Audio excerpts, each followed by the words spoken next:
Motorsport.com, Fly Racing and Decal Works. Coming to you live from Las Vegas, right outside the Lion's Den, with your host, Steve Mathis. And now strap in and get ready. It's showtime. I just don't like the guy. The guy's just a douchebag. Yeah, welcome everybody to the PulpMX show. Coming at you! Monday, December 19th, 5 p.m. Pacific. Merry Christmas, Happy Holidays, and all of that stuff to you guys. This is the last PulpMX show of 2022. Coming in right after the new year. Talking about Anaheim and more. Holy shit, it's here, man. And there's lots to get into. Looking forward to tonight's show. Ken Roczen will be calling in. Yeah. Probably the surprise of the silly season was Ken Roczen taking his talents over to the HEP Suzuki team. So he'll call in, talk about that and more. Phil Nicoletti will call in. Chad Watts, a great mechanic back in the day for Carmichael, Rhino, and more. We'll touch base with Chad Watts, see what's going on. And Chris Riesenberg from Race Tech as well. Talk some suspension and more. Thanks for listening, everybody. You may have noticed that you cannot watch tonight's show. We have no video tonight. Audio only. Old school. We used to do this every single week with just audio only. And we're back. Our guy Marks is under the weather, and we gave him the night off. Coincidentally, taking the show off after the PulpMX staff dinner where got him and his lovely wife some free food. So he's out for tonight, but audio only tonight. But if you're listening or trying to watch on YouTube, thanks, man. Appreciate it. Audio only tonight. Motorsport.com, Fly Racing, Decal Works, X-Brand Goggles, Race Tech Suspension and Engines, Renthal, Michelin Motorcycle Tires, the Checkerz, Firepower Batteries and Chains, Maxima USA, Pro Filter, Scosh, ORW, OGO Power Sports, MotorcycleIndustryJobs.com, Guts Racing, FMF, Atlas Neck Brace, Works Connection, Get Data, Ride Engineering, WUSA, Suspension Direct, Manscaped, Intense Cycles, Wiseco Piston, Twisted T, all on board with us. And again, no video tonight, just audio. And we're kicking it old school. Our guy Mark's not feeling well. We'll light a candle for him. In studio tonight to talk to Roczen and Nicoletti and Chad Watts and Checkerz from Race Tech. Big news from him lately over there at Vital MX.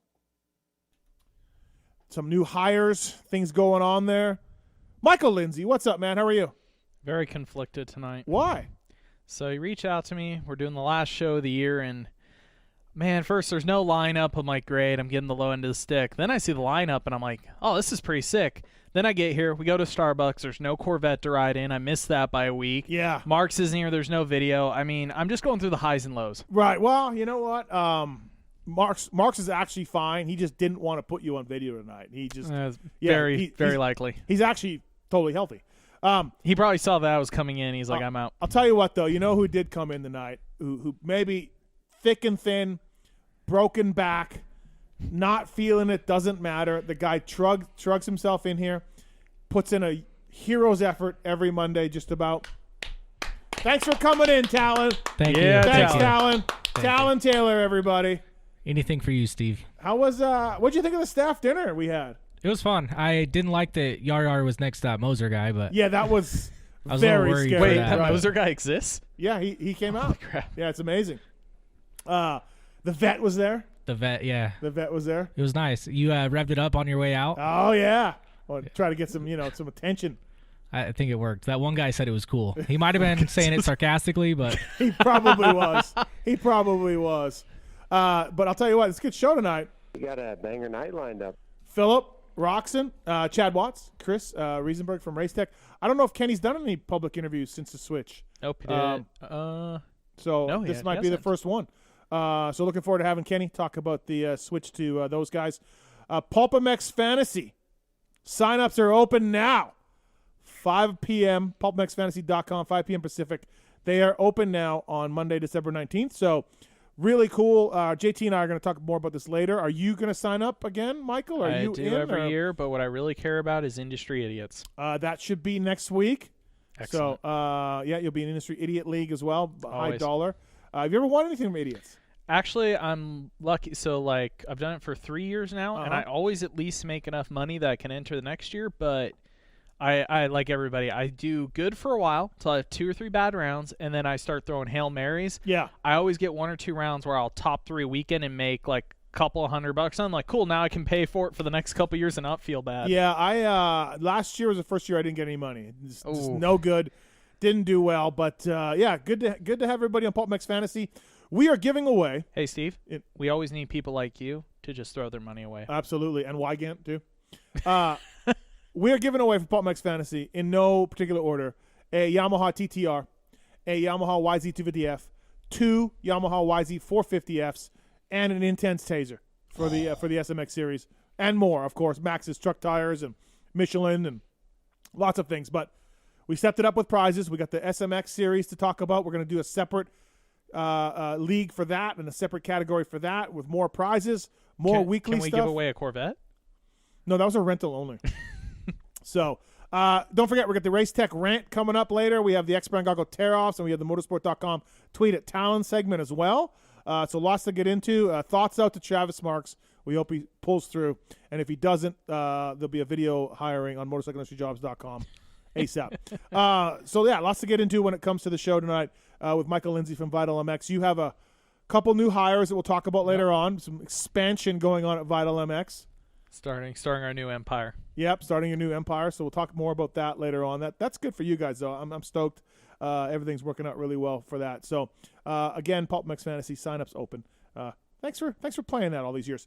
All right, Michael. I'll just throw you a blanket question right now. I got some suspension stuff to talk to you about later because you're very good at that. You're very knowledgeable about that. But just give me your 5 things that you're most excited about for coming into this year. Just give me your 5 things. Well, just talking about Supercross, I'm stoked we're going back to Nashville. I actually missed it the last time it was on the schedule. So stoked we're going back to Nashville. Nashville is on your list. Yeah, I mean, look, it's your list, and I told you it can be anything, but I didn't expect you to say Nashville. It's not the highest on the list, but it was the first one that came to mind. Okay. I'm actually stoked we're going back to Nashville. No, it's a cool city, man. It's really cool, and I think the industry. Well, hopefully, if the arrests stay down, the industry will like it. Yeah. Yeah. I mean, the fact that not just that Kenny girls in from LA, boy. Wow. Is that record for how soon into a show we've had Jim Holland? No, I don't think so. Kenny being on the Suzuki, for the fact that every OEM coming into the series now has a race-winning competitor. You know, it's been a couple years where Suzuki's been the butt of the joke for that. To actually have every OEM have a dude on their bike that can go out and win is excellent for the sport. We need it. I feel like I should know this. This should be Kenny's the last guy to win on an RMZ, right? A title, yes. I don't know. No, I meant a race. A race. I mean, would anybody have won a race? Has to be Kenny on RCH. No, Bogle Outdoors. Okay, I was thinking more Supercross, but that's still a good pull. Yeah, because Bogle was Outdoors the year after he left RCH, right? Because it was still RCH. It wasn't on JGR when Bogle did. It was on RCH. Yes, he was on RCH when he won, yeah. But Kenny would have to be the last Supercross. Yeah, I would think so. So that's huge having that. Much controversy as there is around it, I'm just excited also for more racing in general this year, whether we're talking about World Supercross, whether we're talking about Super Motocross. Yep. More jobs, more opportunities for guys to make money. We've all been complaining about that for years. I know there's more things for media to talk about. Yeah. More things for me to talk about, more for us to all chat about. I think that's a huge positive. Is that 3? That's 3. Yep. My 4th one is very personal. We got Lewis Phillips to the States. We'll talk about that more later. Yep. But I think it might be small to some people, but I think he'll bring a lot to the table, whether it's just for us or just for fans in general. Just music knowledge alone. Oh, just pop culture, just everything. Just that department for Lewis. We're thinking about starting a podcast just around that he could host. Right. It would be really insightful every single week. And then the last one, it's been beat to a little bit of a dead horse. It's not. We'll see it at some point this year. Is seeing the Triumph and eventually the Beta being prepared for U.S. racing, going back off of we have all these OEMs now in the U.S. with Suzuki having a race winner, but now the fact that we're also going to have OEMs join while the sport is moving through a lot right now, again with the different race series, I think more OEMs, more brands like Suzuki spending the money to have a Kenny, like all that's good, especially with the way the economy is looking. To on one hand go, hey, the sport seems like it's in a decent place. I think that's encouraging. Adding 2 new OEMs is huge. Now, and the fact that we're actually adding 2 new OEMs that are truly OEMs, because it's really easy to see KTM just buy another brand and go, oh, look, we got another OEM from that. Yeah, good point. You're right. Yeah, actual true OEMs, and they're going to go racing at the highest level. So looking forward to that. I do want to talk to you later on about the Triumph news, which I was honestly a little underwhelmed, and I was a little underwhelmed at the Motocross the Nations also with Triumph announcements. So, but we'll talk more about that in a little bit. We're going to have Roczen on here in 20 minutes. I think, we talked about this last show. I don't, this change to Suzuki for me doesn't affect his title chances in my mind. He's the same sort of title chances, and I think he can win races on this thing. I absolutely think he can win races. Look, he's had problems staying in the championship for all 17 and all 12, so that's not going to change on either bike, I don't think. Yep. But is there any doubt in your mind that he can win races on this? Absolutely not. I'll be 100% honest. He's my pick for 1 because I think there's a lot to prove. I think Kenny, discounting, pushing away the conversation of the bike, or maybe you do include it, thinking like, okay, Hep hasn't raced at that level. You could make all these comments bike, but I think Kenny falls into a category kind of like a Chad Reed to me, where I think if he really wants to make it happen, if he wants to prove a point, I think he has the talent and the mental ability when he wants to maybe push beyond what should be possible. Like, he kind of falls in that category where he's one of those guys you think he can win any night, because if it's all clicking, I think he can will himself. Even if you went, the bike is 5% worse than everything he's racing, I think he can make up the difference in it. Right. So again, I 100%, if he wins A1, great for Suzuki, great for Hep, great for him. I'm not going to be shocked, because that's my pick. I agree with you. I think we have Mark saying here, so you can't see, but he's got a huge chip on his shoulder, I'm sure, at all of this. And I love our sport in that it's 90% dirt bike rider and 10% machine, or whatever you want. Like, that's what's huge, because we could talk about other forms of auto racing. You don't have guys that can drop down. Like, let's be honest. If you looked at all the factory teams, if you compared it to like a NASCAR and F1, Hep in your mind would be the worst factory 450 team. You're going like, hey, if this was car racing where it's more focused on the car, it's like even if you put the best guy in it, they might be able to get a spot or 2 better, where in our sport, they can be 10 spots better on the bike. And again, I think Kenny has the ability to take the equipment maybe beyond what we've seen. I don't look. They change up some sponsors on the team to sort of reflect Kenny's seriousness. Yep. They're going to lighten that thing. Twisted does the motor. Suspension won't be a problem with Kenny's like that. I mean, look, none of the bikes are on the limit outside the Austrian guys. Yeah. So, like, I don't see why the bike can't be just as good as anything out there. Are they going to be as good as electronics as Honda? No. But I would argue that a lot of people aren't on the level of electronics as Honda. So, like, what is that bike?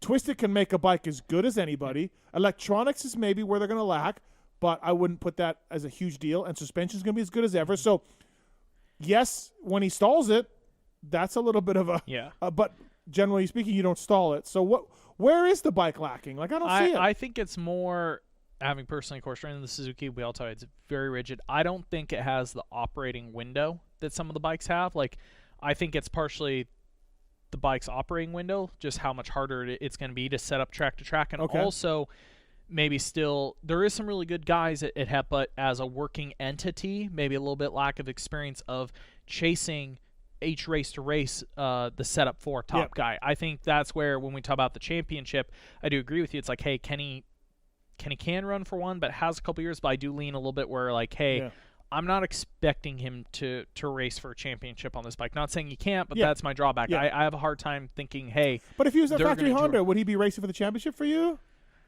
He would be very low on that scale percentage-wise for me. Like, I think no matter what, just with what he is, you cannot doubt him. You cannot say he can't race for the championship, but the percentage pie is very low. So the Hep guys got Danny Cruz over there from Factory Cowie. They got Sewell's over there as well. They've stepped up with some of their hires. So that's good lately. Larry Brooks is over there now. So, no, I think they're doing all the right things. Admittedly, so Lewis interviewed Dustin this last week about, and Dustin admitted every time they've tried to maybe make a leap on a person, they haven't been ready as much as they thought. You know, an Anstey, a Bogle, he named off some of those guys. I think they've put a lot of people in the right place, and I think they're preparing as best as they can for Kenny. I think they're really doing everything they can, except for the fact is they just haven't had that whole crew to go racing together, and they really can't control that unless they hired him another year out from now. Yeah. That's an uncontrollable item for them right now. I think they're doing everything they can, but that's just still my missing key. This group has not raced together and been there week in, week out competitively, and that's my question mark. Yeah. I think that's nothing fair. against them. Again, I think that's totally fair. It's just hard to look at them and go, yeah, these guys are going to be there every week in, week out. It's just they have to prove it. They could pull it off, but they have to prove it. I would agree with you on that, and I would 100% agree with you that Kenny can win races on this bike. And I've heard a lot of things behind the scenes a little bit lately about the hire, and it seems like Chris Wheeler at Suzuki had to really go to bat for this to happen. So there is a pulse over there at Suzuki USA. He may have had to bring him back to life a little bit. But there's some involvement with because truthfully, Suzuki does not help out HEP a lot. Money wise, parts, technology, none of that is really going over there. A little bit of it, but not on the level that you would think. I've been told that's with the Kenny thing, they pushed it to Japan and all of that. So good for Suzuki USA for stepping up a little bit on this because they've been out of it. And that would be my one last thing where my question marks come again is it's one thing if since Suzuki went to this platform 450, even though it's been a while, they've never really had that much, like they kind of turned it over to JGR. They didn't have a lot of technicians involved. A lot of those guys for R&D from different departments are involved. It's not like where Honda or Yamaha can have staff and parts and stuff to interject into the program. Even though HEP's getting more support, and I could be wrong, I don't know every detail, of course, but that's my one thing lacking. I'm like, I don't know how much information help they're really still gathering, like how much intel, parts, things. I think it's still, they're getting more support, financially and maybe a little bit of info, but I think it's still the weight of preparing the bike is really on HEP. It's not like the other team where they have access to information, knowledge, and parts directly through the OEMs as much. I think they would rank, I think you can agree, they rank the lowest on that list still of that information. Yeah, I think you're right. Yeah, I think if there is a weakness, that's probably where it is. Michael Lindsay from VitalMX brought to you by the folks at Decal Works, Ron and the boys over there. I got some graphics for my 2023. Heck yeah. And YZ450, and those guys were on it. They got the bike somehow. I don't even know. They did all the graphics for the Yamaha, gave them the plastics to do the die cutter because all of our bikes at the media intro were Decal Works. There we go. So these guys sent the graphics. They're perfect. They work great. Check them out, please. Decal Works officially licensed with Honda, Yamaha, Cowie, Suzuki, KTM, Husqvarna, and Gas. The expert staff will go above and beyond to make sure your questions are answered. Quality, service, and knowledge. They gave me a bunch of freebies in the package that they did for me as well, so that's pretty cool. Proud sponsor of the Red Bull KTM team, Roczen Energy Husqvarna Off-Road team, DecalMX.com. The best part of this is promo code PulpMX gets you 20% off your custom graphics. PulpMX code gets you 20% off at Decal Works. Love these guys and the service they bring, and they do a good job. So thank you to those guys for bringing Michael Lindsay to the show tonight. Also, thanks to the folks at Firepower. They're stepping up with a lot of teams out there. Our guy A-Ray using Firepower as well. AC, I did a podcast with Adam Cianciarulo this week, and he told me that he's seen A-Ray flying at the test track. So he is flying at the test track. Flying on the bike or flying through the air? Because I saw a video. He's on the bike, yeah. Okay, because I saw a video of him flying out of the whoop sideways. I saw that Fox. too. Yeah, I saw that too.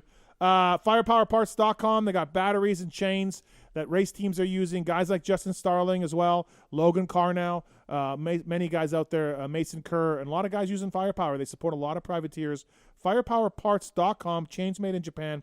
Featherweight lithium batteries as well to save some weight and have a little bit better performance from your battery.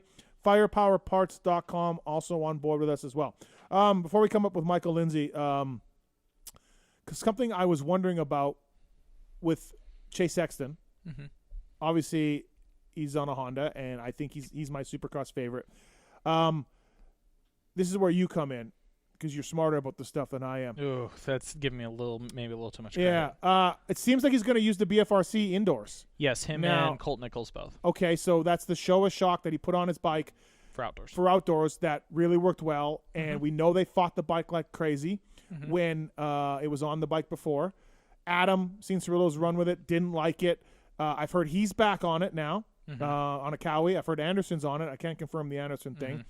So this shock, I mean, JGR tried it years ago. Factory Cowie tried it with Villo for 2 races back in Yeah. 2014 So or it something. heats up, it fades, is what the comment was. Adam hated it. He's back on it. Chase is liking his thing for Supercross. They must have found something in this shock. This is a real cool design of this shock. All the valving is in the body itself, and so it's different from a normal shock. They must have found something. They must have dug up some new technology or something. So the shock's been continuously used in GP since it was introduced. Yeah, Geyser's used it forever, right? Yep, it's worked on the Honda chassis. At least from my basic understanding of it, basically for the most part, you're taking the valve stack off of the shock piston. Yes, you have like this oversized compression adjuster, so all the oil's pushed into it, out of it. From my experience, it has a freer feeling. It returns well. It tracks well. I think from at least what I understand is in Supercross before where they've struggled is maybe as much stiffer as you have to make it for Supercross is trying to rely on all the valving up on that piston might be overwhelming because you think for about the system. the shaft is moving when you hit. Yeah, the shaft bumps. is now just like it's a return system. So you actually have the body and you have another sleeve inside of it, and you have a piston that has no ports in it and pushes oil up and over, and it returns behind it. They could be using some small bit of porting on the piston to create extra damping character now if they needed to. I'm just guessing what they probably figured out at this point is as the GP guys have raced on it, the more and more as they've just experienced some more, they've figured out some way, I think, to just get it stiff enough for Supercross without making it fade. And I know at least I asked Chase about it at the Honda intro, and same comment at Outdoors. He said that the bike balance for him is a lot better. Like he was talking a bit how he also commented that it's really helped that him and Colt are both working on it together. He said they both want the bike balance. He said actually, because he said before Kenny was super, super rear high and really soft front, and Chase felt like he was the guy bugging to go chopper. He said Colt's even gnarlier than him. Colt wants it really, really low, but it's at least more the direction he is, so they're both working on that kind of together. He just say he feels like it stays more level. It doesn't ride up too high in the stroke, but it also doesn't squat too much. It'd be interesting to see if that thing stays on, because you know, like I said, Cowie tried it and JGR tried it, and Supercross stuff doesn't seem to work. And like you said, Geyser's run it for years. So the comeback from the suspension people was always like, look at Tim Geyser. He's crushing it, and he loves the shock.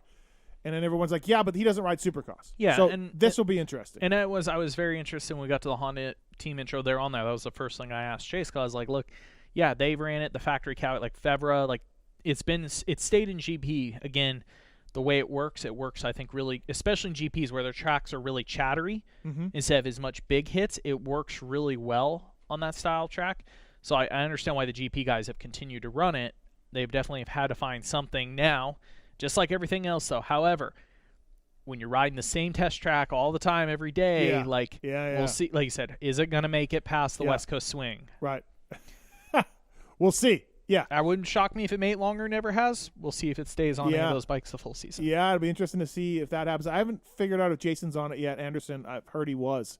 So obviously this is a Showa thing. This is technology they believe in, and it's from the road race side. And to be honest, I'll be very blunt. It's not exactly it does have its advantages on the way it works and its disadvantages for feel, but it was introduced on a lot of production road stuff. It is also, in a way, I've been explained, it's also a little bit of a cheaper system to build when it comes to pure production. Okay. But the work system those guys are on, like I've seen people see and go, oh, so the shock on the Suzuki RMZ 450 must be fine. No, that's the only production version they've ever made, never updated. There's a lot of parts that are unique in the works version. I was just going to bring that up, that it comes stock. It's kind of funny on a standard shock, like the Honda and the Cowie come in with bigger adjusters. Like their production shock is getting closer and closer to like an A-kit shock all the time.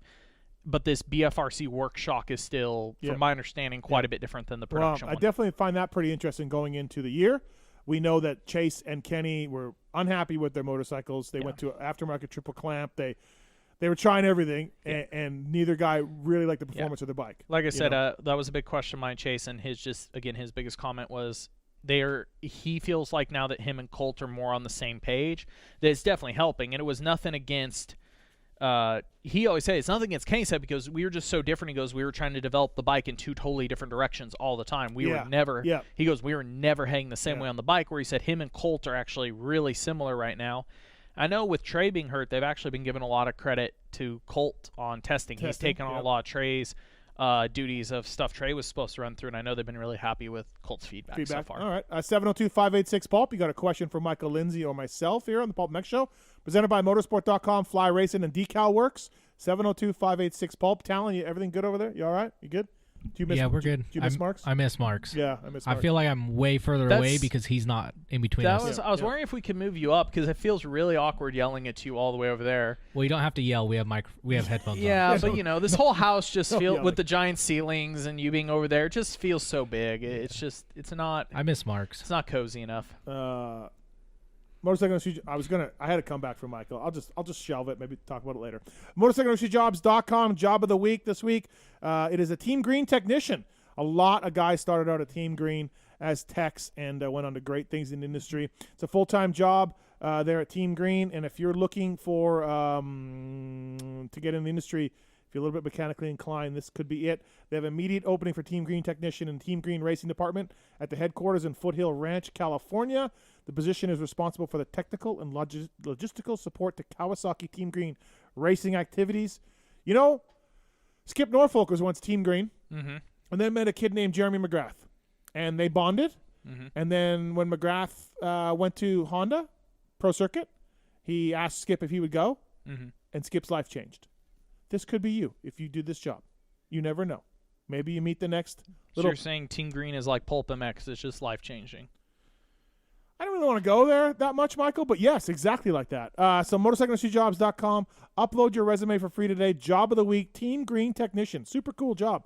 And if you are a company looking to hire some of the best people, you can go to motorcycleindustryjobs.com and get in touch with those guys. List your job on there. You'll find a lot of good people in the industry for that latest job that you want. And if you want to get in the industry, you can do that as well. So thank you to the folks at motorcycleindustryjobs.com. Kenny Roczen coming right up here.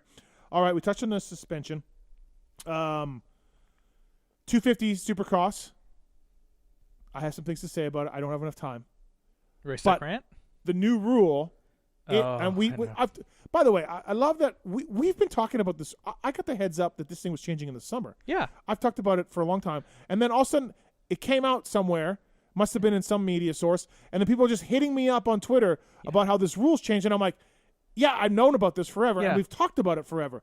Anyways, the only way you're getting out of 250 class is by winning championships. And I don't know if I like that better or worse, but I do like it better than taking a fucking dive, which is what guys were doing.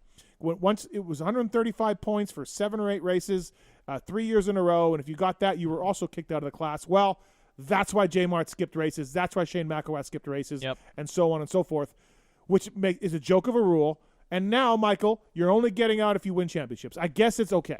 I guess it's better. Same. It's better, but it's still broken. It's better, but it's still broken. Oh yeah, that is my thoughts too.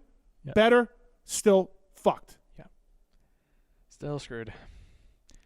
I don't know. It's hard because it seems like progress, but at the same time, I'm just like, meh. Right. It's better than taking dives. Yes. Imagine if you're paying some rider to not race. That seems a little out there also. So better than that, but yeah, still needs some real work on the rule at all. Fuck you, you're fired. All right. Also, Checkerz USA, the industry leader in aftermarket dirt bike plastics and accessories. For their 40 years of experience, they got AC, Barsha, Anderson, and more. Cooper Webb, those guys at Checkerz has fine-tuned the products to offer the highest level of performance and protection in the industry. Bring your bike back to life with a full line of replacement replica plastic kits, hand guards, disc guards, and more. Visit them at CheckerzUSA.com or follow them on social media at CheckerzUSA. Big year, speaking of a Checkerz, big year for Max Boland. Mm-hmm. Got to get it done this year. Contract year. He's at 3-year deal. I feel like he will. I feel like he'll step up. Mm-hmm. I mean, I don't know. Last year wasn't good. No. Right? That's a weird one because me and Lewis were talking about this the other day, just kind of like predicting some of the 250 guys that are on the bubble. And it's a weird one because on one hand, like, don't get me wrong, yeah, if he blows it, it's like, yeah, he's probably gone. But even if he has like only a decent year, I'm also KTM's kind of in this weird boat where everything I hear internally is they don't want to poach from our teams. They want to promote they want to prove that they can bring kids up. So also, even if he has an okay year, under maybe some people's circumstance, he'd be like, yeah, he still hasn't done good enough. He's done 3 years. Clip him. who are they going to replace him with? Because Yeah, their amateur program isn't great, right? It would have been like the kid who probably kind of would have put pressure on was Dax Bennick, but they didn't get that deal done. He did a 6-month trial deal with Star, which is a whole nother thing. So is Blair bringing the program down? Daniel Blair? Yeah. Okay. It's an absolute mess since Blair took it. I like the direct. Me and Daniel were talking about this the other day. Like he has a lot of thoughts and direction on it that's very different than what they've done, and I really do like what he's done. But it's going to take a big reset. Takes time to turn that It's ship not going to around, be a right? 6-month thing. It's going to be a year, 16-month thing. But again, that puts them in a position where they also don't have anybody to replace him. Again, based on what I've heard internally, unless he has a terrible year.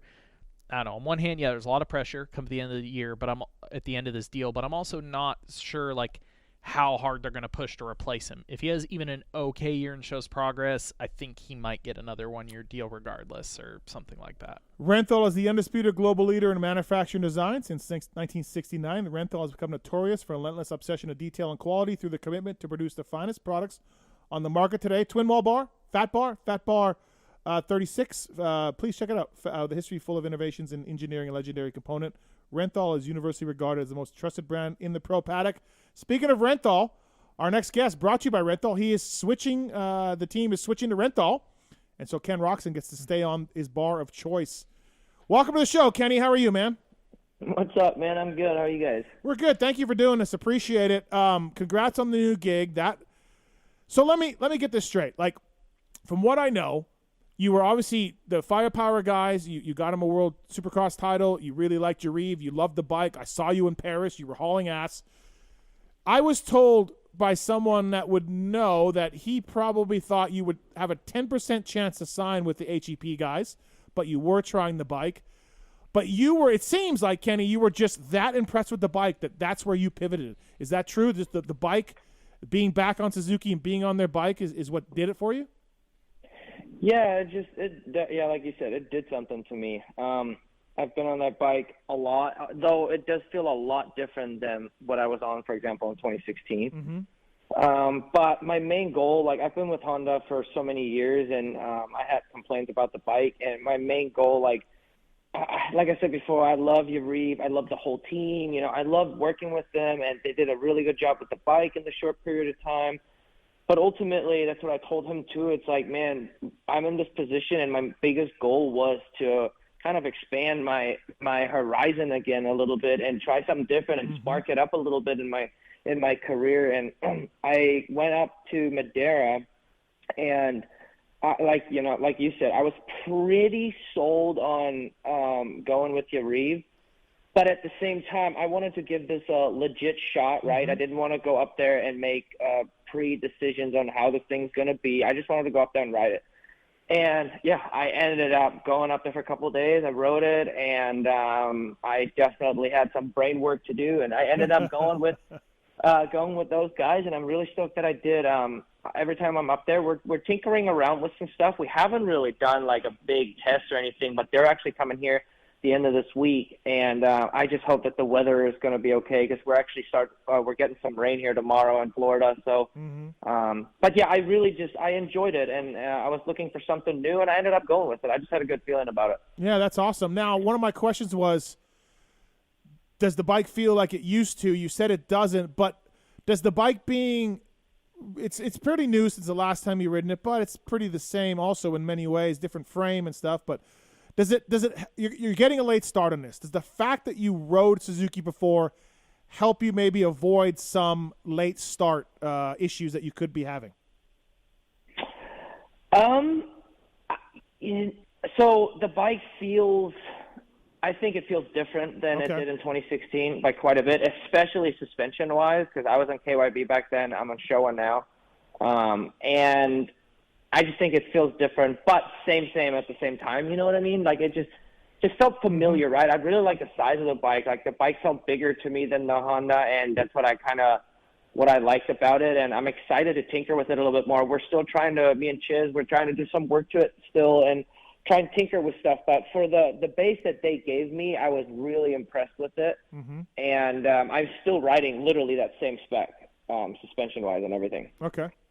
Hey, Kane, it's Michael Lindsay here. I was curious whether it's something that complements your riding or something that it does that maybe works in areas you're not as good in. what did you feel when you got on it that drew you to it? Like, you're riding around first couple laps, like what caught your attention immediately that kind of perked your interest in riding it? I really like the balance of the bike, and I think the frame stiffness is well thought out. And I actually feel like for how people were kind of talking down on how rigid it is. I can't really say that. I mean, my stuff right now is pretty stiff in the front, for example, but it still has a pretty damn good feel. Having said that, I think they've done a lot of work to it. And even before I came, Kyle went to ride the bike, right, and to kind of like set it up a little bit and try it out as well. And they did a bunch of work to it. And like I said, I thought it was really good. And it's just, I think I trust. Granted, something can always happen, right? But I trust the frame and the rigidity and the stability and the stiffness and control it gives you. I just trust that a lot. It's very stable that way. Interesting that you said it was a bigger bike, which it is than the Honda, but you like that, even though you're not a taller guy. You just like the way that feels, because the Honda's like a little mini bike, a little bit underneath you, you know? Yeah, the chassis, like the Honda, it feels so short in the front. I always felt like the front is underneath me, like beneath my motor, kind of like I always felt like the front was really short, and I had a really hard time finding my balance. And I like my rear kind of tall or pretty level anyways, and that just didn't complement that bike at all. And so that bike right now, the Suzuki, feels a lot different that way, which I like. It sticks in the turns better. It's not so busy. Outside of the chassis, like when you ride the production RMZ 450, to me, the motor on it kind of has like more of an old school 4-stroke feel. It's very torquey, very luggy, a little bit more of a tractor feel, maybe not as free feeling. With your guy at the race package you're riding right now, like, is it feel more like everything else you've been riding, like what you've raced the last couple years? Does it have a certain engine feel you like too? Does it is there anything there that you liked particularly? There's still some things that we're actually tinkering around with. I agree with you that the motor, it has a little bit of a different feel, but it's hard for me to explain because I'm still like learning it in ways, right? Like every time I jump on the bike, like I kind of get excited because it's just still a fresh feeling to me, or a new feeling, right? I was on Honda for 6 years or something like that. And yeah, I don't know. I'm still kind of learning it that way too. But overall, I am so happy that I made this decision. And I think the motor is plenty strong. Like I said, we're still trying. It's hard, but me being in, I need those guys to be here, right? And they're coming too. Like every time we're in Madeira or whatever, we can do a lot of stuff, and they're coming now. So I can't wait for them to be here. Like you said earlier, Steve, everything was late, right? Like if right now was mid-October or November even or whatever, like there's so much stuff we can still do, I think, right? But I'm excited for them to come. Yeah, that'll be great. I know you did an interview with Jamie for us about this, but I was wondering if you could talk about it a little bit on here. Like, Chiz said, the work that Chiz did on it. Like, what was that conversation you had with him after you wrote it? It sounds like you had quite a bit of positive to say about Chiz's input. Yeah, so Chiz and I, when it comes to riding, I think we like our bikes pretty similar. No, I know so. So I think he's very, very good at feeling the bike and changing things and, how the motor affects the bike and chassis. Like he's really, really spot on. So and I'm very into all of that stuff too. So I think we can relate to each other when we test stuff. And we feel like even if it's the slightest thing, we feel the same thing. So I think our language, we just kind of speak the same language, right? So after he rode, he gave me a little, because he was actually on the plane. He gave me a little bit of input and stuff, but he didn't fully dish it out either because he wanted me to feel it, of course, right? But yeah, I think he did a really good job setting it up, or whatever they gave me. I thought felt really well for just showing up. I didn't expect it. Let's put it that way. That's really cool here because I know even that Chiz had been riding the bike, there was like a little bit of talk if he was gonna go, but it kind of seems like because you were stoked to want to go there. And he works with you really well. It just seems like kind of a perfect opportunity for the two of you to both end up there and work together. And it sounds like both of you kind of are a reason why the other ended up there almost. No, yeah, that's what it was, because we talked about that ahead of time, right? Like it was kind of like, hey, this and that. And he said the same thing, like, oh, we're talking. Like it just was kind of like, we talked, of course, about all of this. So it ended up working out. just like how we talked about. And I think when it comes to the testing side of things, it's so great because we share all our info, and he's really good with it. So I just think we are going to be able over a period of time to come up with some cool stuff, to try.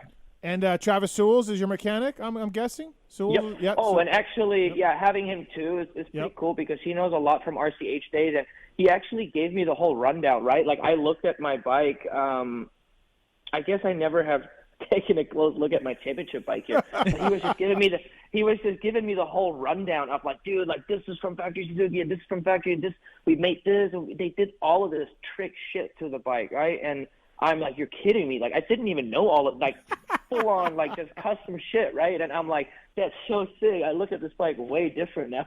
So it's cool that he knows all of the stuff that we did at RCH. Granted, right now, like, I have nothing of that stuff on my bike, right? Like, it's not nowhere near the same bike. But I think in the future, I don't know, I'm just kind of excited what's in store, I want to see what Suzuki says. And I don't know, maybe there's something cool cooking in the future. I don't know. Right. I'm hoping. Yeah, absolutely. Renthal, bringing you Ken Roczen on the show, the new Progressive Insurance Suzuki HEP rider. In your mind, you can win races on this thing? 100%? You ready? Yes. Yeah, for sure. Yeah, that bike can win 100%. And I understand you have an option for World Supercross or Nationals, I understand. Correct. Is that correct? Yeah, that's so. Yes. See how you feel. I haven't made a right. I haven't, my thing was Supercross, motocross, like the whole deal, right? But I haven't really officially made a decision about anything yet because my goal was, hey, let's get this deal done first. Let's, after all this traveling, let's settle in a little bit and focus on what we're doing here and start racing. Like, there was so much shit on my plate, which I enjoyed that. Like, it was cool, but there was so much shit on my plate where I'm like, I can't even think about that. I'm going to start racing. Do this. I had a plan, right, to get the deal done and start racing and do all of this stuff before I get too far ahead, Right. Well, this is a different time for you. You had a lot of fun in the off season. You tried some different stuff. A little bit less pressure on you. You're going back to Suzuki. You're probably as much of an underdog maybe as you've ever been, Kenny. Right? So it's kind of a neat position for you. Yeah, I'm cruising right now, honestly. Like, Anaheim's coming up, and I just want to.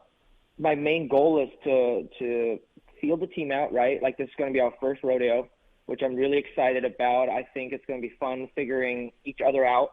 Of course, also putting the bike in racing situations for me personally.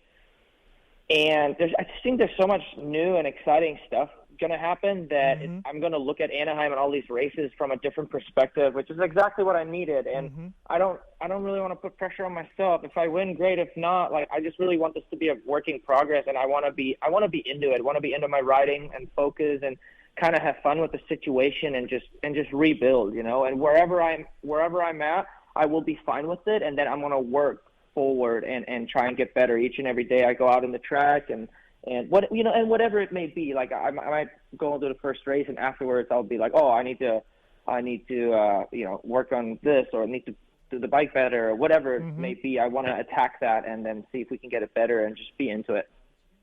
So the other thing I was curious from everybody you tested and tried out with and you looked at for deals, we were talking about this a little bit earlier on the show, was just kind of the HEP team building up the last couple of years. Some of the staff they have now, I don't know if the general fan realizes some of the people they've hired. Dave Cruz used to be a show there forever. You got Larry Brooks over there now. So like, you first go to Madera, show up at their shop, their track. Did they kind of roll out the red carpet in the sense of, like, you got to see all the people there working with it? Did it even catch you at all by surprise, or were you pretty aware of, like, some of the people they've hired? And like I said, compared to some of the teams you test with, it just seemed to me like they maybe had more staff or presence to kind of show you, hey, we're here to commit to you and do what we can.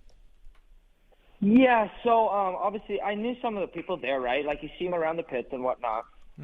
But when I showed up, now it was super easy. I flew up there straight from – where did I come from? Was it Australia? Come from Spain? No, it wasn't Australia. Oh, no, yeah, of course. I came after, like, Barcelona and Spain and Paris and all that. And it was super mellow, honestly. We got there at night, and, I met some of the guys, and I'm familiar with some of them already. And I obviously talked to a couple of people, and they said that it's a really good thing that Larry's there, too. And we just kind of went from there, like a no-pressure thing. We kind of just felt each other out. Like, this was all new to me, trying for different teams and different staff, right? Like, I'm usually with some people for 6 years or whatever. Like, I actually said that I don't really get to sign contracts that often when you really think about it, because most of the time I'm with companies for quite a few years, right? So every time this time comes up, it's kind of a special feeling as well, right? Like, I just feel like you don't do it that often. So it was kind of new, and I was just immediately impressed with the bike. That was pretty much it. And then from there on out, we kind of felt each other out over these couple of days, right? Mm-hmm. And it was super mellow, low key. We didn't do a whole lot of testing, whatever. I was just riding, having a good time, and I just think I rode the bike a lot because I wanted to, and we had so much fun on it, and that made my decision easier as well, because, you know, sometimes you ride it one day and then you're like, oh, it's great, and you come back the next day and you're like, oh, like, I don't remembered it being better than what it really was, right? So I came back the next day and the bike felt the same to me. So that's where I was like, oh, okay, this thing's really good, because I was just as stoked on the second day as I was on the first day.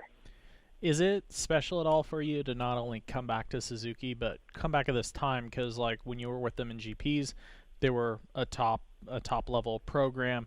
When you rode for RCH, of course, it was the best of the best people. The HEP guys are trying to prove themselves. Suzuki's been kind of, pushed off the side a little bit the last couple of years. Is it special at all for you to return to Suzuki, but also have the opportunity to kind of put them back on the map a little bit, where before, when you've gone to them, they've already had that? Absolutely. Yeah, I think that's the coolest thing about it. Suzuki, it's just been a little bit quiet around that side of the pits, right? And it's a big motivation. And I think what makes it so cool, because I truly believe we can make some noise, with them and me riding the bike more and it getting better. And I really want to get after it and put them back on the top step or podium, and just get everything back in the mix and get the connection again to Suzuki and get everybody talking. I just want to rebuild that, Absolutely. We got a phone call for you here from Nick. Nick, welcome to the show. What's your question for Ken Roczen? Yeah, Ken, I was just wondering, you've been pretty vocal on your diet when you were with Alvin, how you weren't on board with it, and we can obviously tell how fit you are. I was just wondering, do you stick to any sort of diet or protocol? Obviously, I've seen you run from Sunday. Obviously, you're putting in the work, but is there anything you stick to as far as your eating habits and your diet? So I switch it up a bit. I kind of go back and forth a little bit, right? You go through phases of doing this.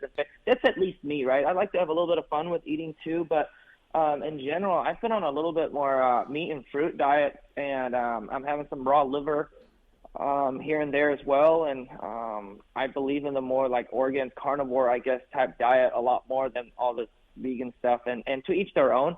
That's just me personally, but yeah, I've just been kind of cruising with that, and I've been feeling good with it.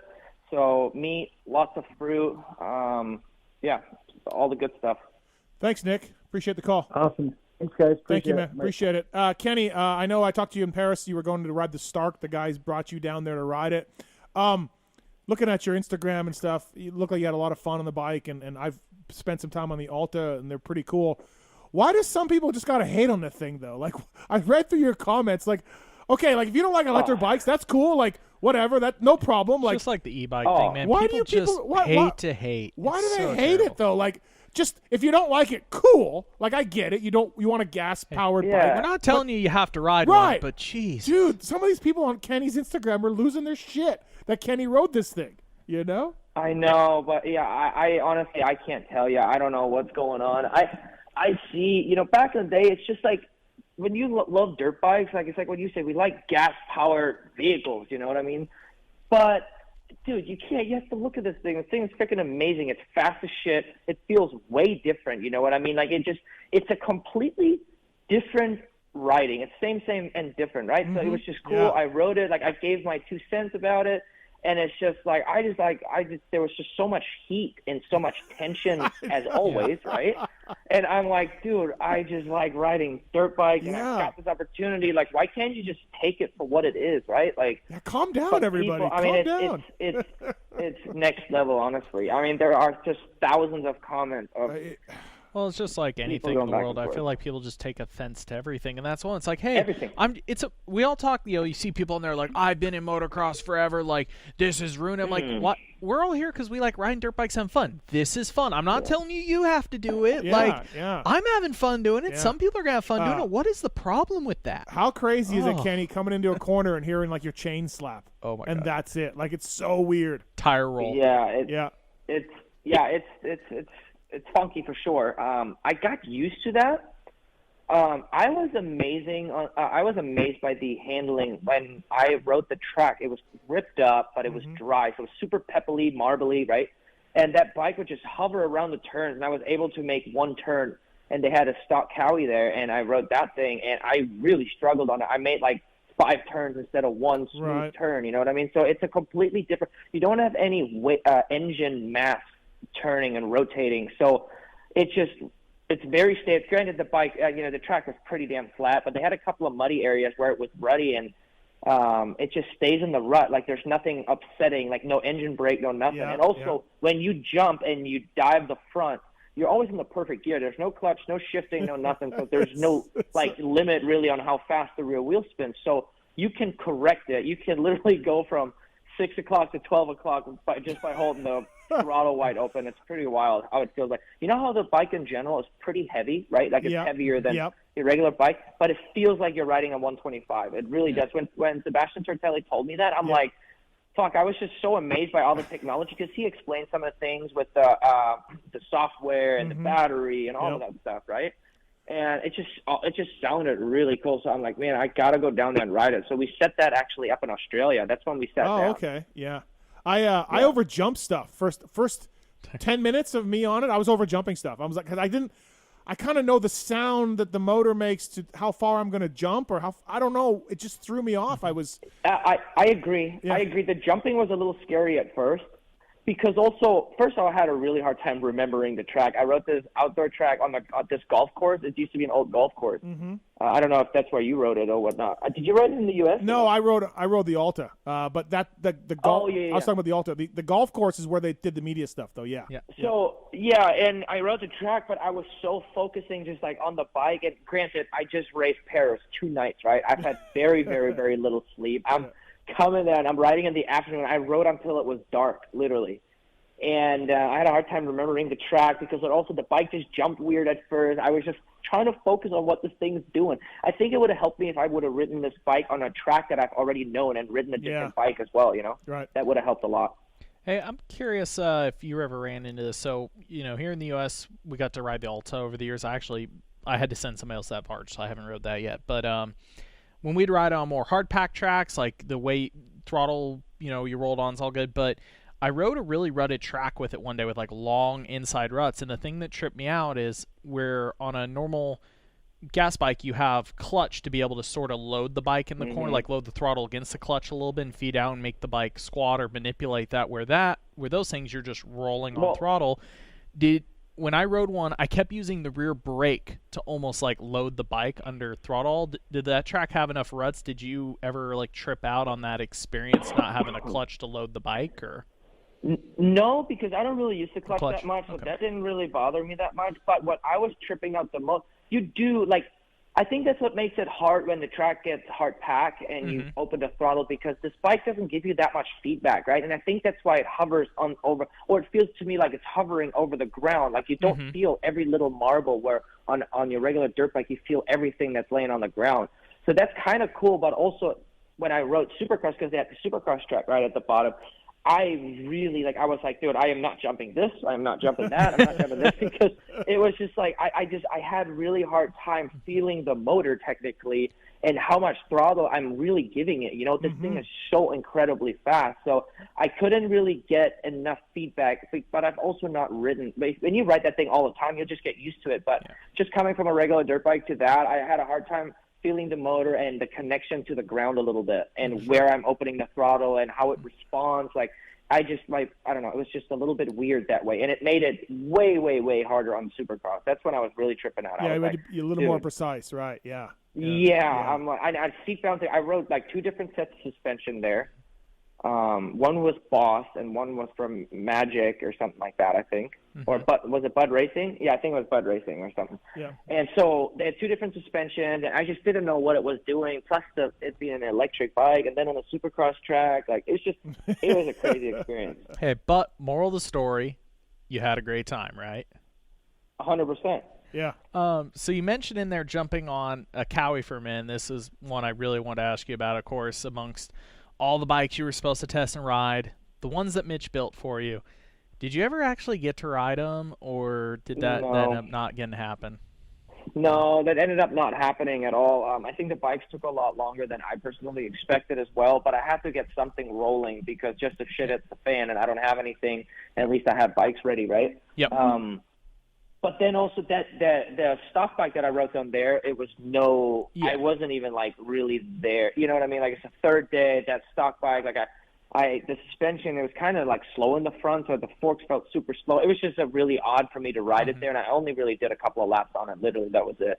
So that wasn't really a fair test to ride the Cowie. So, of course, the HEP guys are going to be involved with PC this year with pipes. Even though you don't have a long background with Mitch, it's kind of funny that some of the biggest names in the sport eventually at some point end up working with Mitch. You did for Straight Rhythm. You were going to have those Cowies maybe put together and stuff, so I don't know, is that, to you, again, a cool little added bonus to the HEP thing is getting to work with Mitch since you just kind of started that relationship a little bit? Yeah. Yeah, it's the coolest thing. So there was somebody going around at Straight Rhythm, and they took super cool old Polaroids, right? And then he took it on, or he posted on Instagram, and he had everybody sign the Polaroids on the bottom. And it looked so cool, and sure enough, and I actually have the photo on my phone, but the photo of Mitch was Mitch sitting in front of the bike, I think it was, in front of the tent, and he had that blue Roczen 94 hat on, and it was signed by him at the bottom, and it was framed to where that photo, like I don't know, it just looked so rad. And I actually took a screenshot of it, and I want to keep it for life because, or later on in life, whatever, you look at that photo, you like, look at Mitch Payton, like he's a legend of the sport. He's wearing a Roczen hat, and we were working together at this race. I don't know. It was freaking cool. I looked at it, and I'm like, man, that's freaking cool. Renthal bringing you Ken Roczen. Kenny, before we let you go, big fuss about this drug test in Australia, and your agent gave some interviews, and in the end, there was nothing to it, but people were saying that KTM wasn't going to sign you. This is a whole thing, man, that blew up, and it blew up over nothing. It really did end up blowing up over nothing. And to be honest, I was literally just in the background. Like I was with the representative, and Steve was like yelling at, going on. I was just in the background because first off, I said, everybody calm down. I didn't want to do anything wrong either. And I just waited. I let Steve talk, them go at it. I was packing my stuff. I was really just sitting back because I'm like, fuck, I just wanted to race dirt bikes, you know what I mean? And we just won, like it was a cool moment and everything, and then it completely I was just kind of sitting there quietly. I ended up going to everybody. I said, hey, I apologize for this whole situation and the way this went down. This could have completely been avoided. But yeah, it was a big ass fuzz over absolutely nothing because I ended up taking the test, and I was just, sitting in the back. I didn't say anything. And I was just listening to everybody and see, it was not even a thing. And I'm like, in the end, of course I was going to test, but it was just a lot of like arguing, I think, going on, and people got wind of it. And then, where that shit all went, but like nothing freaking happened. So everybody settled down. You know what I mean? Yeah, I'd heard that. And then I did some digging and I found out that, you took the test and Steve wasn't sure about it. And then we just moved on, and then it just blew up. And I talked about it last show a lot. And yeah, when you're Ken Roczen, I was really bummed. Yeah. I was really bummed that it blew up like that. I was bummed about the interview with Steve. Like that was just like, I'm like, dude, like, this is not, But anyways, yeah. The end of the thing was, I'm like, it all got blown out of context, and you just hear people talk, and I was just like, fuck, like this didn't really just blow up, and nobody meant any harm by it, you know what I mean? And like you said, it was all made a lot worse than what it really was. And then it became this huge thing, and I'm like, here we go. Yeah, and then the funny thing was I'm like, KTM, what are you talking about? Like, what? Where'd that come from? Funny part about that, when I heard that, or when Shitstick freaking posted that, I was like, I was kind of blown away by it because literally 48 hours before that got put out on Whiskey Throttle Media, I was literally talking to Roger because he was still like, hey, like, could I come over on the Austrian side or whatever? And I explained to him, I'm like, hey, I'm working towards the direction and whatnot. Like, this is late now. And I respectfully declined right there because I told him I'll keep him in the loop. Yeah. And I respectfully declined because like I said, I had to put my sights on this whole Suzuki thing, and that's what I went after. Yeah. So it was just funny when that came out and said that, hey, they passed on me because I didn't want to do the drug test. And I'm like, this is the biggest bullshit. I was just on the phone with Roger.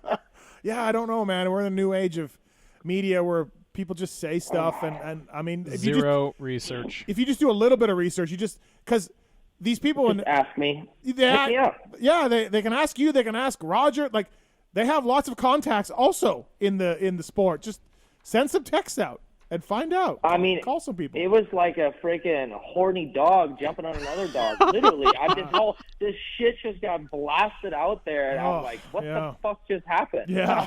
I don't know, man. I was like, dude, this is like so premature. It's not even funny. Like being a virgin. Hey, that's the world of me we live in now. You don't have to be right. You just have to be first out there with a story, apparently. Yeah, it's frustrating. Yeah, it literally looked so desperate, too. I was like, dude, when I think of the moto industry and the gossip, I literally thought of that situation right there, that company, I guess you can say, or whatever. I'm like, this is the industry, and this is how all this shit goes down all the fucking time. Yeah, well, just think about like LeBron or Tom Brady or these dudes. There's a bunch of guys, every day going after them for nothing, right? Just nothing, and they just, this is what they have to deal with too. And you're on that level, like you're not on their level. I guess you're underneath it, but you're close, and that's what they got to fucking deal with in 2022. Just bullshit stories. It sucks. Yeah. Anyways, we can go on and on. So you're Michael Lindsay's pick to win Anaheim 1, Kenny. That's it. Michael's called it. So well, there you I go. appreciate it. Big belief. But just remember, you can't win the championship in the first round. No, you certainly can't. I appreciate it. I can just say we're going there with some good vibes, and we're going to have some fun, and we're going to give it a good whirl. Awesome. Thanks for the time, Kenny, as always. Thanks, buddy. All right. Good luck. See you later, man. guys. All right. Bye. Ken Roczen interview, always going to deliver. That's what he does. What did he call me? I missed the first part. He's honest, I guess. But you know what? I'm glad he admitted that Steve's interview wasn't ideal. Because it wasn't. And it wasn't great. He's Steve's his guy, but he was honest about it. Yeah. That's what when you ask Ken Roczen a question. Yep. You're gonna get an honest answer. You're gonna get an honest answer. Yeah. You may not like it. It may not suit you, but you're going to get it from his point of view or whatever, and that's what happens. Hey, how fun is it also to be able to talk to a rider of his caliber right now about the team switching, about trying different bikes, even the Varge thing? Like anybody else, you would ask a question about riding another bike, even after they've already signed. Yeah. Even if they went through a period like that, okay, he signed with Suzuki. Now you think conversation would only be about that. We're just able to talk about their bikes, what he felt with them. Making off season a lot more fun. No, it is. He made our off season really nice to try for sure. All right. So that's Kenny Roczen. Good luck to that. And I'm with you, man. I think you can win races. Championship, I'm not totally ready to go there yet, but you know what I mean. Like, he definitely. I just think no matter what, the storyline's gonna be fun to follow. It brings just something a little different to next year. I mean, there's a lot of good going on. We got a lot of guys that are in the sport longer than they normally are. Your Andersons, your Barcias, Tomac, all these guys. Tomac potentially retiring, him bringing Suzuki back. Did you see Barcia said he's in his last year of his deal? I brought a review. He said he wants to keep going at least one more year of Supercross and outdoors, maybe two. But yeah, he's in the final year of his contract. Yep. And then we should see a lot of turnover as well. Thanks to the folks at Wiseco. They've been supporting teams in the pits forever. Michael Lindsay, this is before your time, but you used to run the giant Wiseco stickers on your fork guard and make contingency. You didn't even need a Wiseco piston in your bike. It didn't matter. You just run the giant Wiseco sticker. It was great. Every privateer used them. 2-stroke and 4-stroke pistons. Whether you ride one of those, they've got a variety of pistons from reliable forged replacements to the performance-focused Racer Elite series. They got USA-made parts as well. Racer Elite connecting rods developed through the work with many race teams, adding in the Garage Buddy rebuild kits as well. We've got a way to save on Wiseco on PulpMXShow.com. Ooh. Click on the Wiseco logo and check it out. Go to your local dealer. Go to motorsport.com, Wiseco.com, Wiseco.com to find products for your machine.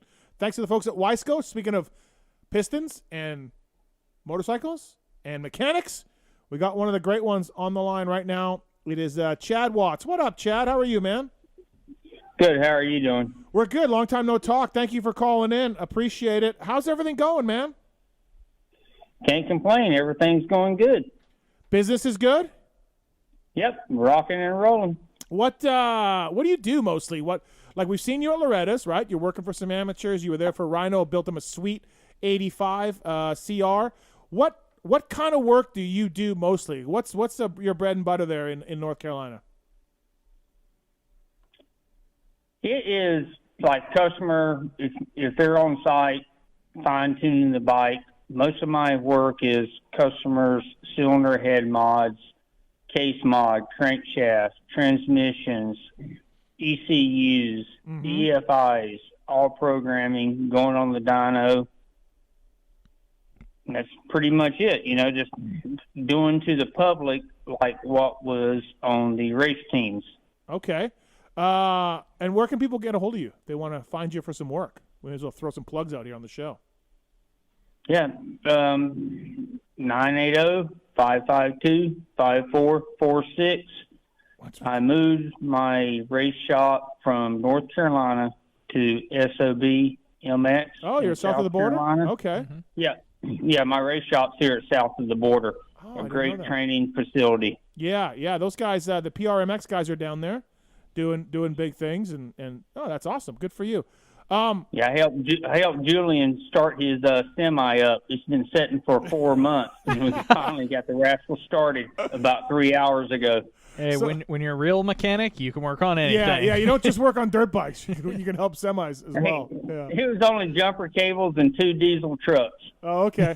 All right, fair enough. Chad Watts here on the show, brought to you by the folks at Wiseco. Check them out, please, while you can. Wiseco.com to find products for your bike. Do you do, so we saw that sweet 85 that Rhino rode at Loretta's, and I talked to Mitch about this. Where did I see Mitch? Straight Rhythm? Oh, no, I didn't go to Straight Rhythm. Where did I see Mitch? I don't know. Oh, World Vets. And I was talking to him about two-strokes, and he's like, yeah, still can't keep two-stroke pipes in, still has to schedule runs for two-stroke pipes. He's seeing the two-stroke market come back, the older stuff and the newer stuff, like newer Yamahas and newer KTMs. Chad, do you find yourself doing a lot of two-stroke work? Is that a big part of your business compared to, say, 5-6 years ago? It's actually pretty much been the same. Okay. When COVID hit, it actually started getting more busier, but it's progressing more because to me, it seems like two-strokes are coming back with that fuel-injected 23 Husky/KTM gas. Mm-hmm. That's a different version, and that's taking some time to program everything proper. But I feel like two-strokes are going to come back in gradually and proceed forward. Do you still talk to Mitch much? Do you get stuff from him? I see him at Loretta's, and he was not there this year because supposedly it was going to rain. So Colette canceled his plane ticket, so he did not come in. Okay. So I only see so much of the guys so much because I don't go to many pro races, maybe like Atlanta, Daytona, etc. Yeah, I was going to ask you about that. I haven't seen you for a while, but you still go to some of those Southeast races? Yes.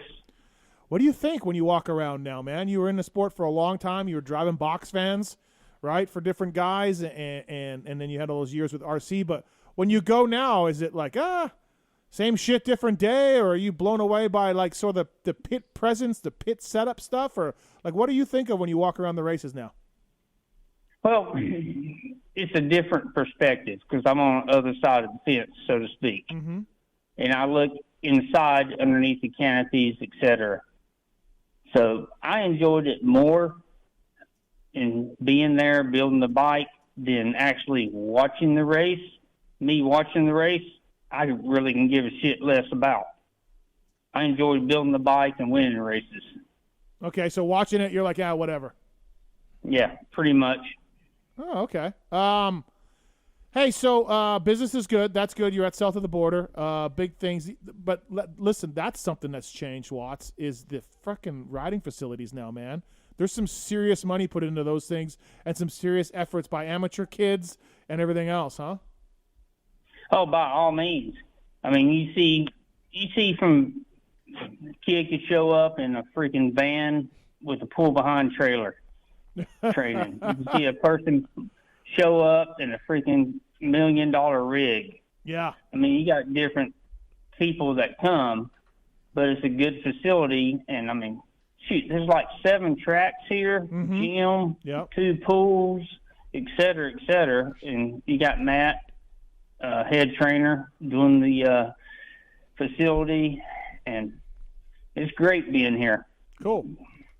Hey, Chad, I was curious, what's your favorite project to work on these days? Like, do you have a real, because of your background and what teams you work for, do you have a very specific type of bike that people bring to you you're known for? Like, what are you most excited to get in to actually work on? To me, the trickiest bike I've ever built to this day, not including Carmichael's Perfect Season bike, this nation's bike, etc., was the one I finished about 4 months ago, the 83 Mugen HRC 125 Honda. Everything was handmade on it. Now that bike was trick. Is that the video? Is that the video you sent me? Yeah. Okay, I didn't know it was a Mugen, but I saw it was. Yeah, it sounded sick. So you got a cylinder. How'd you get a cylinder? It was handmade. It had the one-piece airbox subframe, all aluminum. Wow. It had the low boy gas tank like Bailey and them had. Yeah. Had the 44 millimeter Fox forks on it. Handmade swing arm. I put all titanium on it. Crankshaft, transmission. I had 420 hours in that thing. Jesus, dude. Was that just trying to make it? It's the trickiest bike I've ever built in my life. Who owned it? Who was it?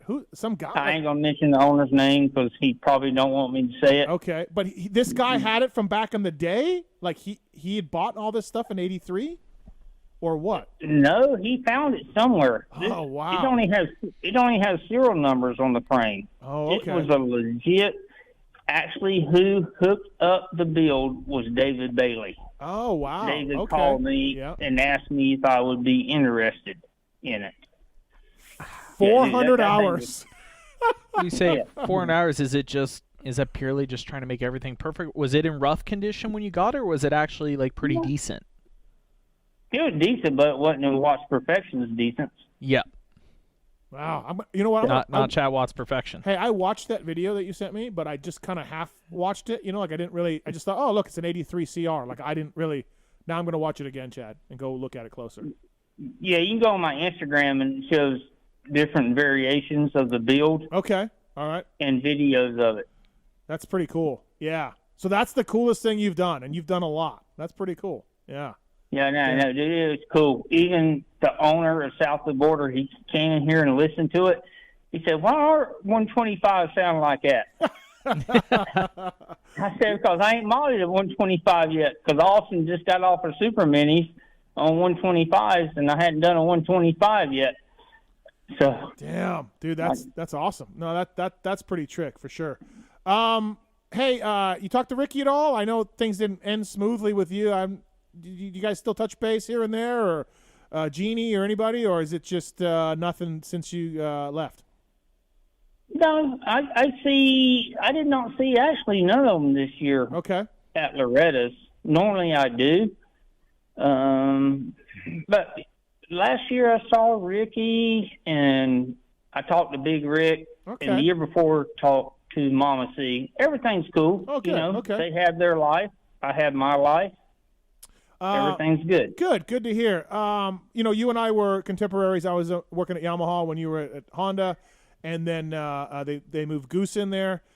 Look, you know, there's no doubt that you were burning the candle at both ends. Let's say that. But you had you were a great mechanic. You still are.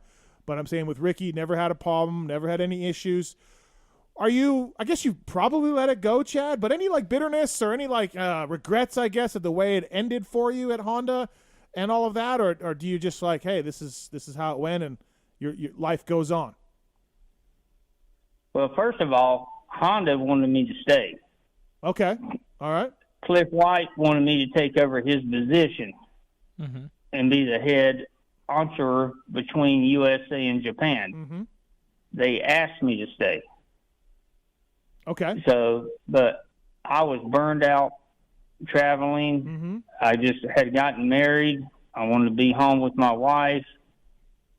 So it didn't lead to the situation that people thinks that it did. Okay. It was just mutual agreements, because when I got off the road with Ricky, went in-house, built the 4-stroke motors for Wyndham. I believe it was Ramsey. I don't think Preston was on the 450 yet. So I stayed there for 3 months. And then you were we kind of went through, and then I said, I'm over it. I want my resignation.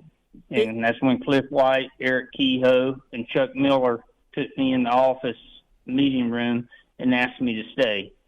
And I said, I appreciate the offer, but I want to get released. Were you at a point in your life where like this is, again, I was a mechanic around your time. Like, what happened was Red Dog got injured, and I stayed home from the races for like a little while because they didn't really need me. And I started to discover what normal people did, Chad, which was not 80 hours a week, right? I went to the movies with my wife, and I like watched television, and like I was like, holy shit, like I'm off the treadmill. Like I never understood what people do with their lives. And that made me think, this was my last year being a mechanic, and I started being like, hey man, I don't know if I want to be a mechanic anymore. And never mind, I only won twice. You won 200 times. But did you get to a point where you were like, that same point that I was at, where you're like, I want a life. I want to experience like what normal people do. Yeah, I did. Yeah. Okay. When I was building the 4-stroke motors, Jonathan was Wyndham's mechanic. Yep. The weekend before, one at Hangtown, that was my motor in Wyndham's bike, and it was kind of cool because my motor, 4-stroke motor, beat my perfect season motor from the year before. Okay. Yeah. So it's kind of cool. Yeah. So I was supposed to fly to Mount Morris on Tuesday to help Jonathan out building the chassis. The motor already done, because he's never built a bike on the road before. Well, I was ticked off. So night before, my ex-wife now, she was packing my bag, and I said, you don't need to pack my bag. It was about, 7, 8 o'clock at night. Okay. She said, why? I said, because I ain't going. I'm resigning. She said, no, you're not. Yeah. I said, yeah, I am. She packed my bag. Alarm went off at 4 a.m. My feet hit the carpet. I said, I fucking quit. And I rolled back under the covers. Oh, wow. And I called, Kehoe called me, Mama C called me, Ricky called me, upper management. I said, I resign. I said, I'm starting to watch Perfections. Yeah. That was it. Yep, that was it. Yeah. Yeah, it's crazy, man. Like, because, you were at the top of your game, top of the sport with Ricky. Your bikes were good. There was no issues on your mechanicking skills and all that. And, yeah, you were just like, I don't want to do it anymore, And it gets to that point, doesn't it? It doesn't matter how much money you're throwing at you or how the wins. At that point for you, I'm sure the wins were pretty, like, not easy, but you were probably taking them for granted. They were coming all the time, right? So, yeah, I get it. Yeah, well, yeah, you always think, man, I hope we win. And, mechanics go like, I don't mean to be arrogant.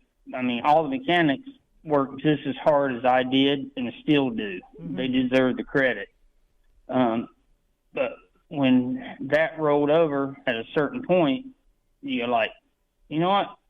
I fulfilled my dream from when I was a kid, and I want to move on. I want to have a life. Yeah. Yeah, no, I hear you, man. Hey, question I had for you that I was thinking about stuff to ask you, and oh hell, this sounds like trouble. No, this is you were in a bad box fan accident, right? Oh yeah.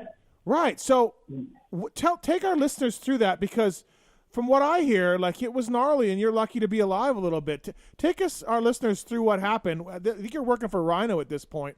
Tell us what happened.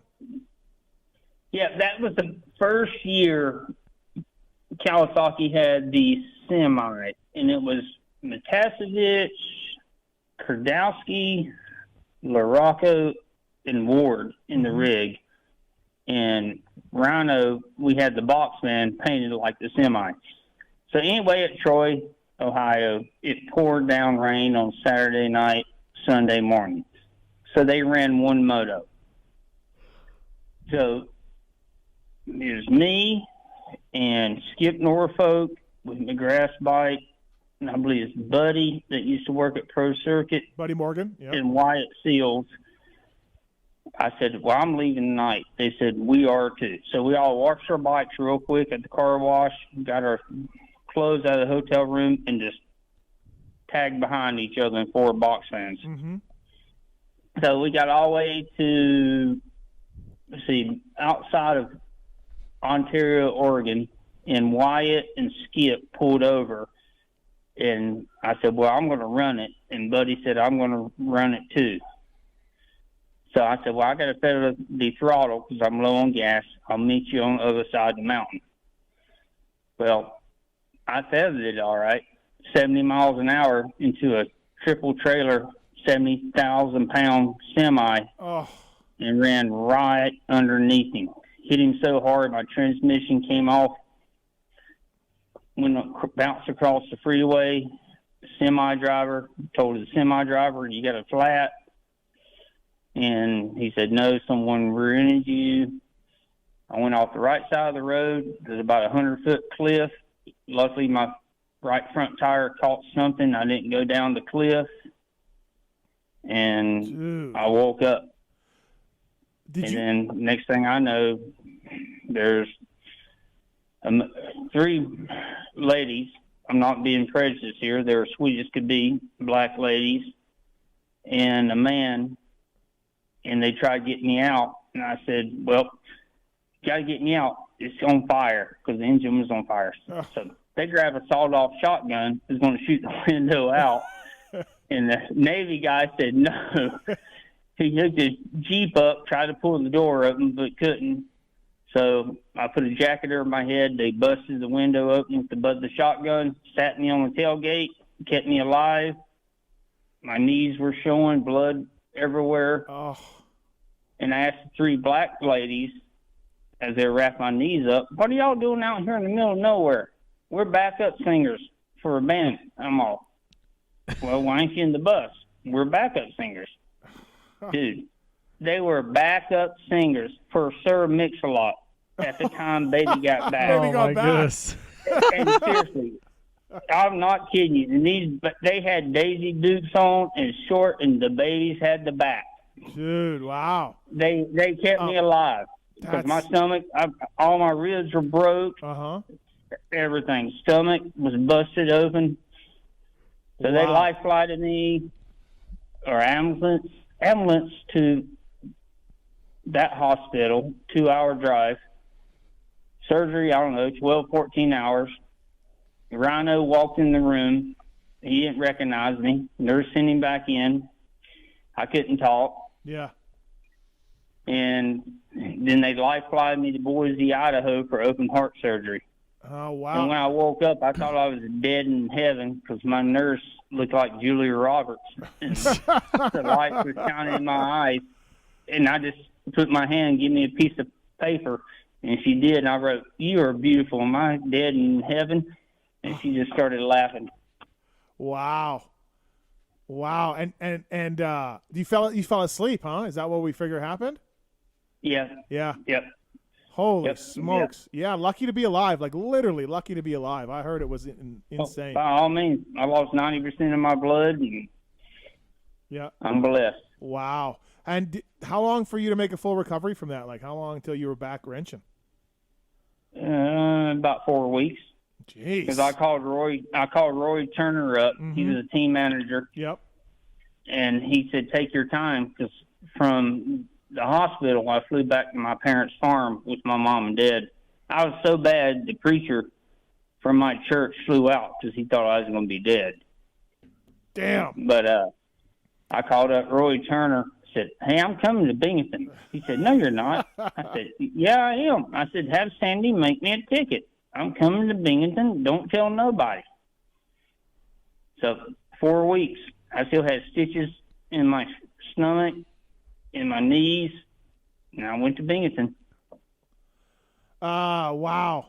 Just nuts. I wonder what happened to your box fan and bike. Who got that? And where'd that come from? Where was that? Yeah. Well, when it happened, I remember being in the ER room, and they asked who to call.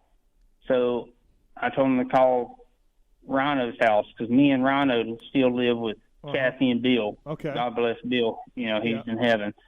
And the doctor told him, if you ever want to see Chad alive, you need to get down here. Damn. And then he called my mom, said the same thing. Mm-hmm. And then so Bill and Rhino flew up, went to the junkyard or impound, got the bikes out, and then my dad went and got the toolbox and all that. Yeah. And the freaking people working there had nerve enough to take two of my drawers of my toolbox and steal my tools. And my daddy's countryman, he said, I want my son's tools back. He's about dead. If you don't, I'm coming back here and I'm kicking your ass. Yeah.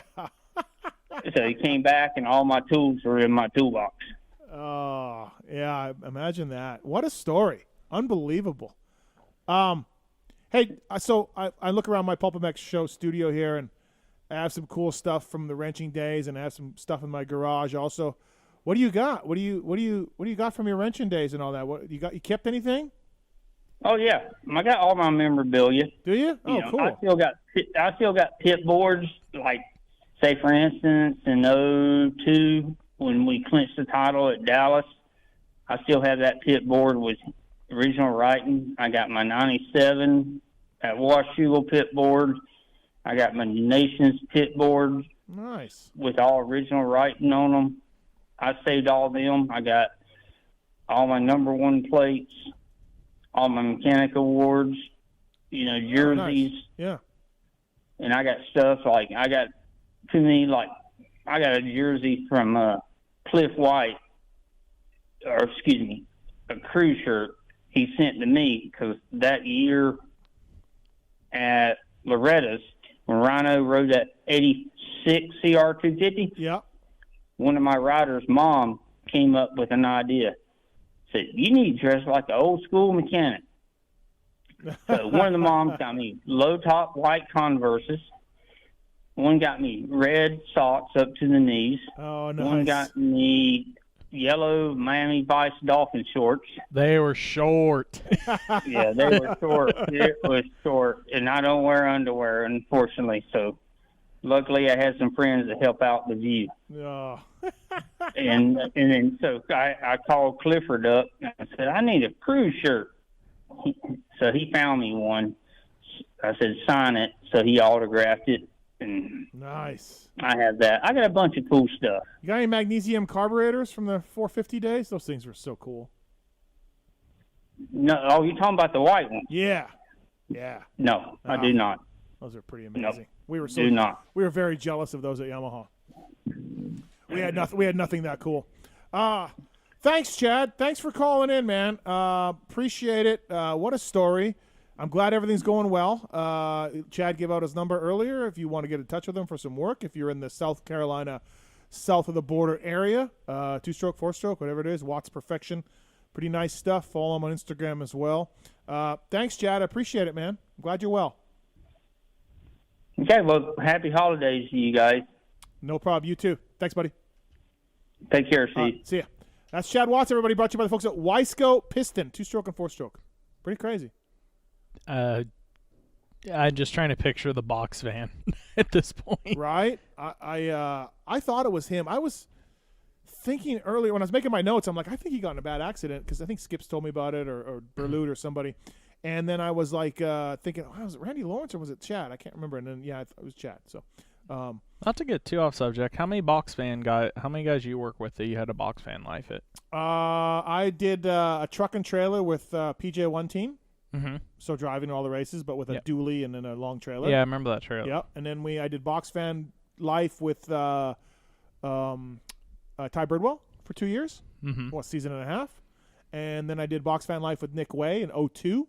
Mm-hmm. I did box fan life with Tim Ferry in 1999 until we got picked up by Chaparral. Mm-hmm. So, 1, 2, 3, 4, 5 years of driving the circuit, basically. KTM was box fan life for those East Coast four-stroke nationals. So, But, honestly, when he talks about falling asleep, like, I look back at my time and, I drove to all the races and I got to prep the bike and go grocery shopping and get the van washed and, I had to do suspension oil sometimes and split cases. And I can remember just driving through the night, head out the window, trying to keep awake.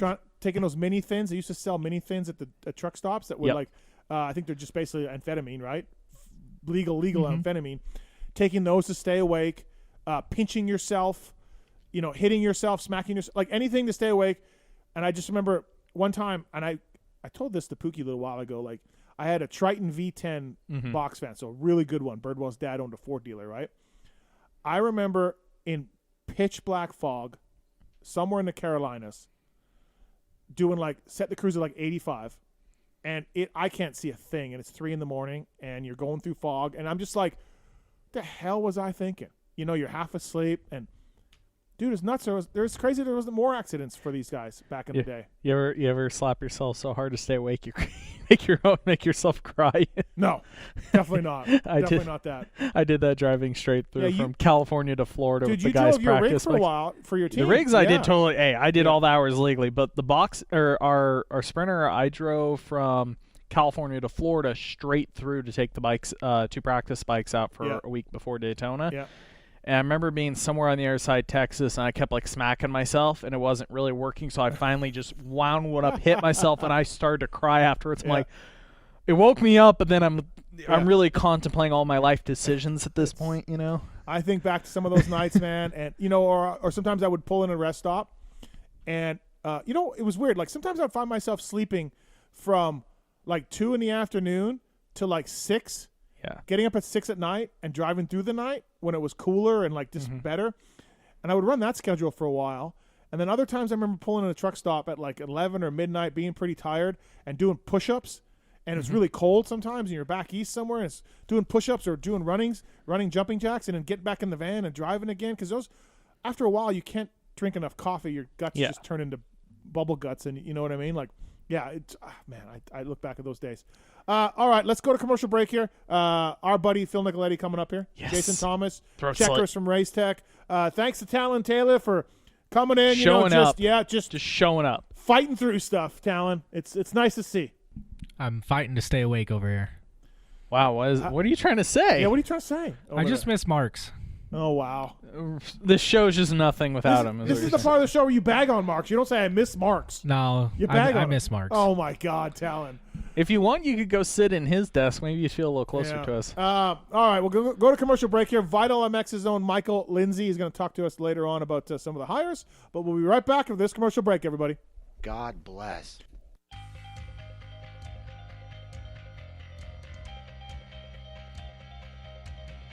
At motorsport.com, our ride started in 1999 with a commitment to making your next ride your best ride.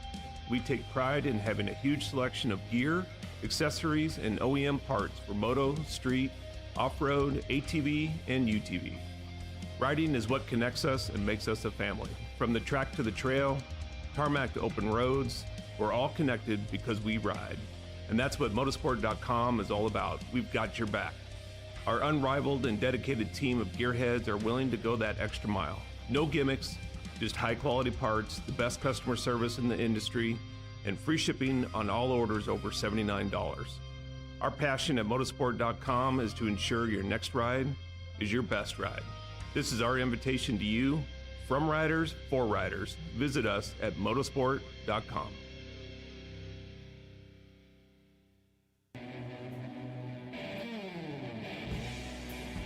Hey, in case you didn't know, Racetech is the world's largest aftermarket suspension modification company.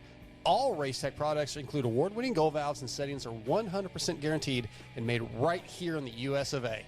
Racetech also offers state-of-the-art precision engine services and parts to all engine builders.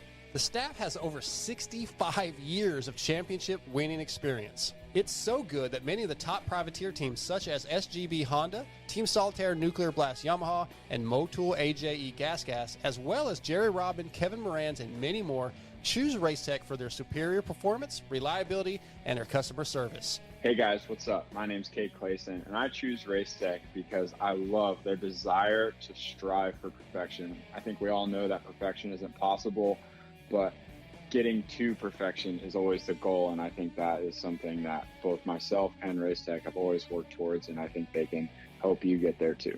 Hey guys, this is Alex Ray. I use Racetech components in my SGB suspension and also the Racetech engine. The reason I like it is just because the engine's super reliable, tons of torque, and also on the suspension side, it just gives it that plush, nice feeling.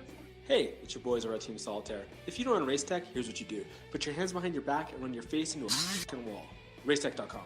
What's up, guys? This is Kevin Morans, and I choose Racetech because of their convenience of having Racetech centers all around the United States. Obviously, within my Decker Performance suspension, works really well. They're very high-quality performance products. Definitely check them out. Hey, guys, this is Jerry Robin, and I choose Racetech because of the reliable motors, good power, good suspension, and obviously it's great people around, and I've been there for a long time, and they're awesome. Visit Racetech.com and use code PULP22 to save.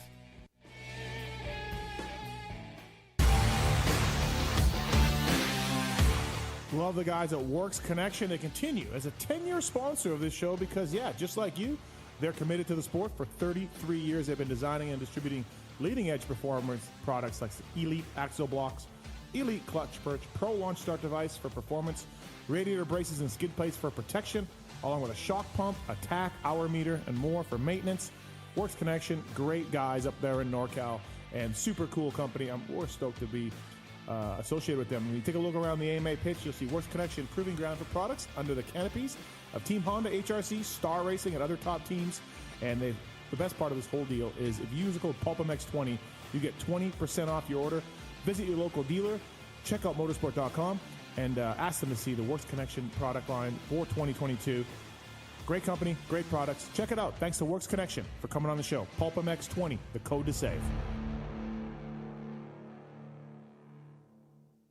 With 80 years of experience manufacturing power sports pistons right here in the USA, Wiseco has evolved into a full range of performance components for dirt bikes and other power sports machines. Whether you ride a 2-stroke or a 4-stroke, Wiseco has a variety of pistons, from reliable forged replacements to the performance-focused Racer Elite series. Wiseco has recently expanded our Racer Elite line with SX and MX proven USA-made connecting rods. Now adding to the Garage Buddy rebuild kits, clutch and valve train components, and our CV4 thermal protection line, this makes Wiseco your single-stop performance name. Visit your favorite online or local dealer or Wiseco.com to find products for your machine.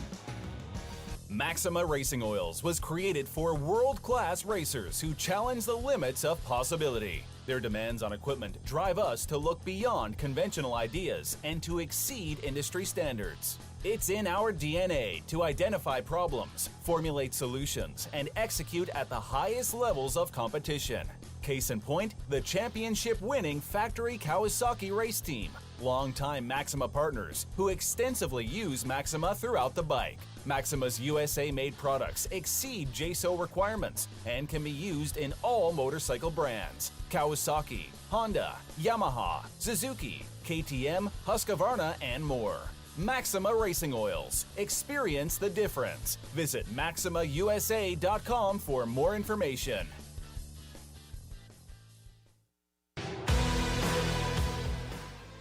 In 1990, my dad, Jamie Gregg, started Guts Racing.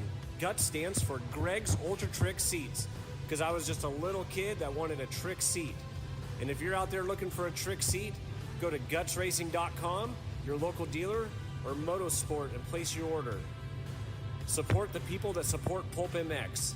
You can use Pulp 2022 for 20% off at gutsracing.com.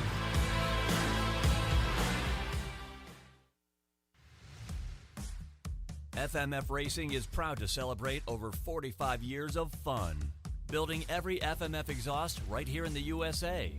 Owner and founder Don Emler may have started FMF Racing in his garage 45 years ago, but Don is still hands-on in our 100,000 square foot state-of-the-art manufacturing facility in Southern California. FMF's goal? Design and manufacture the world's best performance exhausts 100% in the USA under one roof. FMF is a proud sponsor of the Lucas Oil Pro Motocross Championship for over 25 years.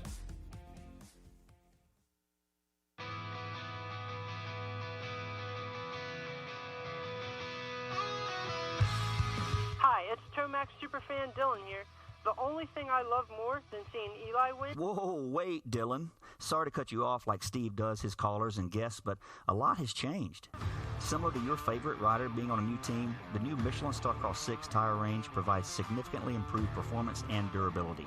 Designed to win, the new Michelin Starcross 6 tire range offers up to 16% more traction when new and up to 19% more traction when worn in comparison to the previous generation.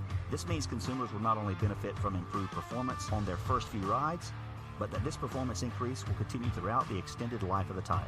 Michelin is a legendary innovator in motorcycle tire technology, and thanks to Michelin silica technology, the Michelin Starcross 6 tire range provides up to 11% more durability than the previous generation. This means consumers will enjoy the significantly improved performance throughout the increased life of the tire. Take it from me, as I too have to buy my own tires, this added value is great news. The new Michelin Starcross 6 tire range is available in 6 versions, specifically sand, mud, medium soft, medium hard, and hard versions, with the naming designation corresponding to the type of terrains and conditions where the tires were designed to win. Another innovation is the Michelin adaptive design, with specific positioning of the tread blocks in 3 zones: central, intermediate, and lateral zones, with the single goal to offer exceptional grip for the front tire and exceptional grip, traction, and longevity for the rear. To learn more about the new Michelin Starcross 6 tire line and all the quality products that Michelin offers for motorcycle segments that Steve cares nothing about, visit michelinman.com/motorcycle, and then visit your local dealer or online retailer to choose Michelin product to maximize your riding experiences. Also, make sure to follow at Michelin Motorcycle on Instagram and Facebook.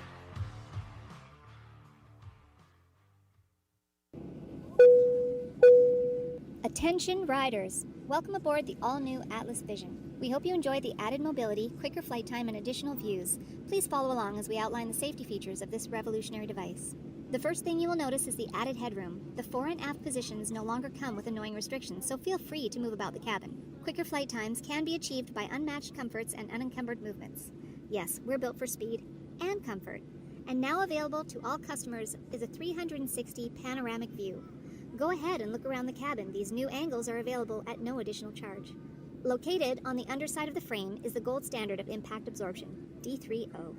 In the event we accidentally take a trip to Indonesia, we suggest that you remain with your neck in the underextended position and allow this proven material to do its job by reducing the forces over 50% better than ever before. Although the Atlas Vision will not be noticeable, it will be there when you need it. If you are riding with a child or someone who requires assistance, secure your vision first, and then assist the other person with a Prodigy, Tyke, or Brole. We ask that you keep your brace on until your moto is finished. We remind you that Atlas makes flexible neck protection. Tampering with, disabling, or destroying the product is prohibited by the limited lifetime warranty. You will find this and all other safety information in the user manual located online at atlasbrace.com. At this time, we ask that you remain standing with throttles in the wide open position with your elbows up and hips fully unlocked, whatever that means.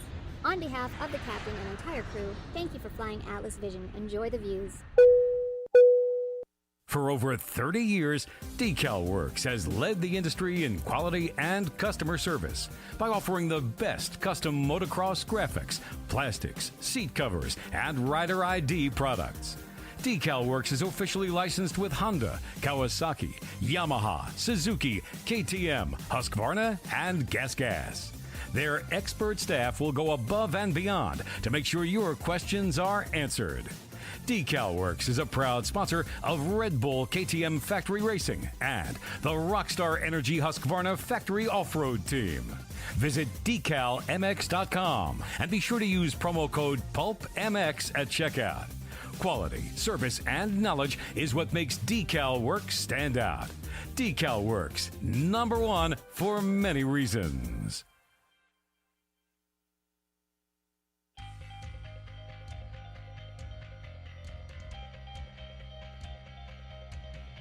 At motorsport.com, our ride started in 1999 with a commitment to making your next ride your best ride.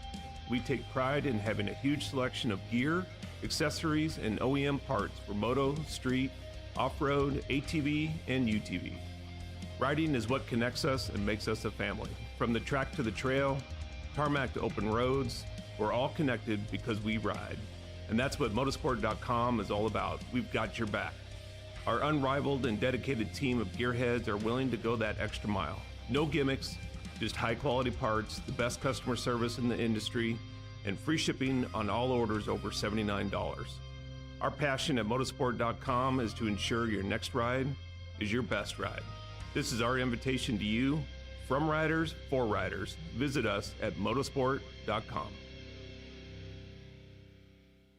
Maxima Racing Oils was created for world-class racers who challenge the limits of possibility. Their demands on equipment drive us to look beyond conventional ideas and to exceed industry standards. It's in our DNA to identify problems, formulate solutions, and execute at the highest levels of competition.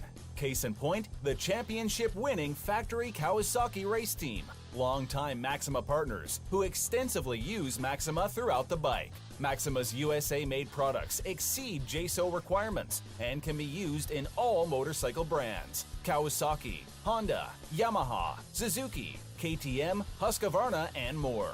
Maxima Racing Oils. Experience the difference. Visit MaximaUSA.com for more information.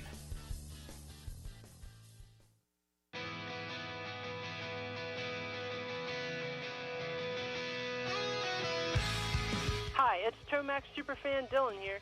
The only thing I love more than seeing Eli win... Whoa, wait, Dylan. Sorry to cut you off like Steve does his callers and guests, but a lot has changed.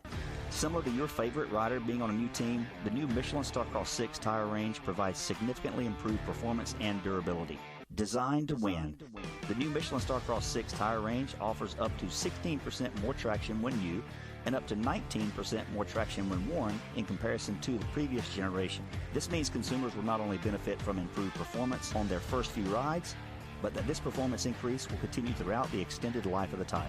Michelin is a legendary innovator in motorcycle tire technology, and thanks to Michelin silica technology, the Michelin Starcross 6 tire range provides up to 11% more durability than the previous generation. This means consumers will enjoy the significantly improved performance throughout the increased life of the tire. Take it from me, as I too have to buy my own tires, this added value is great news. The new Michelin Starcross 6 tire range is available in 6 versions, specifically sand, mud, medium soft, medium hard, and hard versions, with the naming designation corresponding to the type of terrains and conditions where the tires were designed to win. Another innovation is the Michelin adaptive design, with specific positioning of the tread blocks in 3 zones: central, intermediate, and lateral zones, with the single goal to offer exceptional grip for the front tire and exceptional grip, traction, and longevity for the rear.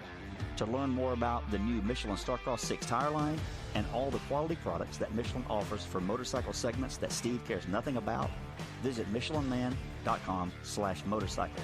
And then visit your local dealer or online retailer to choose Michelin product to maximize your riding experiences. Also, too, make sure to follow at Michelin Motorcycle on Instagram and Facebook.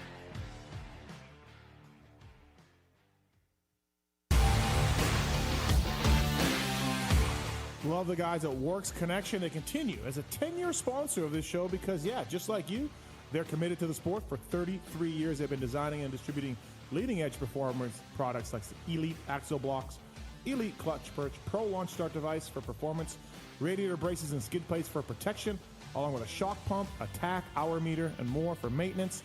Works Connection, great guys up there in NorCal, and super cool company. We're stoked to be associated with them. When you take a look around the AMA pitch, you'll see Works Connection proving ground for products under the canopies of Team Honda, HRC, Star Racing, and other top teams. And the best part of this whole deal is if you use the code PulpMX20, you get 20% off your order. Visit your local dealer, check out motorsport.com, and ask them to see the Works Connection product line for 2022. Great company, great products. Check it out. Thanks to Works Connection for coming on the show. PulpMX 20, the code to save.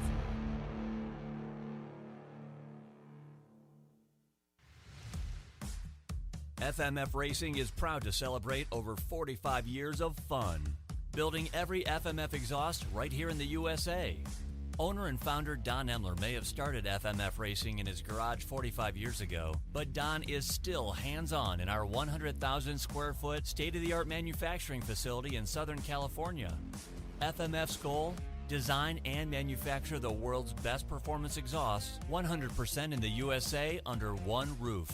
FMF is a proud sponsor of the Lucas Oil Pro Motocross Championship for over 25 years.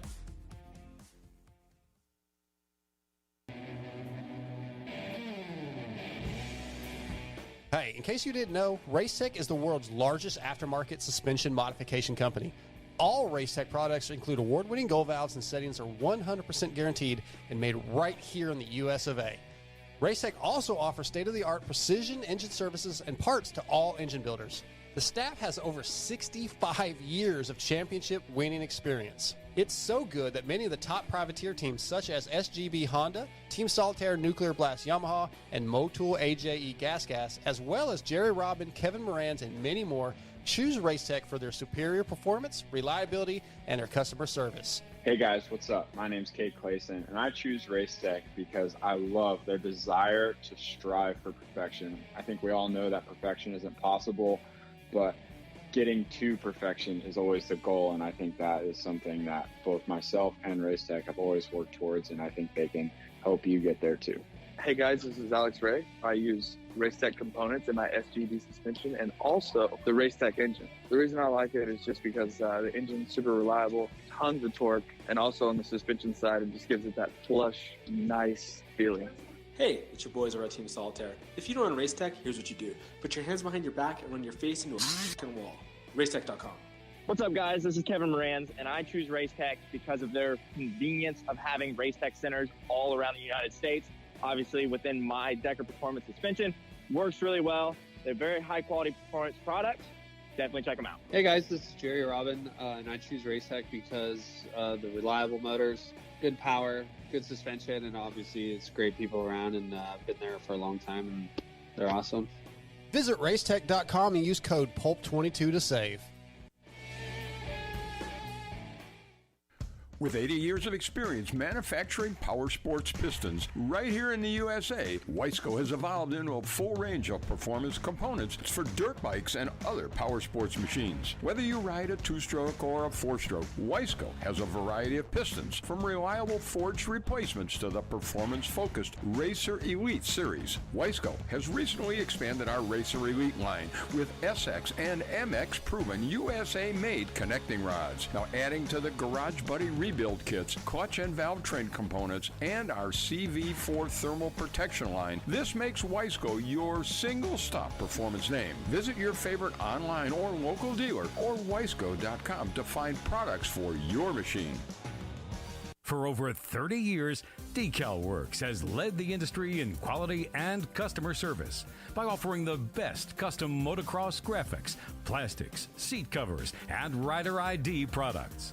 DecalWorks is officially licensed with Honda, Kawasaki, Yamaha, Suzuki, KTM, Husqvarna, and Gas. Their expert staff will go above and beyond to make sure your questions are answered. DecalWorks is a proud sponsor of Red Bull KTM Factory Racing and the Rockstar Energy Husqvarna Factory Off-Road Team. Visit decalmx.com and be sure to use promo code PulpMX at checkout. Quality, service, and knowledge is what makes DecalWorks stand out. DecalWorks, #1 for many reasons.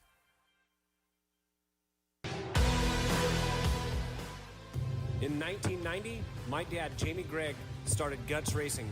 Guts stands for Greg's Ultra Trick Seats, because I was just a little kid that wanted a trick seat. And if you're out there looking for a trick seat, go to gutsracing.com, your local dealer, or Motosport, and place your order. Support the people that support PulpMX.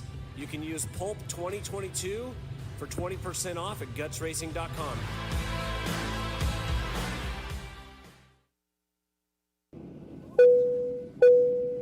Attention riders! Welcome aboard the all-new Atlas Vision. We hope you enjoy the added mobility, quicker flight time, and additional views. Please follow along as we outline the safety features of this revolutionary device. The first thing you will notice is the added headroom. The fore and aft positions no longer come with annoying restrictions, so feel free to move about the cabin. Quicker flight times can be achieved by unmatched comforts and unencumbered movements. Yes, we're built for speed and comfort. And now available to all customers is a 360 panoramic view. Go ahead and look around the cabin. These new angles are available at no additional charge. Located on the underside of the frame is the gold standard of impact absorption, D3O. In the event we accidentally take a trip to Indonesia, we suggest that you remain with your neck in the underextended position and allow this proven material to do its job by reducing the forces over 50% better than ever before. Although the Atlas Vision will not be noticeable, it will be there when you need it. If you are riding with a child or someone who requires assistance, secure your vision first, and then assist the other person with a prodigy, tyke, or brole. We ask that you keep your brace on until your moto is finished. We remind you that Atlas makes flexible neck protection. Tampering with, disabling, or destroying the product is prohibited by the limited lifetime warranty. You will find this and all other safety information in the user manual located online at atlasbrace.com. At this time, we ask that you remain standing with throttles in the wide open position with your elbows up and hips fully unlocked, whatever that means. On behalf of the captain and entire crew, thank you for flying Atlas Vision. Enjoy the views. Welcome back, everybody, to PulpMX Show. Michael Lindsay from Vital MX in studio. Thanks to Chad Watts. Thanks to Ken Roczen for the interviews. Phil Nicoletti coming up here as well. Checkerz from Racetech and Jason Thomas as well. All coming up here. Checkerz. Well, I was going to say Chris, and I was like Checkerz, and I kind of was stuck in between. Pro Filter. Thanks to the guys at Pro Filter, man. There's a real option for riders to avoid cleaning an air filter ever again. Imagine an alternative way that eliminates the time and chemicals required to clean and oil your filters. If you haven't heard of Pro Filter, maybe you've been roosted too many times. They make street bikes or oil filters and air filters for street bikes, UTVs, dirt bikes, and everything in between. Sold through power sports dealers nationwide, motorsport.com as well. To pick up a pre-oiled, ready-to-use premium air filter or oil filter for your next service. Love these guys. Makes my life a whole lot easier trying to clean the filter. 2023 Yamaha YZ450 filter, all redesigned, by the way. Mm-hmm. So thanks to those guys. I'm sure they'll be coming out with a 2023 spec right away. Maxima as well. Pulp 20 is the code to save with Maxima. Thank you to Maxima. Heritage can't be bought. 927 is still the #1 selling performance two-stroke oil in most markets around the world, which is great. SC1, fantastic. Contact cleaner, suspension clean, MPPL, all of that. Really, really good.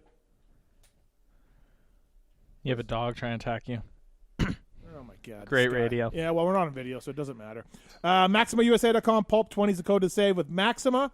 And love these guys. A lot of great products over there. Even he's wondering where Marks is. Yeah, see, he's wandering Even around. Augie wants to know. Wandering around, wondering where Marks is. He's lost. Lost without him. OGO. Thanks for the goes at OGO. What's your OGO preference right now? Are we running the layover? 9800. You got 9800 for gear? I got a bunch of lights in it for a flight tonight. Do you have the rig bag? No, I'm just hardcore 9800. Hard to beat the 9800. You can just use it for anything. And that's most of the time I don't even keep riding gear in it. I keep a lot of camera gear or light gear, just different stuff I take to the races or travel with. Yep. Like, let's go to, man. Backpacks as well. Laptop sleeves for mine. I got a bunch of pockets for the chargers and going on vacation later this week. So I was able to pack all the pockets full of junk for vacation. So looking forward to that. Thanks to the folk at OGO Power Sports. When you look at OGO, you want a discount from it. Email us using the contact form on PulpMX.com. We'll pass it on to OGO. They'll give you a Pulp Show discount. And OGO is pleased and proud to bring you our next guest. He is a friend of the show. Always radiant positivity. Phil Nicoletti. What's up, Philip? Hello, Steven. How are we? What are you doing? What's going on? Sitting on the couch trying to practice staying up late since I got a race in 3 weeks. And heat race would be going off right about now, and I don't know if I'd be fucking awake for it. So that's a thing, right? Yeah. You guys do this. I've heard you guys like this is a real thing. Yeah, no, I have to because I'm old and I like to go to bed at 9 o'clock and kind of up somewhat early. So yeah, since I'm doing West, I got to try and make it to at least 12:30, almost 1 o'clock, just so I can kind of get on that thing, and then I'll sleep into 8:30, 9 o'clock. Right. Because we don't start riding at club until noon because it's so fucking cold out. Right. And right. So it kind of works out. It kind of works out okay, I mean, my day feels a little weird, but yeah, I have to, or else I'm falling asleep, 6 o'clock out west when I go out there. You know. Yeah, I mean, like, as I said, this is the thing. It makes a lot of sense. You know, Honda used to practice with lights at their Supercross track and run through a whole heat race and main event at the right times and everything. Okay, braking till now. You know, all this. I mean, it totally makes sense. Yeah. Yeah. I mean, the light thing might be a little bit of a stretch, you know, but the time, just, you know, when I have my coffee, when I have dinner, like all that stuff needs to kind of be somewhat regimented because it does make a big difference. You know what I mean? I just don't want to be feeling off. And like I said, we race at 8 o'clock at night. It's 11 o'clock East Coast time. Yeah. And yeah, my body clock's pretty sensitive, so got to hit it right. But yeah, so just working on it. So it works out good that you had me up late because if it was outdoors time, I would be pissed. Yeah, I know. Wow.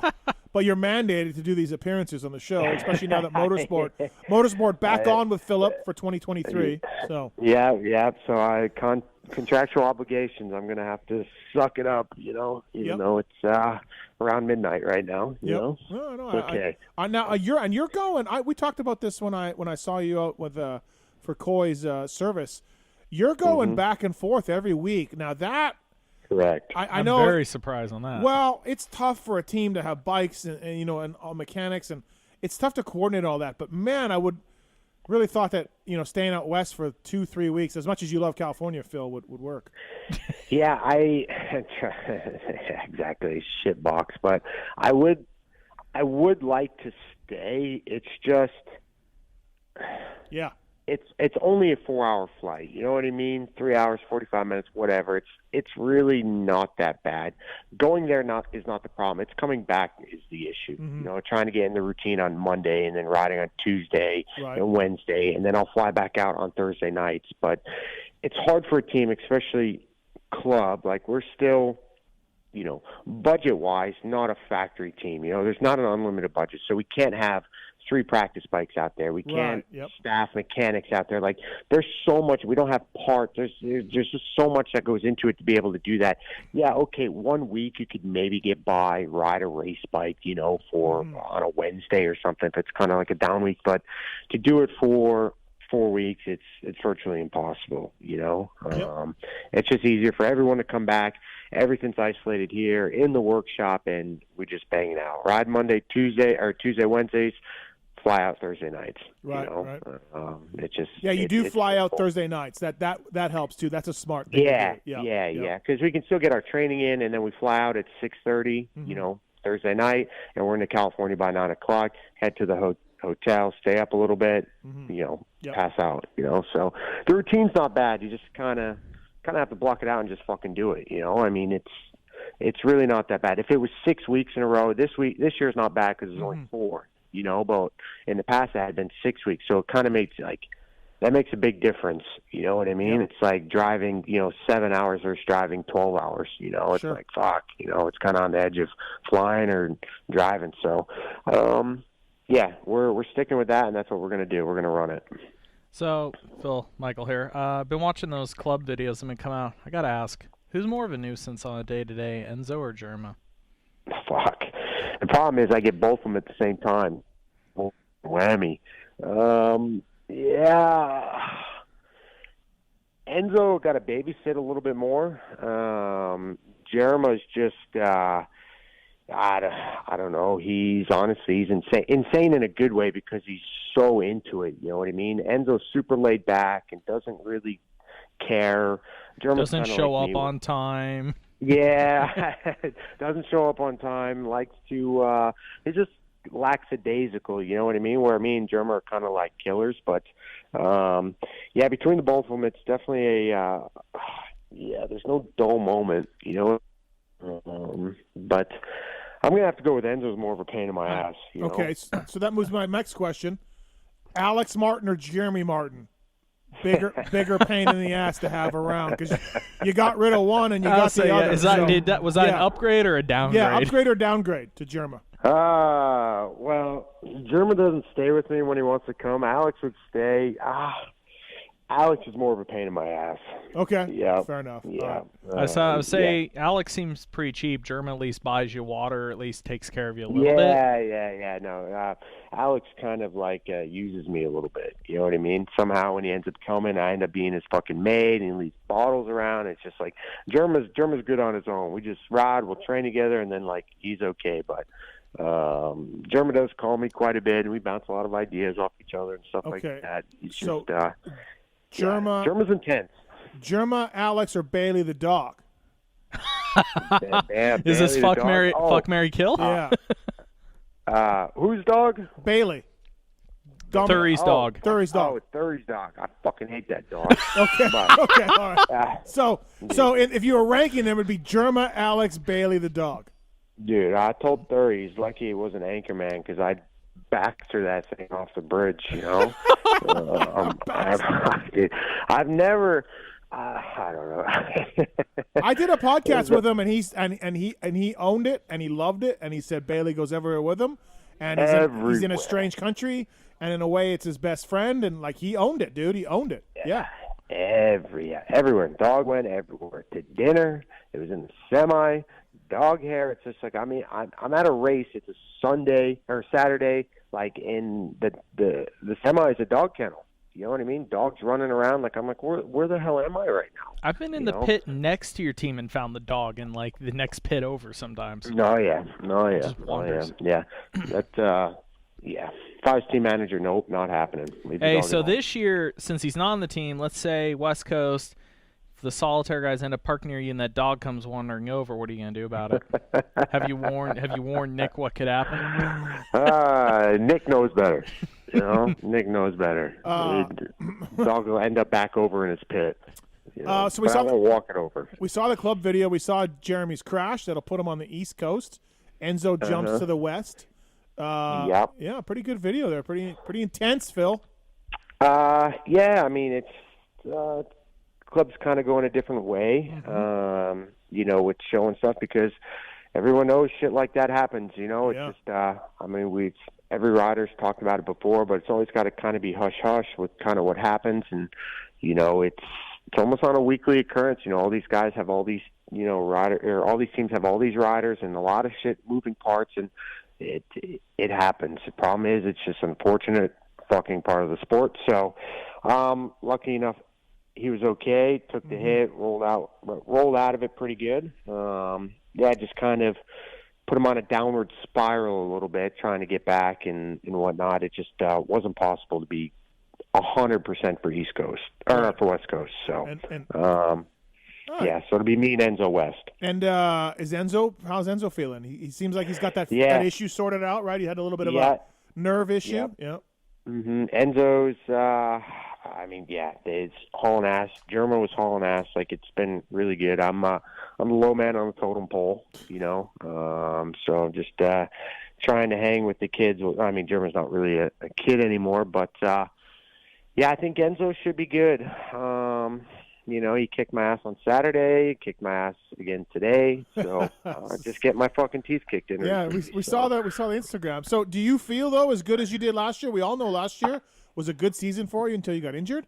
You were riding very well. You made the podium at a Triple Crown one race, right? Did you get third? No.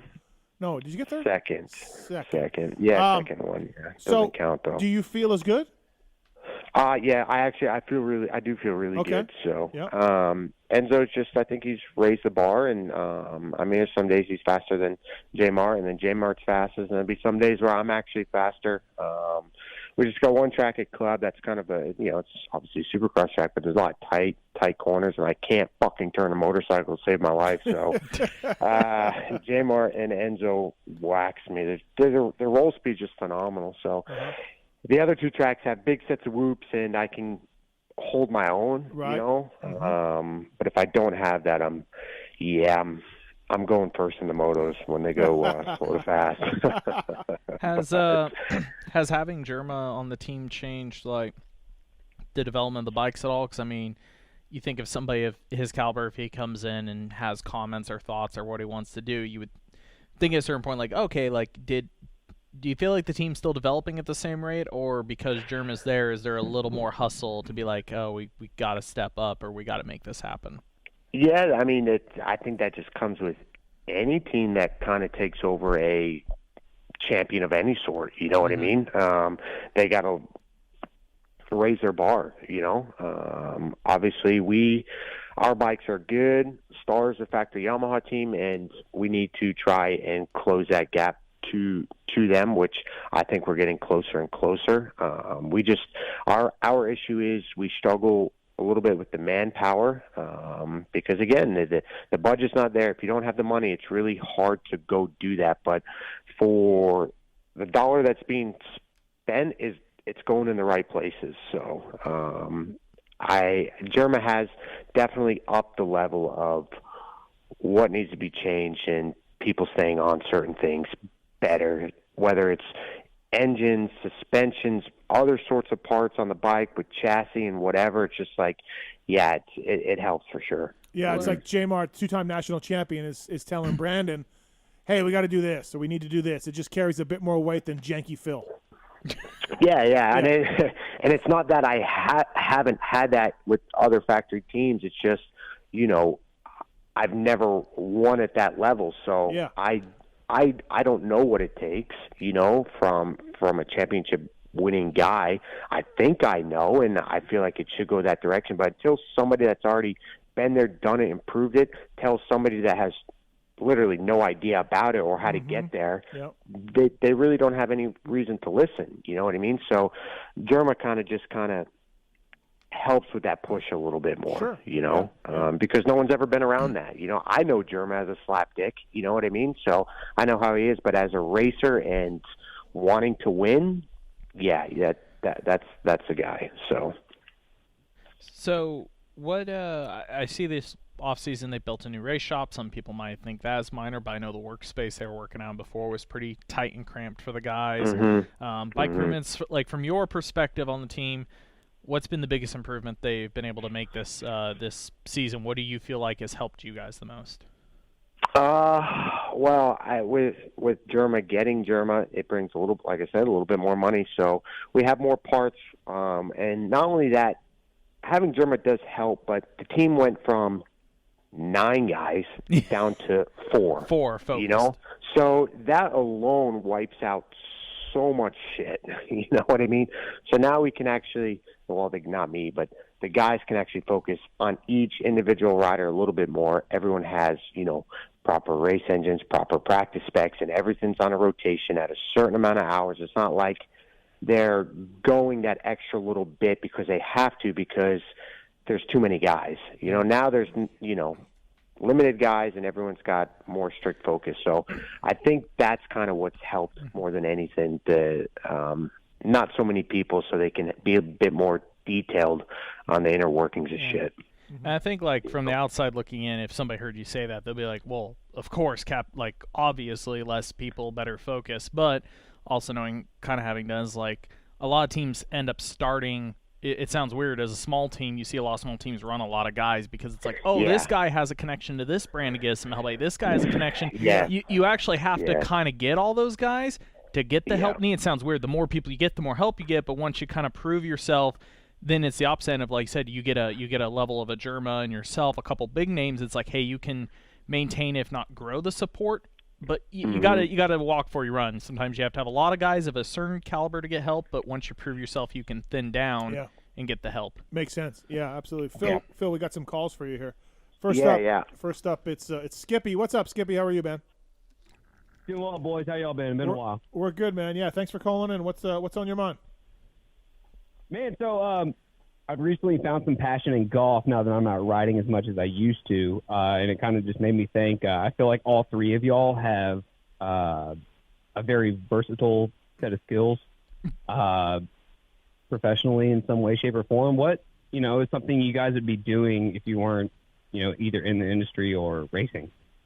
Phil, what would you be doing? I tell you right now, I would be fucking playing golf.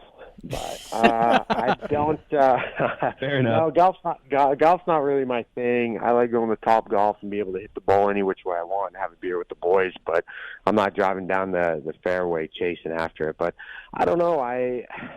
I don't really know. I enjoy snowmobiling. I personally enjoy cycling. Like even when I don't have to train, I go cycle. I know it sounds so dumb to say, but a lot of my boys, I love leaving from a brewery with my buddies, going for a bike ride, coming back, having a beer with them. Like that's kind of my Yeah, but thing, that's not what you'd be doing if you weren't dirt biking. Skip, yeah, like Skippy career-wise. would, Yeah, what would he'd you be be doing? Phil be career-wise? pouring concrete. Phil would be working in the jail in New York with Canary. Pouring concrete. Oh, you're asking what I would do for like an actual occupation if I wasn't riding moto. Yeah. Fuck. I don't know, to be honest with you. Yeah. Athlete, because I got cut from the basketball team 4 years in a row in high school, so that's out. I don't really know. Yeah, you like that? I'd like to say it had something to do with the sport, So. Yeah. But, what about you, Michael? What do you got? I got three that pop into my mind. I mean, if I didn't have any involvement in moto, I'd be operating heavy equipment. That's what my whole family grew up in. I was around. Mm-hmm. I had a heavy equipment rental company.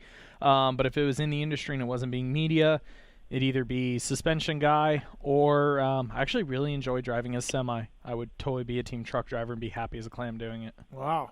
Okay. I mean, all I've ever known is dirt bikes, and I had a bunch of, in the words of Phil, dumb dick jobs. Like when I was like I didn't have I delivered auto parts. I pumped gas. I did all this stuff that like never was a career while I was racing in Manitoba and so I didn't have a career per se. So I don't know. I don't know what I would do. I do a lot of cocaine and eat some pills, brother. Yeah. I don't know, Skippy. It's a good question. I don't know what I would do. Yeah, really, I don't. I guess. If you ever just drop that sound drop, that's the exact sound drop I had saved too, just for that moment. There we go. Was so great. Thanks, Skippy. Thanks for the call. Talent stepping up. Thank Y'all you. be good. Merry Christmas, guys. You too, man. Thank you. Nash. Gentlemen. What's up, Nash? We were just talking about you earlier. Oh, well, thanks. I just came in, doing a little Christmas shopping. And Phil's on, me and Phil connect. And how fitting that I'm a career counselor by my career, and I happen to call in, and Phil's kind of, uncertain of what his destiny would look like. Yeah, what can you you could have counseled him and do a career. I thought you were going to say Phil is a counselor to J. Martin and Enzo. Now, it's funny, Steve. Recently I was listening to Re-Raceables, and Amart was talking about how the training stories, and when Phil would go out with Johnny. Phil, if you could go in the time machine to when Johnny O'Mara worked you guys horribly. Like, can you allow your mind to go that deep into the Suffer Festival? Yeah. I mean, I think of those Suffers daily.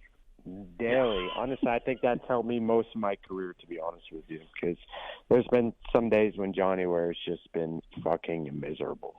Like when you jumped on that wagon, which was brilliant, by the way. You didn't pay for it. Yeah, it's free. It was free. So Phil was free. Yeah, free. Right. Well done. Like, did he ease you into it, or does he like just totally brutalize you guys? Like, no. It was struggle until you were able to somewhat keep up. You know what I mean? There was times when we get to certain points on trails where like I was so far behind, I had to like draw arrows on, to go left or right, so I knew which way to go. But yeah, it was gnarly. But I miss those days, and I miss because Johnny's not like what he used to be anymore. You know what I mean? So it seems so for me, it's a little bit different with like the Lawrences and whatnot. I'm not saying they don't log the time and this and that, but the shit that we used to do is that's not being done anymore. Not on a Monday through Friday. Hey, do you ever want to just go for a mountain bike with Johnny to see where you stack up now?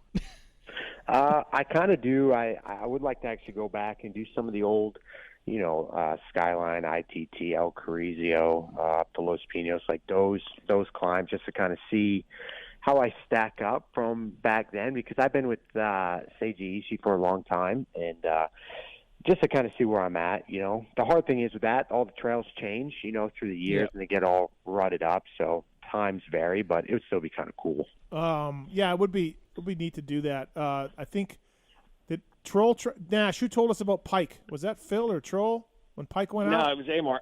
Amart was told the story. Yeah, Pike went out and not built for mountain biking, Phil, and very angry. Yeah, but yelling.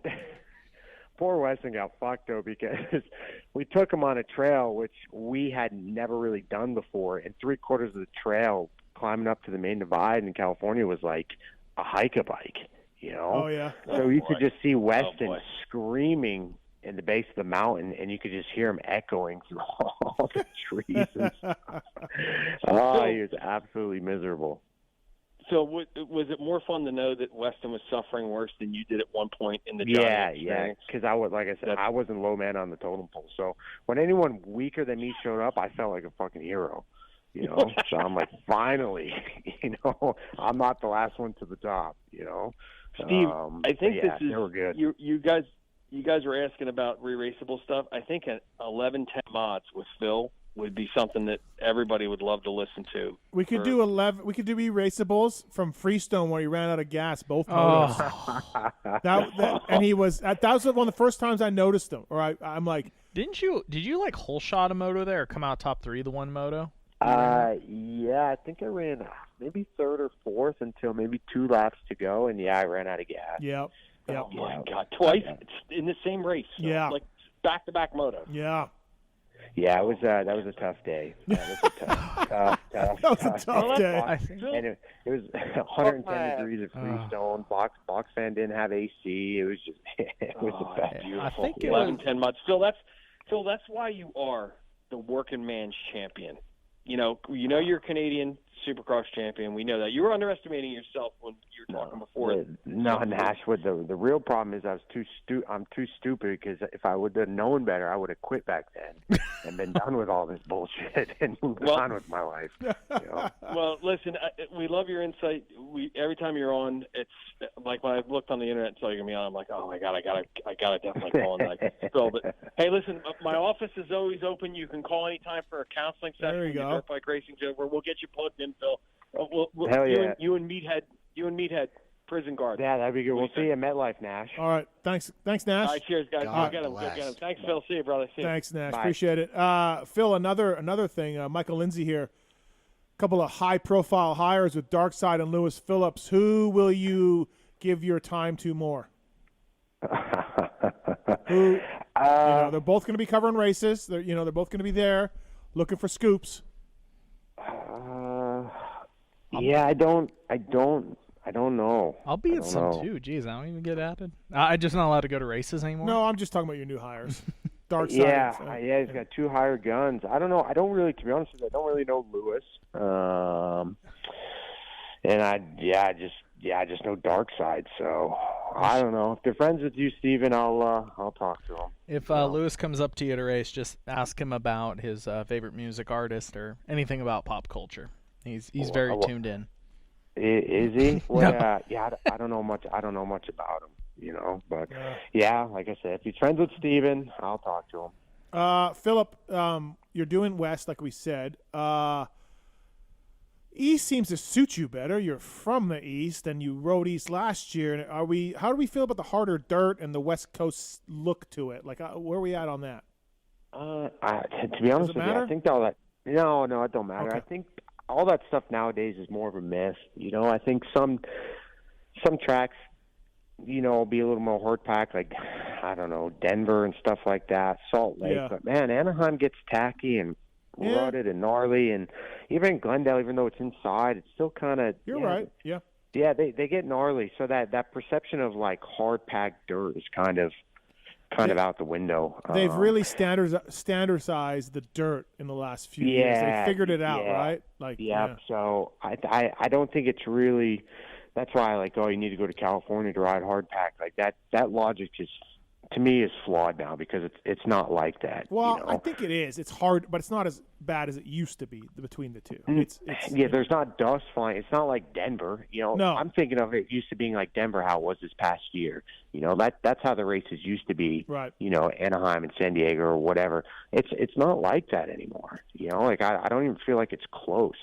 So, but I think I'll be okay as long as the whoops are big. I'll be good, because last year West had a lot of big whoops, and that's kind of what I'm hoping for, because East Coast it gets so rutted you can't even really skim them anymore. No, yeah, absolutely. Who do you miss more, Brayton or Cade? at club? I can't even believe you're asking that question right now. Cade was actually there on Saturday, saw him, but I do miss JB there. Okay. Fuck. Yeah. Classy. Cade is kind of, Cade's Cade. But JB, classy. Yeah, right. Yeah. It feels weird not having JB there. It really does. Mm-hmm. So I don't know. But yeah, I was blessed with Cade's presence on Saturday. Mm-hmm. Didn't disappoint. Okay. So earlier you guys mentioned Coy's service, and something I was thinking about earlier, like I'm flying out North Carolina tonight, red eye, shooting with KP for a couple days. I think I'm coming down and shoot either with you, Phil, or Enzo and the guys, and thinking about Freddie, thinking about all these guys that kind of got there because of JJR, that this North Carolina, even in a little bit of South Carolina, but just, I don't know. It definitely seems like to me, not to say club wouldn't be there, but there's a lot of you guys that have ended up there because of JJR, and this little moto community grew down there, and it's kind of cool legacy-wise that that's there. Yeah, JB and Weege would not be there without a doubt without JGR. Phil may have been there because of the club thing, but a lot of Freddie, lots of guys. You're right, Michael. Enzo, KP, yep. Yeah, no, I mean, that's actually a really, really good point. I mean, there's a lot of us, mechanics, the whole nine, that were California people or Florida or whoever, like all transplanted here to Charlotte and then kind of just never left, Mm-hmm. It's kind of wild to think about, but then I was here, like you said, South Carolina for a little while, but then when I started riding for JGR, I did live up by the shop for many, many years, and I kind of, it became a home away from home, so...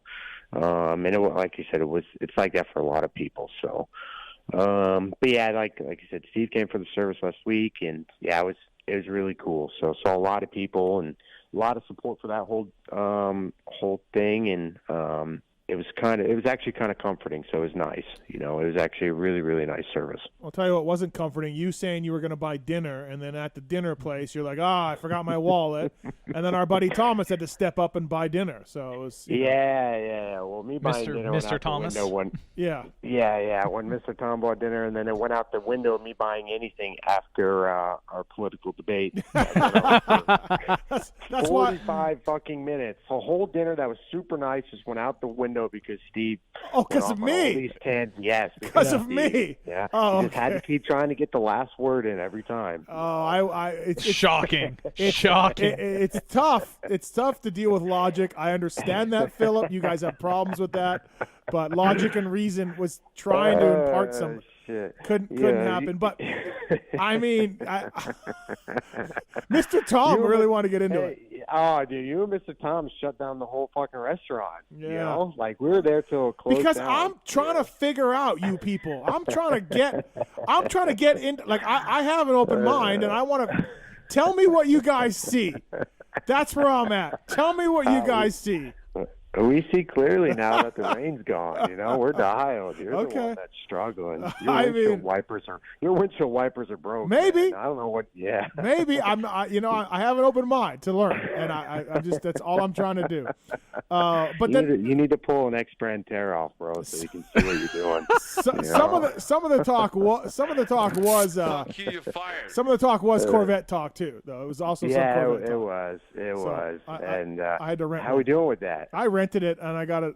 I kind of got it out of my system a little bit. I still want one. It was sweet, but I rented it. So. That's so sad. I showed up here expecting to get to take a ride at least to Starbucks, and it's already gone. I missed it. But you know what? The worst thing I had to do, put it on my social, because then it's just like, dude, flooded with comments. Here's like, you say, I had to put it on my social. Did you? No, I didn't say had to. I just put it on my social, which I shouldn't have, because then I had to deal with everybody thinking I have one, right? Yeah. How did you think that was going to go over? I should have definitely thought about it. That was a dumb idea. You could have just put like #rental, to save yourself a whole lot of grief. Yep. #rental, #midlife crisis, #I know. Yep. No, and Thomas and Phil are like, dude, that's such a midlife crisis white guy move, and I'm like, yep. Like I mean, you can't deny that. There's just no way. So I don't know. I think a real life crisis would have been you getting a Mustang, but Kiefer lost that one. So many people blew him out on my DMs. Like they're just like, he's an idiot. A Shelby Mustang? Like what? Outside of missing the Koi Services talk, I think the thing I would have missed the most was probably listening to Thomas tell you about getting a real car instead of a Koi. Well, yeah, no. Thomas, I don't have Thomas's money wallet, so. Yeah, Thomas is like, why would you get a Corvette? Why don't you just get a Porsche 911? You know, like, for sure. Yeah, Thomas. That's in the same range. For sure, Tom. Yeah. Why don't you just get a Bugatti or what? Yeah, I don't know. I don't know why, Thomas. I'm not sure. I don't know why. I think there's a little misconception between him and the middle class. You know, when it comes to cars, I mean, literally, a Sprinter is more money than one of those Corvettes. Yeah, like that's, yeah, exactly. It's a little different. Well, Philip, thanks as always for calling in, giving our listeners an update. Dude, I can't believe it's coming up, man. So I mean, I don't know if it's coming up. It's here, dude. It's here. Over. Yeah, you will be at Anaheim racing. Yeah. Everything's coming along good. So we'll ride race bikes next week a little bit. Semi leaves next Friday, and Are you? Can I interest you in signing up for PulpMX Fantasy? No, not a chance. Not a chance. I mean, I can't deal with that sort of stress or pay for playing. If you give me a free code or whatever, maybe I'll play, but I would love for you to play and then watch a rider let you down in an LCQ. The worst part is he could I'll be racing him and I'm picking him and I'm like, okay, we're 5th, 6th, but I picked him for 5th or what? I don't even know how PulpMX Fantasy works, but let's say I pick Enzo for a certain position, I'm in front or behind him. No, you don't pick people for certain positions. You just pick them to just do well in the main event. They got to make the main, and then they got to, So but a guy like that, you don't even make any points off of. It's like the guys that are battling for the LCQ spots. Here's where it could come into factor. So if Enzo is a 6 handicap, that means 16th or better in the main event. He's double points. You want to get double points with everybody, right? Mm-hmm. So if he's a 6 handicap and I pick him and he's 16th in the main event, well, Enzo would probably be a 4, but let's just say he's 16th in the main event and you're 18th and you're on him.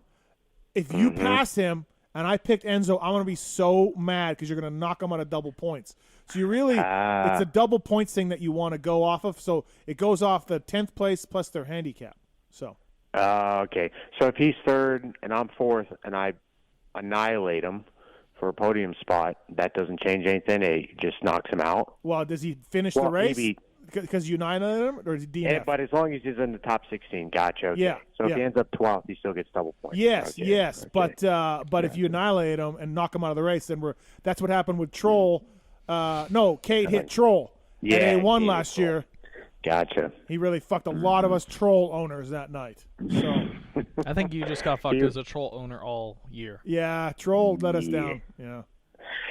Yeah. He was. How about he tells me at Millville, don't pick me the rest of the year. My head's not in this. I've got a concussion. I'm riding this thing out. That's his exact words to me. I'm just riding this out. The fucking guy sets a season best the next week. The next week is his season best race. It was the concussion. I'm just like, thanks, Troll. Thanks a lot. Your words were, I'm just riding this out. Well, I really would like to see is Phil pick somebody, that rides a club, whether it's on his team or not. I just want to see all of us yell at riders that do bad. Like, we can tweet about it, text about it. Phil would actually see them the weekend after the race. How much throat slitting would there be at club that week? Yeah. There's already enough of that as it is, and there's nothing even on the line for fantasy or anything.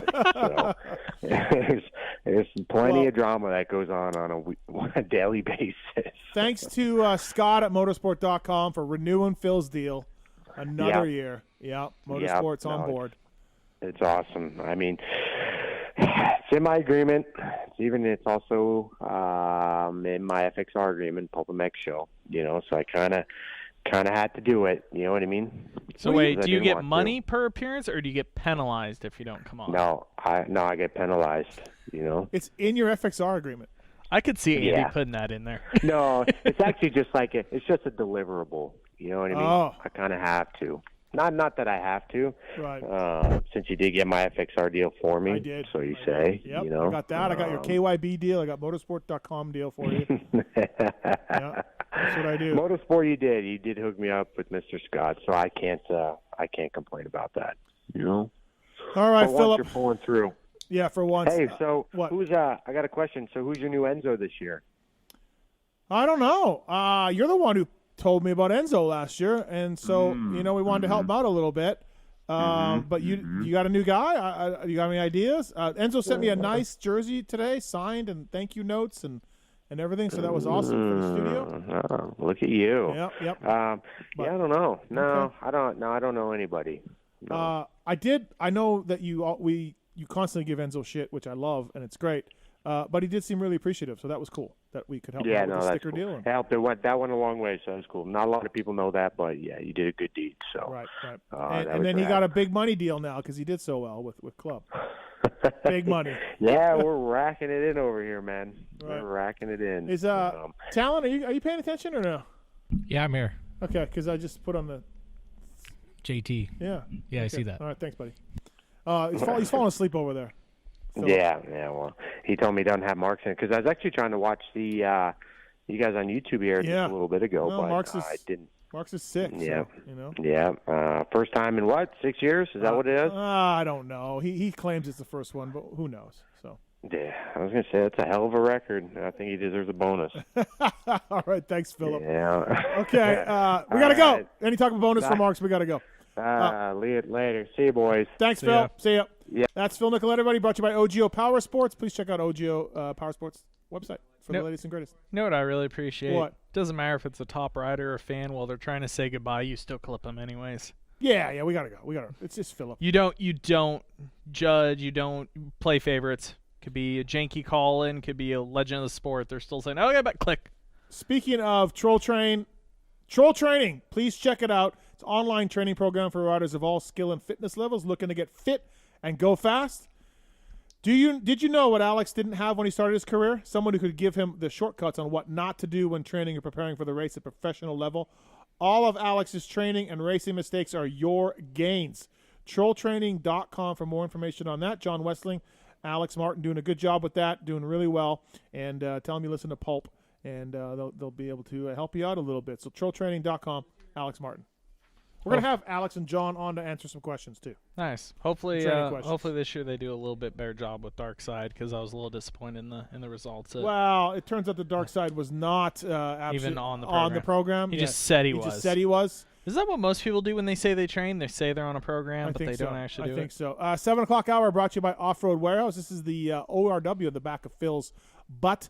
They got truck parts all across America. Corona, Vegas, San Diego, Georgia, Temecula, Arizona.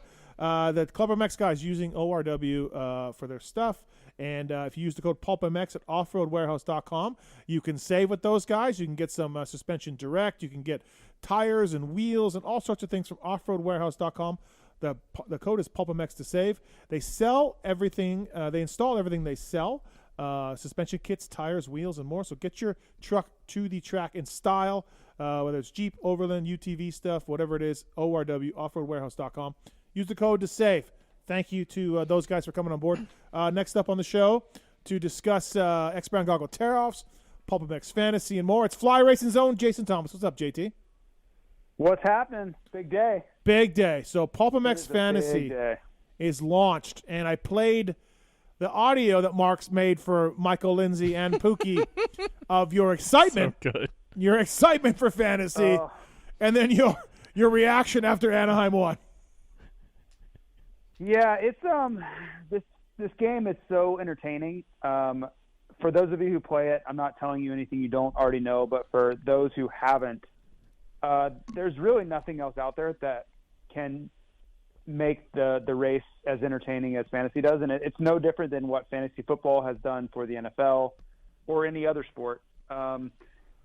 For me, unfortunately, I don't handle things all that well a lot of the time, and when my chosen riders on my fantasy team choose to crash or go down in the first turn or just simply ride poorly, it negatively affects the quality of my life for several days. This might be a personal problem that I need to seek help for, but it's a real thing. Like I am noticeably downtrodden all of Sunday if I have a bad fantasy day. It's not good. Yeah. It's pretty gnarly. I can shake it off. I'm fine. Like, I get some of my picks, you're just like, what are you thinking? Like, afterwards. You're like, what were you thinking? Because whatever happened was really obvious, right? After the fact, of course. But like, who is the guy you picked in Daytona? Oh, who was the French guy Le Francois. There was, I can't remember if JGR's guy, yeah. I can't remember if it was this year or last year. There was a round, we were on the press box. I can't remember who you guys got all hyped up on. And I wasn't on it, but everybody was hyped. We all picked him. And I think it was after he didn't make the main, we went back and looked at the vault, and it's like the guy's been racing Supercross for 9 years and only made like 2 mains. It was like, the heck? Yeah, and you know what? There's practice lap warriors, you know. The Cat was one of them. Now, Cat made 1 main event. Yeah. So he wasn't a total bust for fantasy purposes. But he basically qualifies really well and then has no chance of making the main for the most part. But the cat is what we call fool's gold. Yes. Yes. Yeah. So you get suckered in by those practice times for fantasy purposes, and then you watch the race and you're like, oh, he was never. If you pick a guy and he's like 8th and looking good and he eats shit on the last lap or 2 laps, at least you can like go to bed. Maybe not JT, but most people can go to bed being like, well, the theory was right. It's when the guys, JT, never even come close to making the main that you're like, what was I thinking? Like, this gentleman was never in the top 15. Yeah, I don't know. Like, I struggle with that because in those moments I can just blame myself and just be like, yeah, you're an idiot. You should have never picked him. Why would you do that? The ones I struggle with the most are when it's a good pick and it just doesn't go your way. Like some divine intervention caused that person to not do well. Like Garrett Marchbanks was that person multiple times during 250 West last year for me. Yeah. Plenty fast. I mean, all day a top 10 guy, arguably top 5, and doesn't make the main event. I literally want to come out of the stands and start beating him with a tough block. Wait, let's add one more layer to that. Then it's even worse when it's the next weekend and you can't pick them and they do exactly what they were supposed to do the weekend before. Yeah. Then you just relive it all over again. See, JT, I'm opposite. I imagine that you and I have opposite theories here. Shocking. On something like that, I'm like, look, that was a good pick and that should have worked. And I rest my head easy knowing that, just the fate of the gods screwed me over, right? It's the picks where you're like, that guy never came close. Yeah, I don't go that direction. Yeah, often. that's true. I don't. You go out on a limb more times. Like I have a gut feeling he looked good. I don't. That's true. You're right. Do that. Yeah, you're safe. So, yep. Yeah, I honestly, because if I do that, I hate myself too much, and I'm scared of what I'll do to myself. The mental anguish that I will put myself through if I do something like that.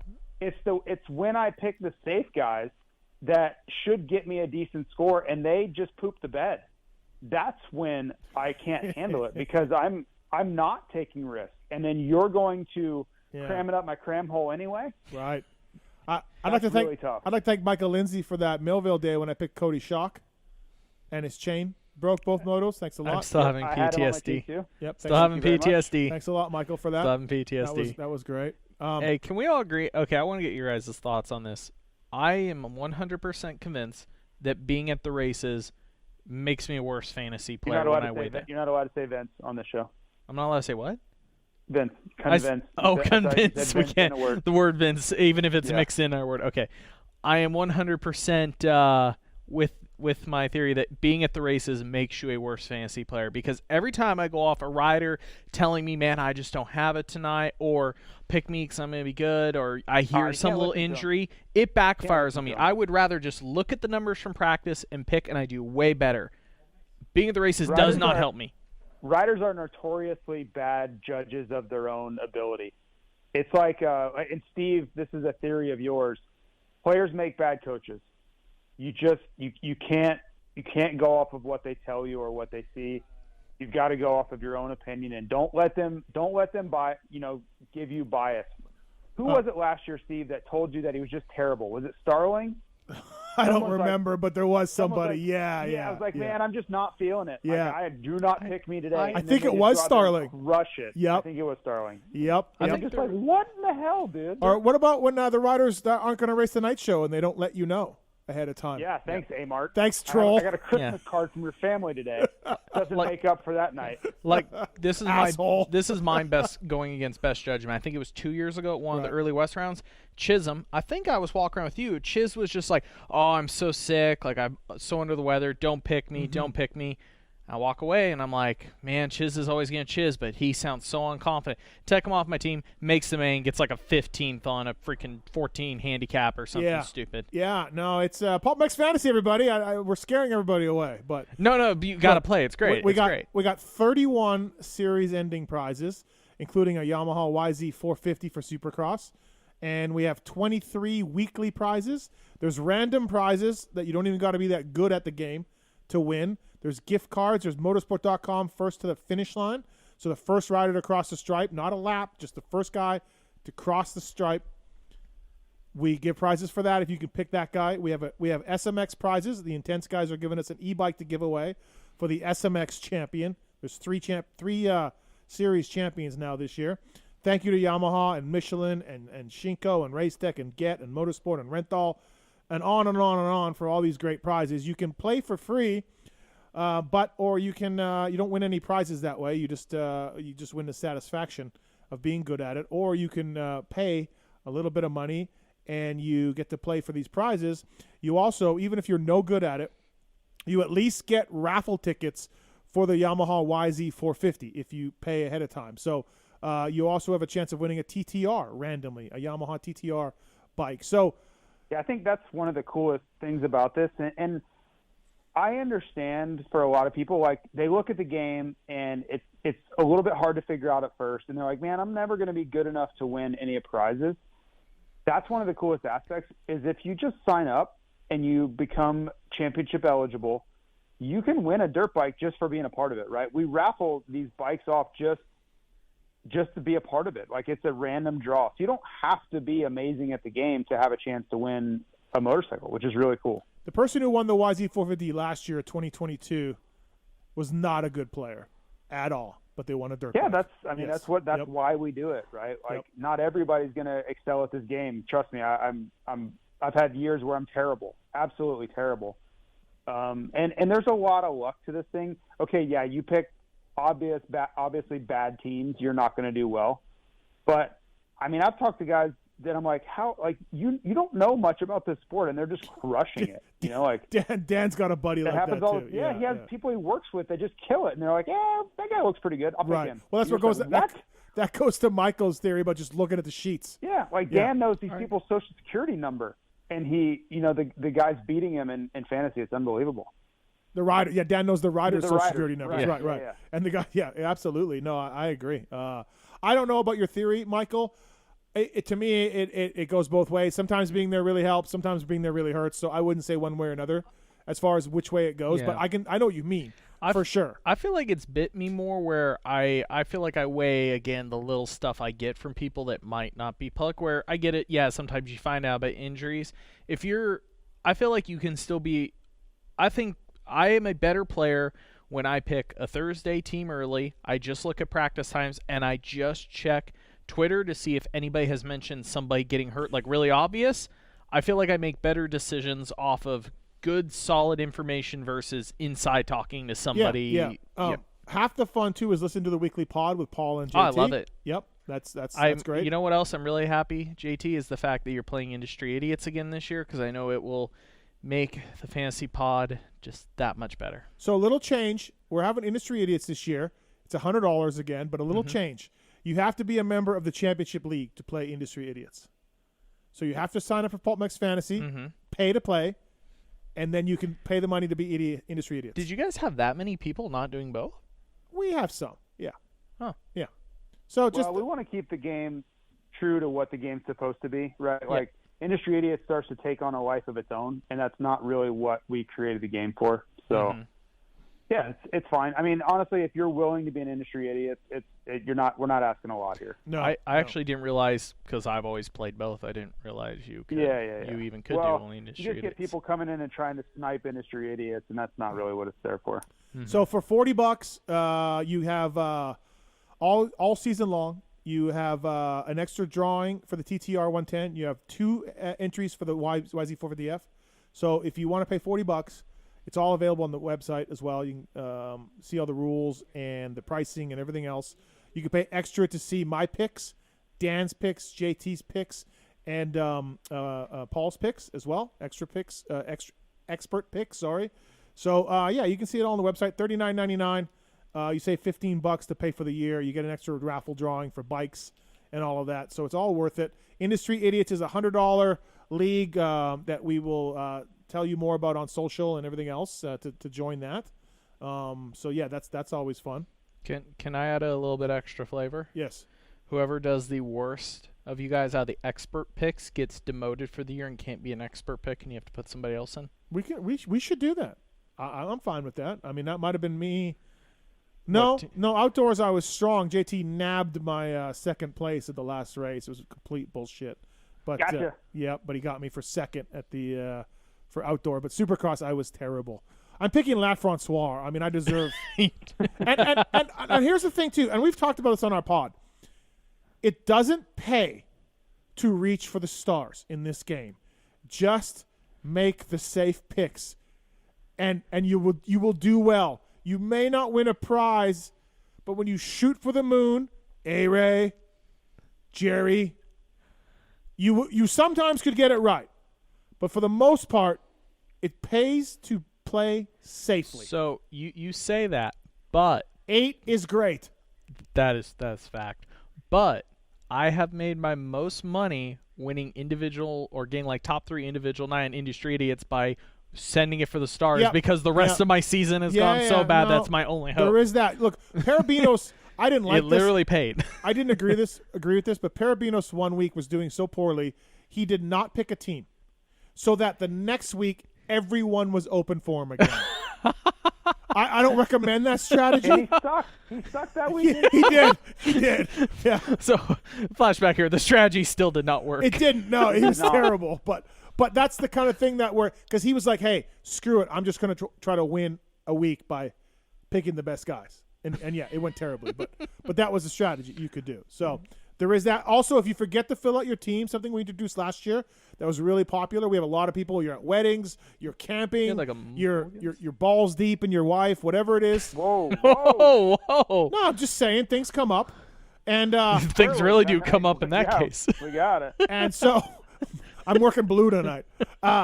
Mulligans. So you get mulligans. You can pay for these. It is 1 for $5, or I forget what the other option is, 3 for $10, and that way it'll take the experts teams, a random expert team, a random team of the riders that the experts have picked, and give it to you for that night, and of the riders you're eligible to pick. And so that way, if you're out, you got no phone service, you're like Weege, and you're trapped in a TV truck, and you can't work, then yeah, you can buy the mulligans, and it'll save you. It's pretty sweet. It's something we came up with last year. So yeah. It's not if your team sucks or anything like that. It's basically right. If you didn't save a team at lockout, it's going to give you a team, and it's going to be randomized between the experts. So, a lot of the average mulligan scores were better than the average score for like the game most times, and not because you're getting the team of the expert picks, right? We have more insight or more inside information than the average person. Yep. So I can't tell you how many people reach out and like, oh man, I'm thankful for the mulligan, right? Okay, my score wasn't awesome, but my season's not over. That's what you're trying to avoid. Yeah. Is your season, screeching to a halt because you lost service or you blacked out or whatever Steve wanted to infer that you were doing as well. I don't know what kind of all-nighter you're pulling in that scenario. Like I'll say middle day, all day. Wouldn't you like to know? Unbelievable. Wouldn't you like to know? I don't think I would. Also, we are changing the Triple Crown points this year. We're going to a much lower handicap system for these because, everybody's in the main event. Everybody gets a great score. Everyone was picking all the 16s, right? Mm-hmm. Whoever was in there. And so we're changing that. We're making it lower. Triple Crown rounds will be tougher to do well at, just to make it a little easier and vary up the picks, right? And vary up the picks. So we're doing that. We're making that change as well. So PulpMXFantasy.com. 4 dirt bikes up for grabs. An intense taser as well. So thanks to the intense guys. We got 31 season-ending prizes, 22 weekly prizes, and jerseys available. We get jerseys right from the riders, to give to the winners every week. So yeah, pretty cool game. You can sign up now, pay for the year, and maybe you can win a motorcycle even if you suck balls at this game. So and I think honestly, and the last thing I'll say about it, the coolest aspect of the game, like we love playing it. We played it long before we created our own game, and kudos to Travis Marks for doing such an incredible job of creating this game and writing his own code and all this stuff, even though it damn near killed him the first year. If there are so many races throughout the season, right? We're looking at 31 races, and let's say 20 of them are basically supercross races. We all know that a bunch of those races are going to be pretty boring main events. That's just how things go. Like, it's just a part of racing. Some races are great. Some races are really boring. Those boring races, if you have a fantasy team, I promise you will not be bored. It completely changes your night as far as how your entertainment level is. Are you engaged in what's going on or not? Because, like, the weekends where Tomac gets a whole shot on Steve's Blue Crew, it might be over. Like, and we all kind of know it. Like, you just shrug your shoulders. And Steve, you and I have sat in the press box so many times, and you're on the start, and you're just like, well, that's over. Like, he's gone. And if it's not for fantasy, you just don't have a lot to latch onto. So that's my favorite part, is it adds so much intrigue to the LCQs and the heat races. And, like, the battle for 8th and 9th in the heat race means everything. Like, it can completely change your night.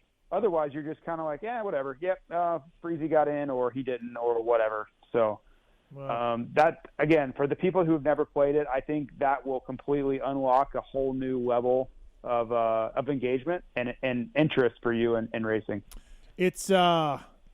It gets pretty exhilarating at times. I'm not going to lie. It also really frustrating. It gets really frustrating also. It makes me feel very unprofessional because I'm pretty sure I've mother effed a few riders out loud in the press box. I have so many. Oh, my gosh. JT, are you sticking to the no Jerry rule for 2023?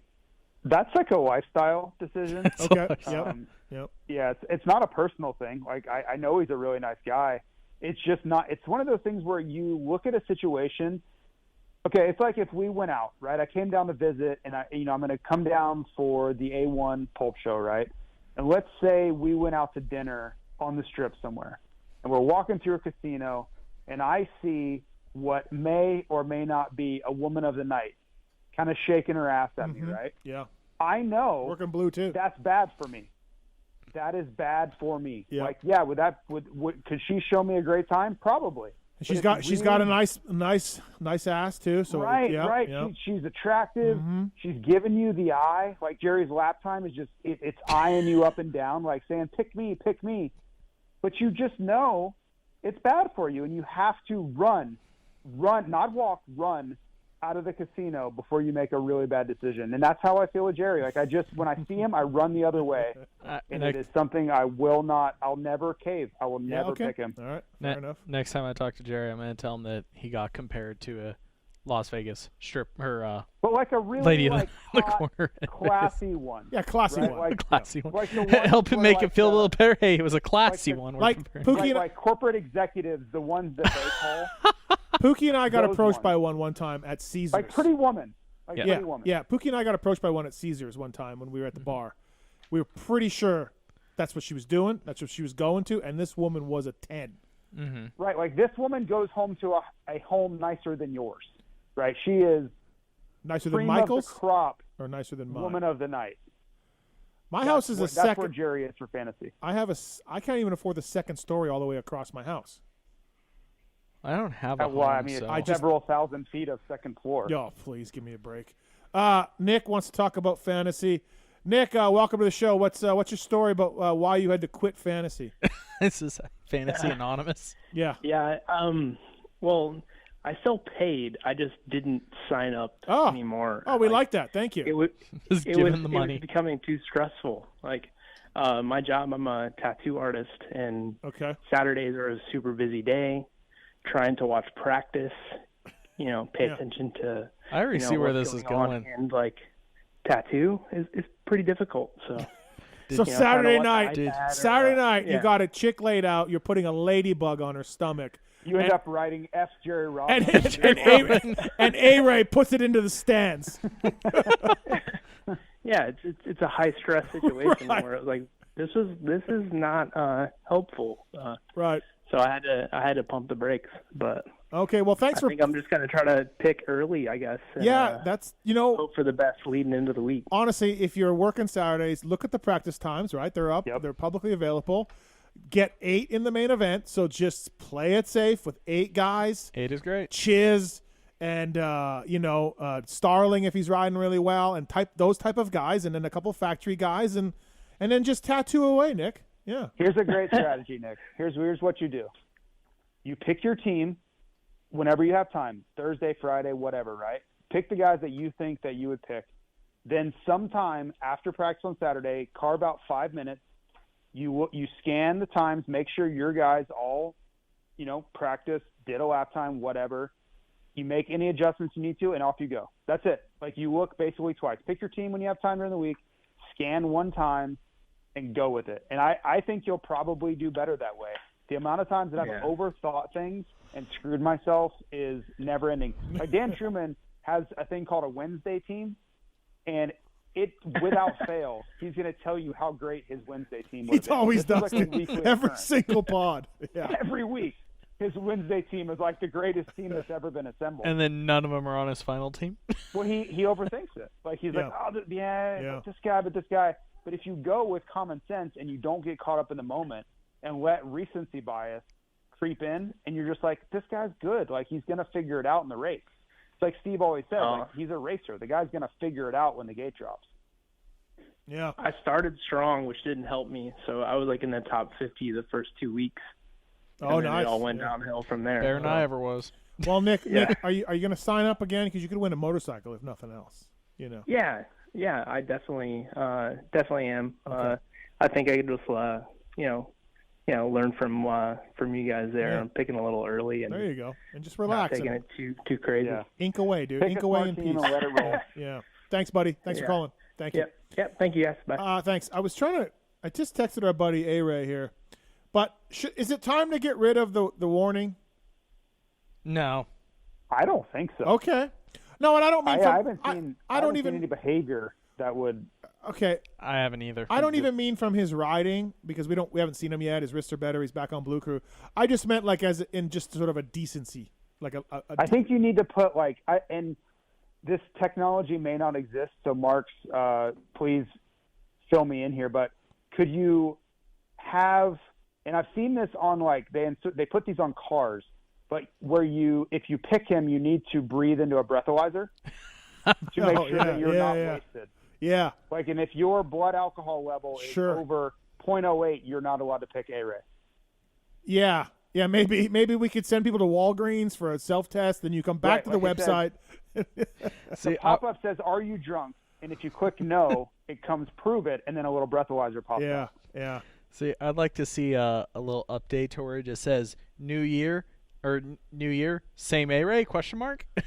Well, I just feel bad for the guy. He doesn't mind it. He thinks it's funny. He's awesome. We all love A-Ray. No, yeah, but I just I don't know. Maybe we can.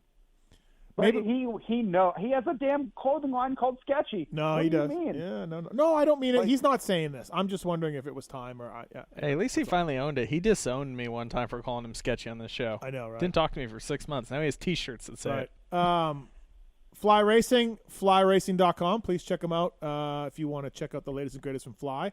I went riding last week, JT, and I wore the Evo, and love the Evo stuff. So Evo's my favorite too. Right. We have some pretty exciting things coming, which I'll talk about that. It's way too early to be talking about that. But so can I? I agree with you. Evo was a gear I hated, and now I love it. It's pretty crazy how much it's evolved. When you raced or when you were working there? Like yes, when I raced. When you raced, you didn't it like was Evo. heavy. Right. It was hot. It Right. sucked. I didn't like it. Okay, that was awesome. All right. Okay, so before we do the X Brown Goggle tear-offs, A-Ray. Yo. Hey, are you okay with us leaving the warning on PulpMX Fantasy? Yeah. Because God forbid people don't know who I am and they pick me and then I KO myself and then there I go with more DMs. So at least they have a warning. So they don't really... Okay. We were You can tell them they did it to themselves, right? Yeah, you did it to yourself. Yeah, you should have known, right? So sign-ups are open. Sign-ups are open, and we wanted to just, make sure that people saw the the thing, and then wanted to know if you were okay with us, or is it time to take it down or whatever. No, you can leave it on there. Honestly, it's kind of a blessing for me. Okay, all right. Like I said, if anyone picks me and I do something dumb, and then I can just say, "Well, you were warned." Okay, fair enough. All right, sounds good. Granted, I am on Blue Crew now, so yeah. That whole thing is really, really good. So, yep. Yeah. No. Did you hear about Adam? Did you hear about Adam Cirillo's pod that we did? Oh, dude. Yeah, I was stoked. I was like, oh yeah. JT AC said that A-Ray's been getting after it out on the test track and in the gym. I heard about this. I heard A-Ray. That was the one person that he kind of pointed to. He right? did. It was A-Ray. Yep. Oh, geez. Pretty awesome. Blue Crew. That's what Blue Crew does for you. All eyes on you. Honestly. All right, A-Ray. Well, thanks for calling in. Just quickly wanted to check you were okay with running the disclaimer for another year. Yeah, no, it's good. I think is JT wanting to put one on Jerry too, or just me? It's a good question. Jerry probably deserves a waiver. I think Jerry would get mad. Yeah, no, I like it. I like mine. It's pretty good. I think Jerry would get mad. He takes it a little harder. I would like it to link. I would prefer if you click on Jerry, it redirects you to a link and lists his results. Oh, jeez. I mean, my results are pretty bad, but I mean, I give it my best. But sometimes I just end up three rows up. So the craziest part about Jerry is he is so damn fast. That's the hardest part about it. He's good. When you watch him ride, he makes you want to pick him, which is why I go back to you're walking through the casino, minding your own business, and the next thing you know, you're on row floor 37 with your clothes off. Like that's what happens. And then you're balls deep and you can't make your picks, JT. You miss the entire race. Right. That's why you need a mulligan. God. All right, A-Ray. Thanks for calling in. I just want to make sure that you're good with it. All right. All good. Thanks, buddy. Good. All right. Yeah, man. Fuck my ass. All right. That's A-Ray. All right. We still got the X-Brand Goggle tariffs. But last word on PulpMX Fantasy. Yeah, sign up. Have fun. Let us know. We have a pod each week as well. Roto jumps in here and there, and myself and Dan and Paul and JT, and we commiserate on our picks and how it went. And your misery. And the misery. Hey, can we talk about one other thing that's come up day one? It got mentioned earlier. The name I'm not allowed to speak is Not Racing. Yeah, is that like confirmed? I saw his replacement riding this week, which his replacement told me I can't say who he is because it might get him fired from his other job. But if anybody pays attention, they probably know who's on the MCR bike now. Yeah, I mean, I think I know who it is, but I'm more interested in like how that whole dynamic went down. Because I've heard a lot of rumors, and I don't know that any of them are he's confirmed. actually hurt. There was talk about some spawn one and bench, but he's hurt. Freeze got hurt. Yes. Not getting benched. No. A-Rod is riding on the team. Somebody. Anthony Rodriguez. I said I wasn't going to say it. You can say it, but I'm not saying it. Oh, I already tweeted this. He doesn't care. I saw him this week, and he was just like, don't post a video or a photo of me. It might get me fired from my Brazil job. Oh. Okay, my bad. Well, I don't know. Yeah, whatever. Terrible, Steve, getting him fired. Don't be sketchy with this stuff. Don't just be upfront with everybody. That's all I got to say. Yep. So, Anthony Rodriguez, which that's an interesting hire because there's definitely some guys I would think would be ahead of him. But A-Rod is fast. He's a little A-Ray. A little A-Ray, but let's put it this way. He was going quite a bit quicker than Drake and Wade. JT, I'm just curious, all these professional sports like NBA, NHL, what have you, have professional jerseys for the players. I'm just kind of curious, how come in our sport sport, we don't have, say, like Savachi jersey or Tomac jersey for people to buy? So it's happened in the past. Fox did this for Dungey. They may have done it for other guys, but I remember specifically them doing it for Dungey because I bought one and had him sign it just for a souvenir that I still have. The challenging part.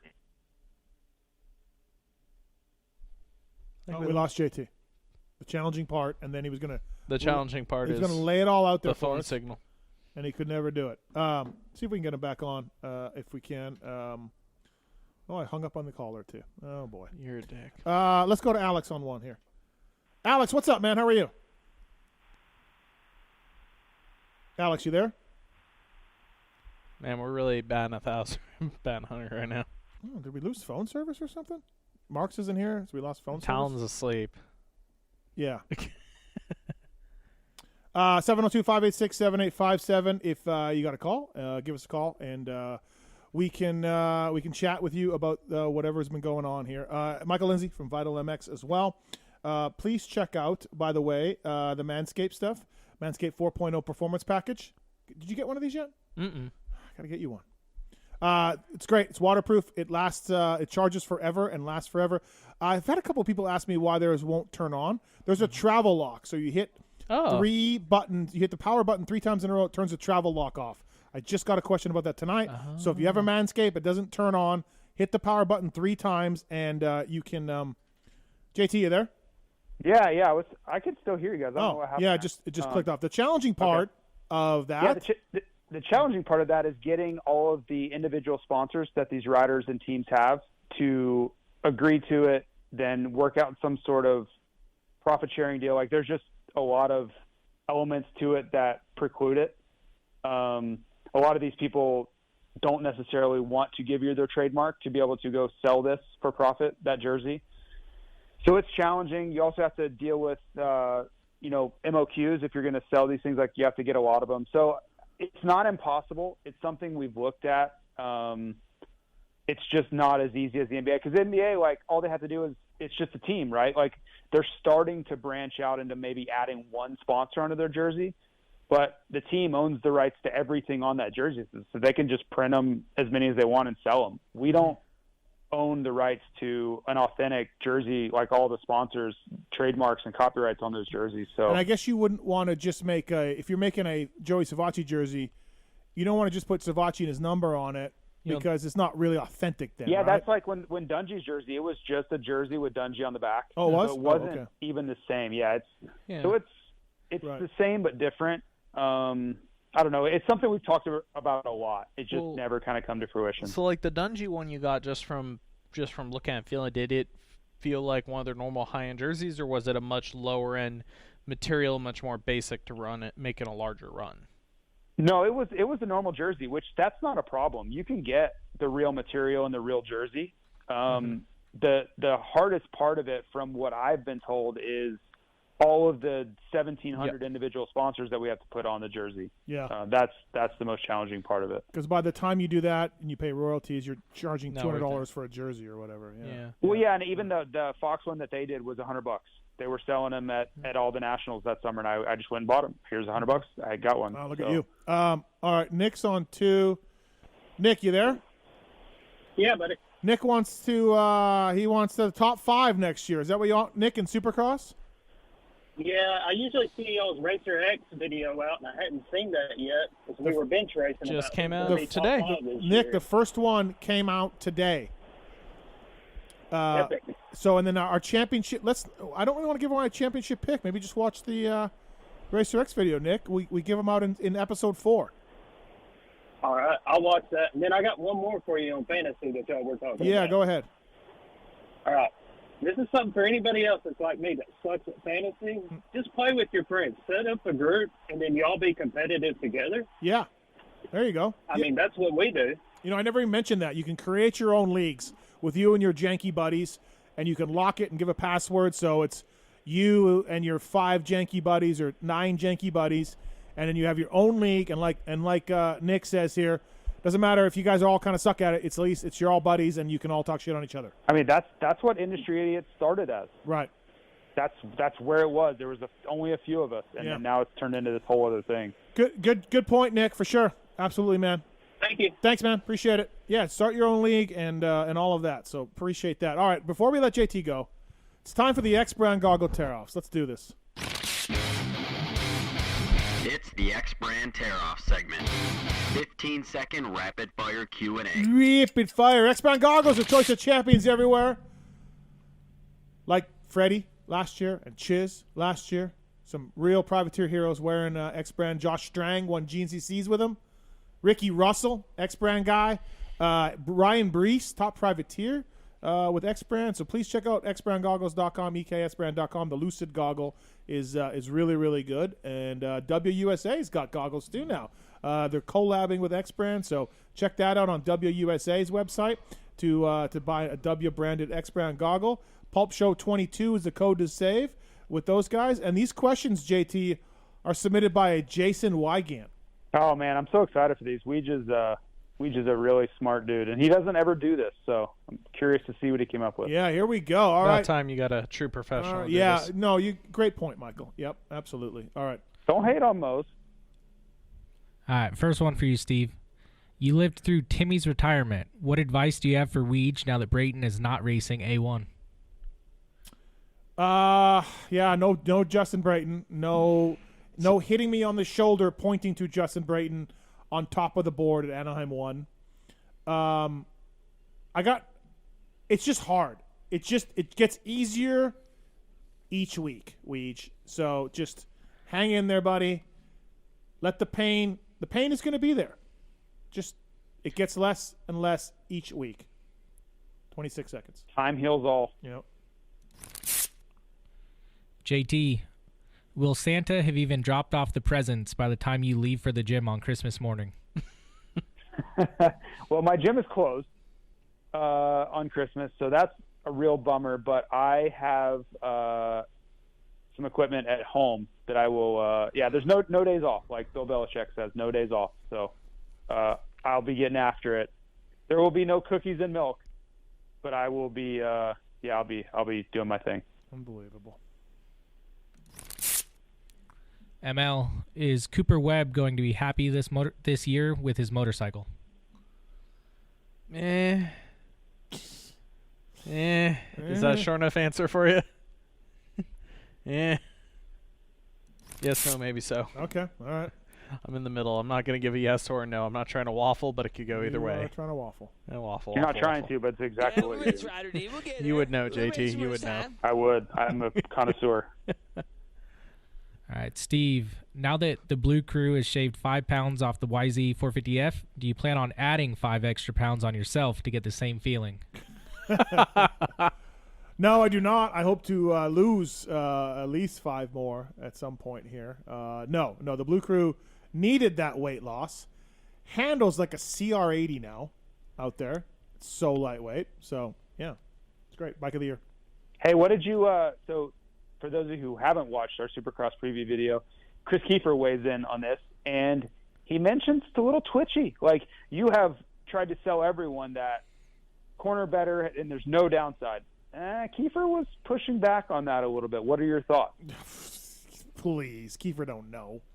He doesn't know. Got it. No. Okay, got it. All right. That's all I needed. The bike's got stability like Darkside's forks. Okay, just like I thought you were going to say like his life. I was like, whoa. Like Darkside's forks. It's stretched out, it's calm, it's steady, and yet it turns like a CR80. All right, JT, do you think the star power of the Lawrence Bros will make it hard for other elite riders to want to race on Team Honda?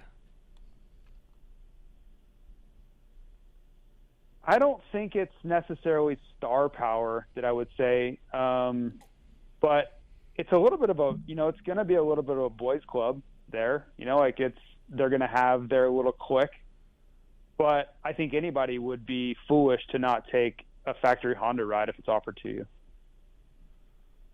22.8.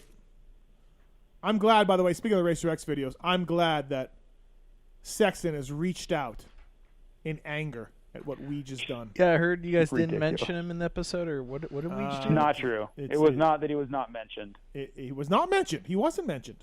What are you talking about? You talked about it for 5 minutes. Yeah, but he wasn't profiled. We didn't break it down. He wasn't supposed to be in the first video. You're smart enough to understand why. And we just angered Factory Honda. So I'm glad about that. Yeah. All right. ML, at the Team Honda media intro, was the team worried that you were going to ask Chase Sexton about his next contract? I kind of did, but I asked him more question of like what, I said, I know you can't talk about like what are you looking for though? Is it, financial, bike, team, like what interests you the most in making that decision? He answered it pretty decently, and then we did joke minorly afterwards about other people making claims of signed contracts when he legally actually still can't sign a contract anywhere else. Yeah. So what is your take on that? What did he say? One, and what is your take on what he said? Because I have my own opinion. So the big thing that caught me on what he said is that he would make. What was it he said? He said that his decision, he cared about clicking with the team and the bike way more than money. Money didn't matter anything to him in this case. He said. He also said no matter what anyone else thinks of like a bike, he said he would make that decision and make his own opinion on it. He really didn't care like what other people are saying about a bike. He basically said he would form his own opinion of it. Okay. So I think the KT. Oh, sorry, JT. Go ahead. You had an opinion. Oh, I was just. So my opinion is that KTM, if they got this deal done, which I believe they have it done or close or will be done, I think they pulled a stroke of genius because they struck at a very vulnerable moment for him. I think when they approached him and when they got very aggressive with him, he was unhappy with the motorcycle. He was unhappy with how testing had went. He was unhappy with how the bike was responding in the early rounds of the series. And they made him a huge offer.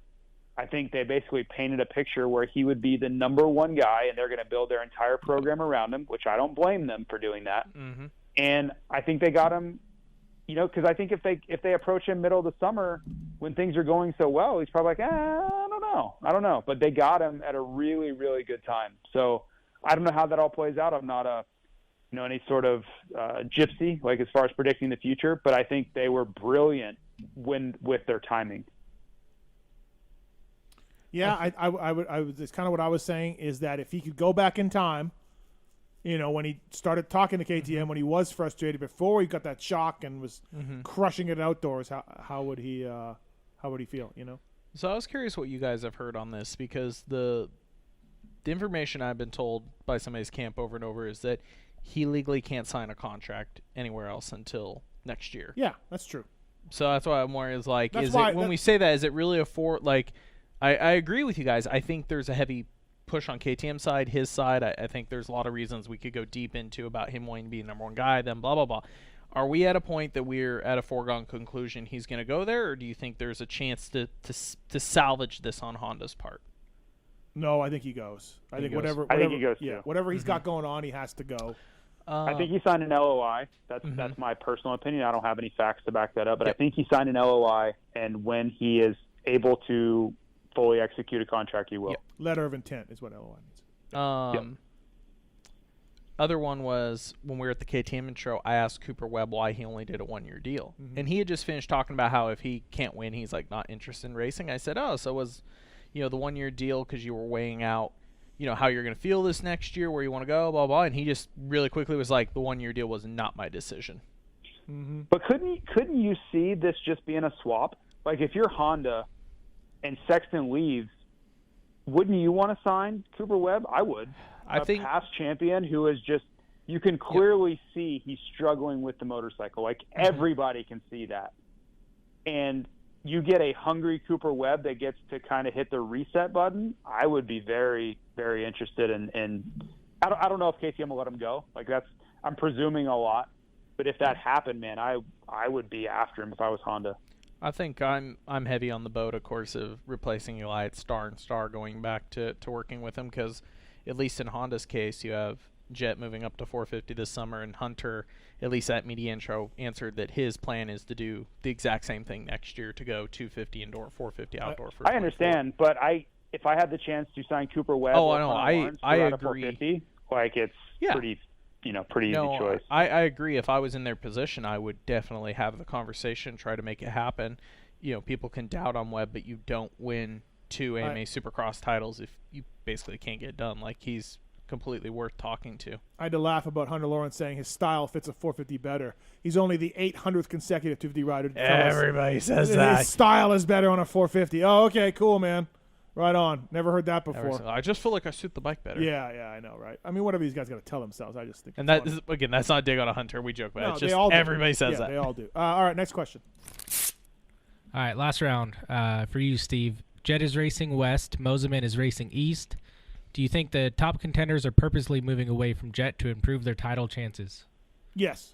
I think I would if I was a team manager and I had a 1A guy. Yes, I'm staying away from Jet. I think PC might be going that direction. I've heard Joe's preference is east now, right, and the team's preference, even though Mitch doesn't make his decision in Pablo. I've heard lately is that they're probably going to make Joe go east. I mean, why would you purposely put your best chance against him? Mm-hmm. You just. I mean, this doesn't make any sense, Yeah. JT, name one impressive feat you're able to perform in the gym thanks to the hard cut. I don't really think there is anything that I do in my life that's impressive. So I'll just say that I don't have anything. It's more just I'm very disciplined on my workouts and my diet. That's really it. There's nothing impressive going on. All right, ML. Approximately what percentage of your motocross knowledge comes from what you read on the Vital MX forum? 6.9%. All right, fair enough. Somebody was telling me about the so I did a article on people of power and influence in the industry, and I put the Vital MX forum on there. I didn't put you on there or Brad, the owner. You misspelled Brad's name. I know. I fixed it. But I put the forum on there, and I was telling somebody, they're like, yeah, but it's the same 50 people. No, it's arguing with each other.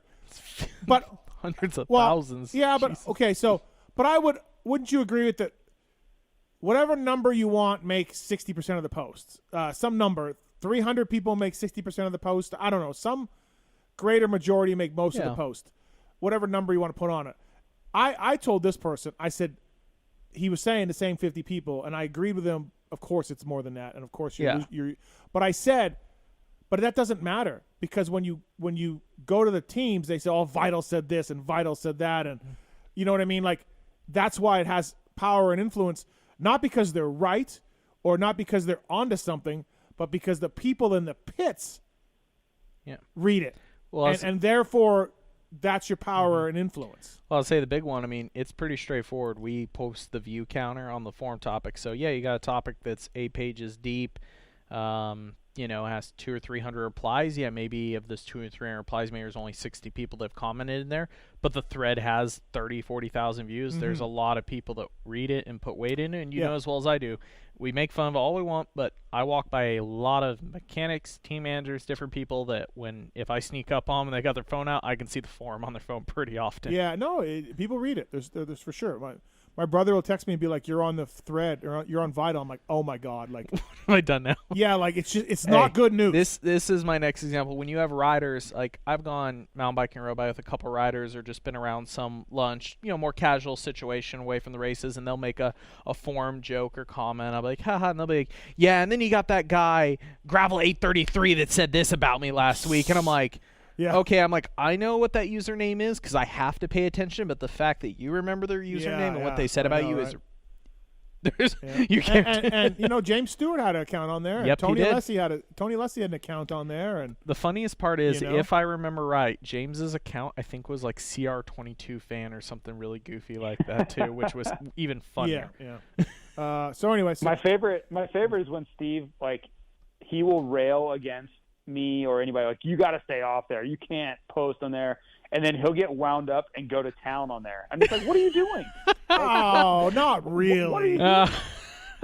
No. I don't read it that much. I rarely post, but yes, I like how he just said when he defended everybody else, says I don't really go on there that much. I don't because it but I know people in the industry do. That's the point. Is I know they do because But it's more just of like you yell at us all the time about staying away. You can't read that. Don't post, and then you'll get in there and get crazy with people at times. Maybe once or twice a year. Yeah, maybe. You do. Right. Okay. So yeah, once or twice a year. I agree with you. Yep. There's usually something like that goes on. Yeah. Alyssa, on the back end of that forum comment, thank you. I got mentioned in your little forum post, and Kiefer mentioned me in his test rider comment. I'm feeling the love a lot this week. Yeah, Kiefer's test rider. Even though Chris he texted me about getting a photo, and I was like, great, what'd you write about me? He goes, oh, you want to hear the first line of your feature? I'm like, sure. He texts me, Michael, you either love him or hate him. I'm like, nice. Thanks, Chris.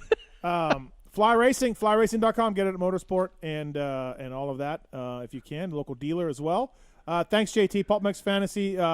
We look forward to a podcast before Anaheim 1, a preview pod, and who we're going to pick, and then we'll start it all over again. All right, boys. Have a good night. See ya. That's Jason Thomas, everybody. Fly Racing, flyracing.com. Coming up with Checkerz as well. And also Mr. Side is going to call in. So big moment in the PulpMX Show wrap-up history. The end of it? The end is here. The last one will be this week, and then he is focusing on vital duties.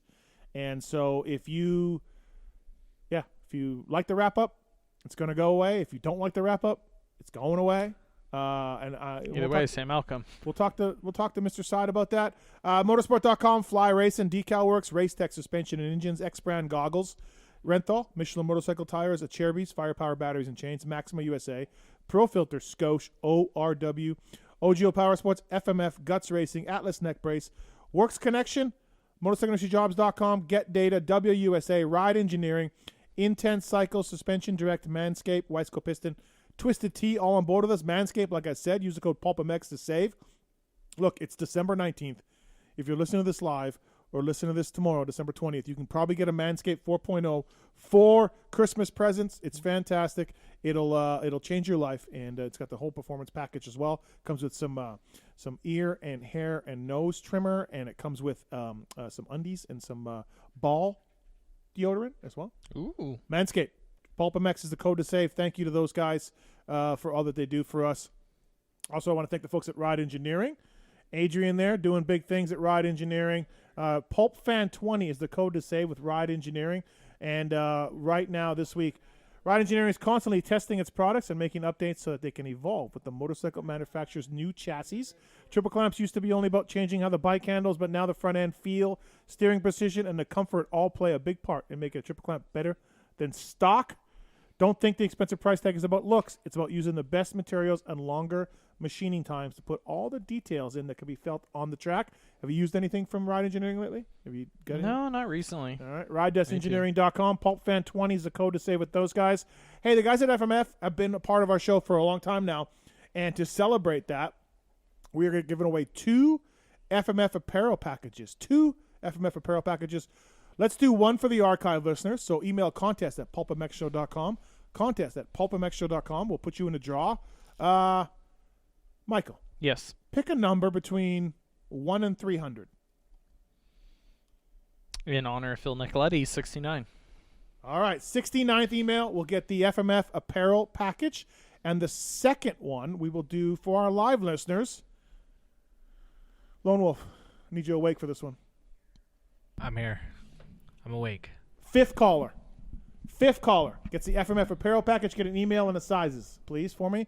Thank you to FMF Racing. They got a whole apparel section on their website. Of course, you know them for their pipes and everything else, but they have some real cool apparel. They got the drop happening as well each and every month, so please check that out. Fifth caller, 702-586-7857, gets you an FMF apparel package from those guys. So thank you to those guys.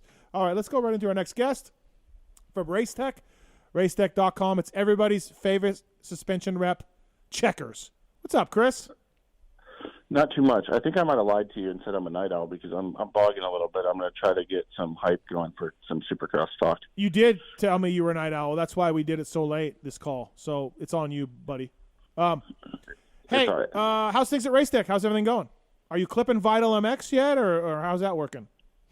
No, in fact, I think we're doing more with Vital MX now that they have Jamie over there. I need to back them a little bit more. Okay, understandable. Athlete, you know. Yep. You know, we got to up that a little bit. Racetech is extremely busy and exciting, and I couldn't be happier with where we're at and where we're going.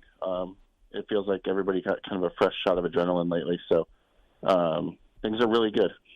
Can you tell me who at Racetech recommended to Mr. Side to drop their forks below the tops of the clamps? I don't necessarily think that was a Racetech recommendation. And I know it's Suspension Tuners, PDR Performance. That's who actually builds my personal stuff up here in Minnesota. And I'm guessing they told him to run them flush, which means I believe flush they did, with the yes. flush with the top of the tube, not the caps drop down below and flush. Unbelievable. That would be the proper setup. Unbelievable. Hey, James Stewart ran in 15, man. You keep saying that as if you're trying to defend Mr. Side. I'm just trying to help take the sting off a little bit. I mean, I don't know how much defending I can really do. If you looked, when I got tagged in it, my only response was the emoji where you're like barely looking through your hands. That was my response. We were texting Jamie, and we're like, just ask us. Kiefer and I were like, just ask us. We're here to help. Yeah. You can just say, like, hey, man, this says flush. They told me flush. What does that really mean? And we would just tell them. We would just tell them. Yeah, I think Sometimes beyond you just that gotta part ask. of things and that mistakes happen, I'm going to take the high road on that one, about as high as this front end was. Hey, listen, Michael, you worked at Enzo Racing forever, right? You know suspension well. Let's use well loosely, Well, okay? But how much can people just benefit from changing their oil and getting new seals and bushings? And not even at Racetech. There's tons of great suspension companies out there.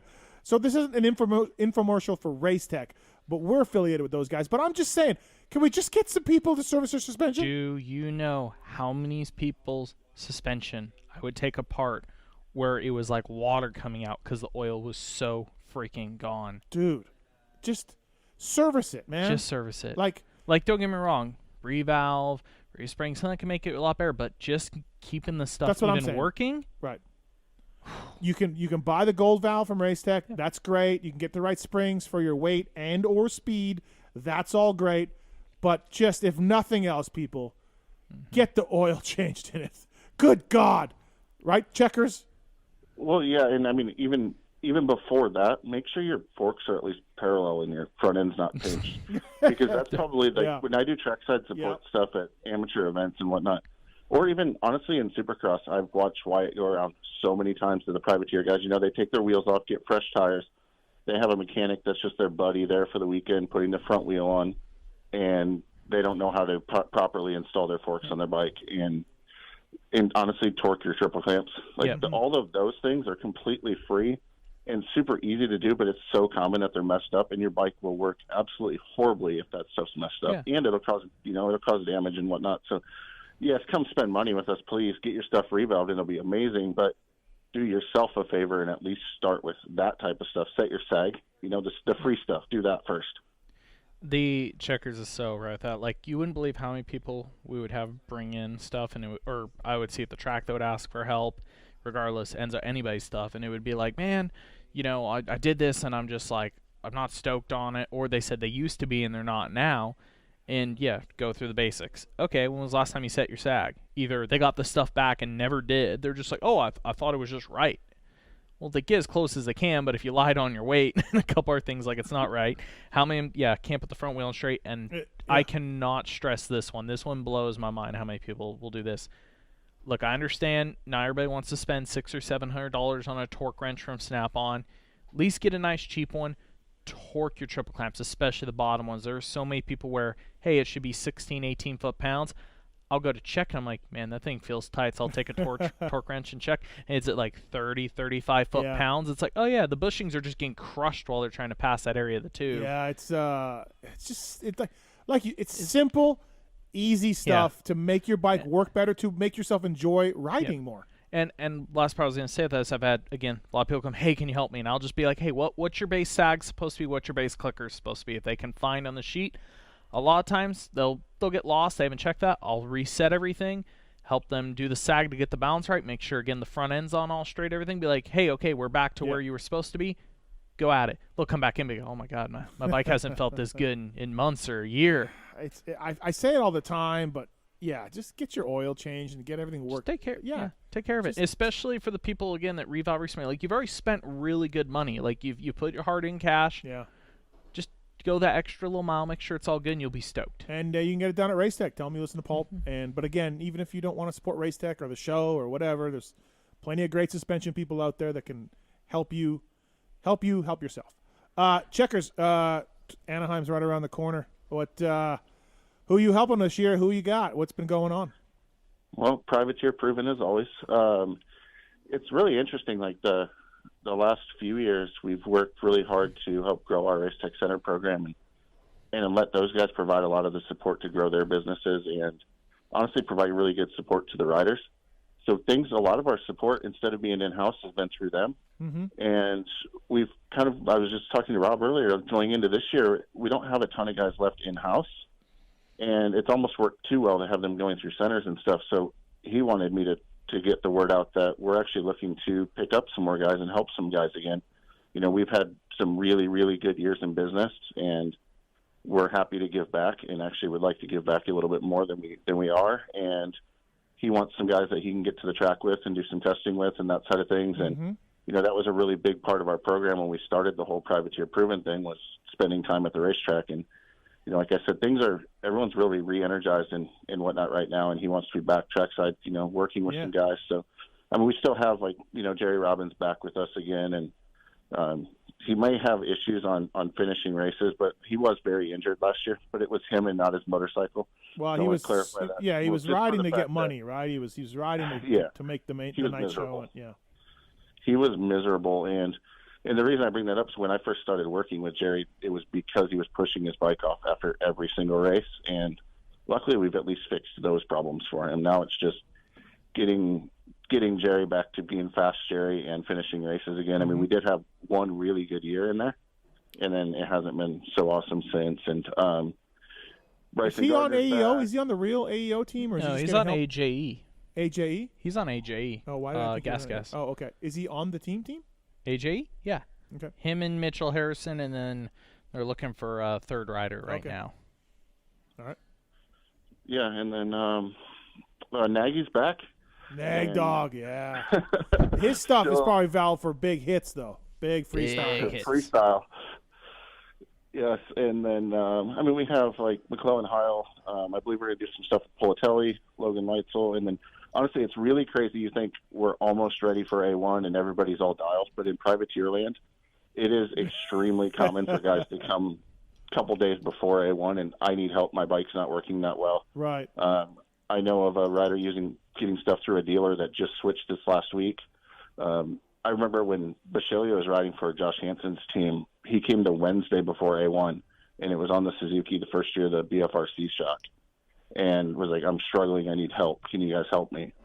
And they literally went out on Wednesday and tested, and he went racing on Saturday and put it in the main event. So that was, I mean, that happens. It's pretty common in privateer land. So, you know, guys aren't happy, they're struggling, they need some support, and, you know, we can step in and help them. And then, you know, on the engine side, we're back with AJE again. Of course, we got my favorite guys over there at Team Solitaire.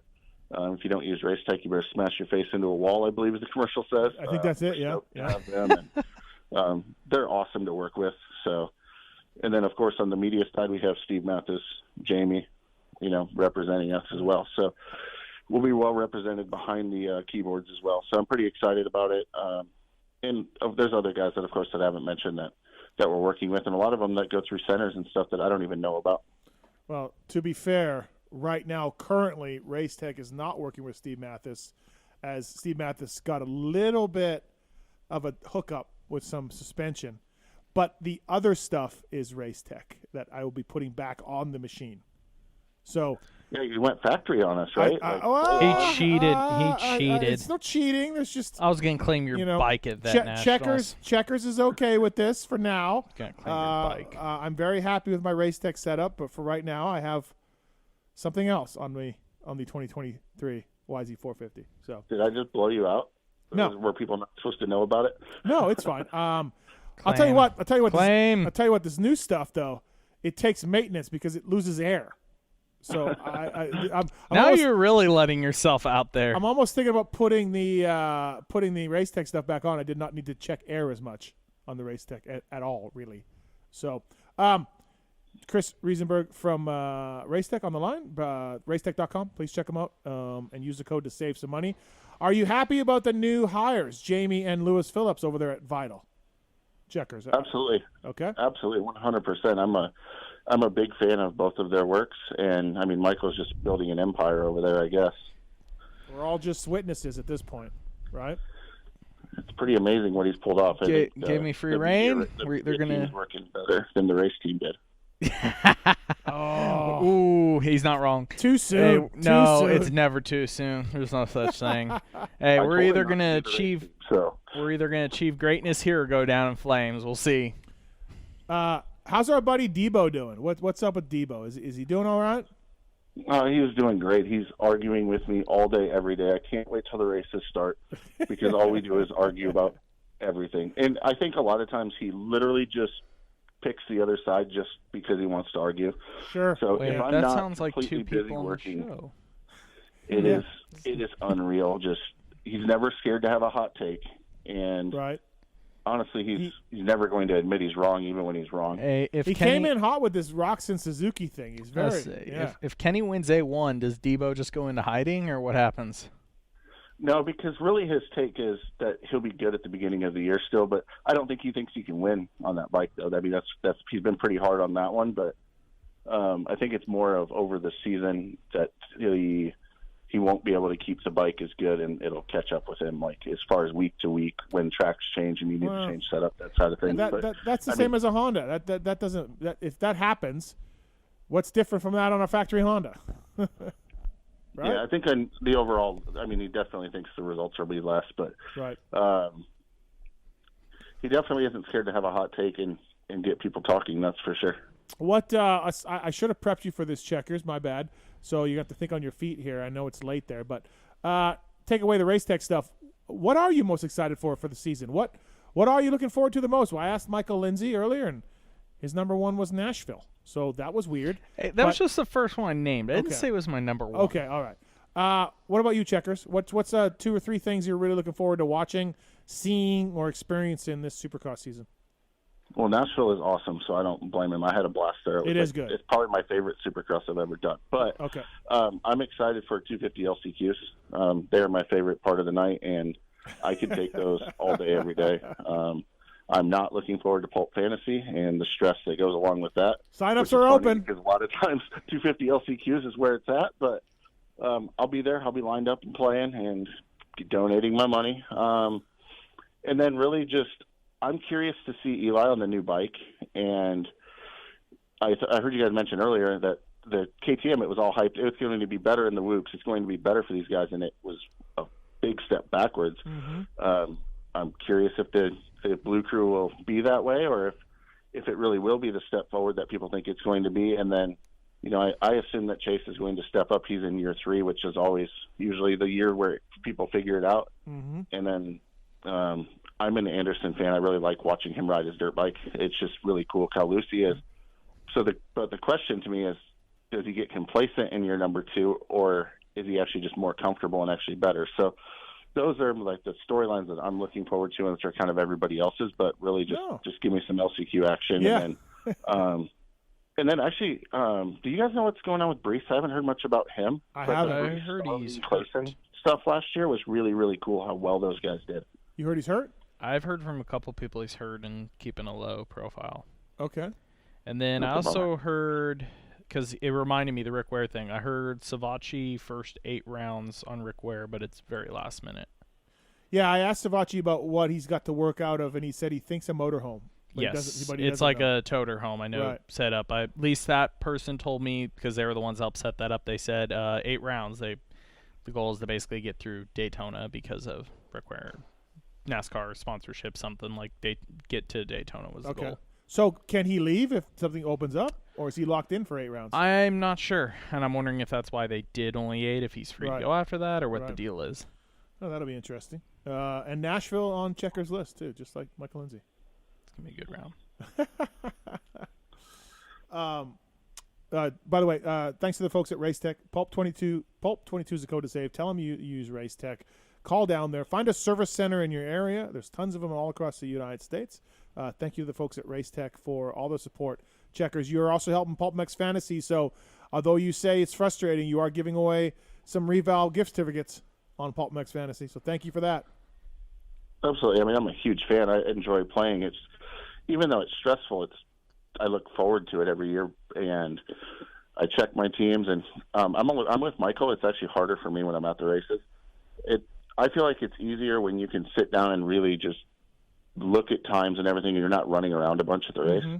I feel like at the races, you might get the advantage of you saw somebody crash that everybody else didn't see, something along those lines. But honestly, the coverage is decent enough that typically you can see it, in the background if they're laying on the ground, and or if you follow Twitter and stuff throughout the day. So as long as you're able to follow it well, I think it's easier at home to do well in fantasy. And honestly, last year I think I was 10th or 11th overall. I was absolutely crushing it. And then it got nice out here, and I started helping run some races back home. And the first weekend was super busy, and I was at the track and didn't have time to watch practice or anything. Cell phone service was terrible, and my season tanked from there on out, and it was pretty heartbreaking. Yeah, well, that happens to a lot of us out there, I mean, that's the joys and the agony of PulpMX Fantasy, for sure. It's so fun bench racing with your buddies, though, at the racetrack on the weekends, or watching the races and hearing about how everyone's season's gone and who messed them up and all that side of things is super fun. No, you're right about that. Yeah, absolutely. How's the vintage stuff doing for Racetech? I know you guys have serviced my 4 or 5 bikes I've built. How's that going? It's like the little engine that could. It doesn't ever stop, and I really enjoy now with the social media days, though. I get to see a lot of the builds and stuff get tagged on social media and follow them along, just as managing our Instagram and stuff like that. And it's really neat, the builds and stuff that people are doing. And honestly, every piece of the business is super busy, and the one that's grown the most right now is our engine department is absolutely insane. And the amount of really well-known companies and builders that are using us that I can't talk about is incredible, which is it's super good. I mean, we just keep growing that thing, and we add equipment and we add staff, and they're wide open all the time. I'm sure Michael's been through in the shop a decent bit and seen just they're wide open all the time. And that's really neat to see, because that program's, I mean, it's still fairly new for the most part. And to go about it without building engines in-house was super weird to me. Right. How are we going to grow this thing? How's it going to work? But over time, the word's gotten out of Andrew's doing some really, really good work, and it's obviously working because, like I said, there's some very reputable people using us. And, you mentioned the NDA stuff all the time in your ads and stuff for us, and we do a ton of that. People sign NDAs, and we are throwing their heads on the CNC and making power for them. Nice. Good to hear. Glad to hear that, for sure. Yeah, things are cooking down there. So you've been a part of the show for a long time. We used to do Racetech voicemails, right? Emails. I would refuse to do voicemails. Yeah. So then somewhere along the line, it changed to a Racetech rant, and now it's organic now. Even people on Twitter will say Racetech rant, or people at the races or whatever.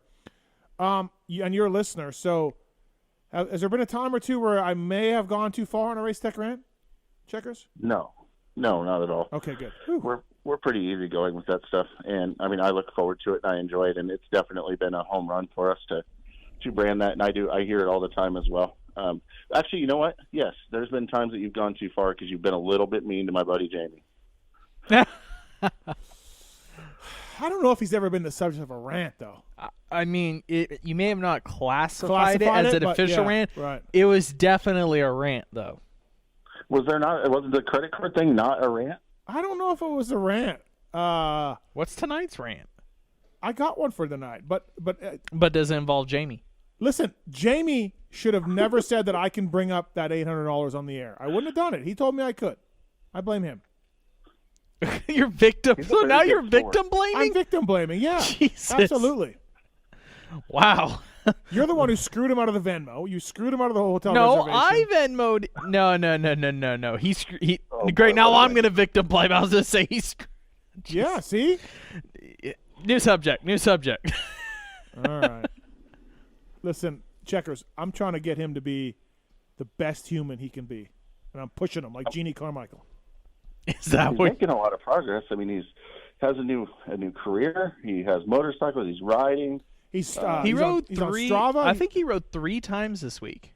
I have to ask when he come on. Yeah, I think he rode 3 times. He's bicycling. I don't know. I haven't seen Strava for a while on him. We can give him a little crap there. He fell off his cycling wagon. He did? Yeah, but Moto's been good. All right. Well, if he's listening, call in, Mr. Side. We'd like to discuss. Oh, you know he's listening. We'd like to discuss your Strava stuff, if you don't mind. He won't call in now. Oh yeah, probably not. Well, listen, Checkerz. I'm just a friend trying to help a friend out, man. Well, I agree. You've done a lot for him. I have to defend him a little bit. I mean, he takes a lot of crap, and I mean, I know it's all in good-hearted and fun, and I know that obviously he does too. It's okay. Maybe we just need to change the subject a little bit. Speaking of Race Tech Rant, let me do it for tonight. Let me while Checkerz is on the line. You got time, Checkerz? Yeah, absolutely. Okay. Race Tech Rant. Pulp 22 is the code to save. We've already talked about Race Tech a lot. Okay, so this thing called Strava, right? It measures your rides. Mm-hmm. If you pay for premium, which Jamie couldn't afford, but I can, it'll give you it'll unlock all these features that, like, I think it does. So it takes your, and Michael, you might know more about it than I do, but there's a thing called effort score where it takes your elevation, your ride time, your heart rate. The heart rate's linked to Strava. Mm-hmm. So it takes all of that and measures your ride. So I'm into Strava. It's what I'm trying to say is I pay for it a year. I'm into Strava, and all of my rides. So I want to say I rode this. I don't know.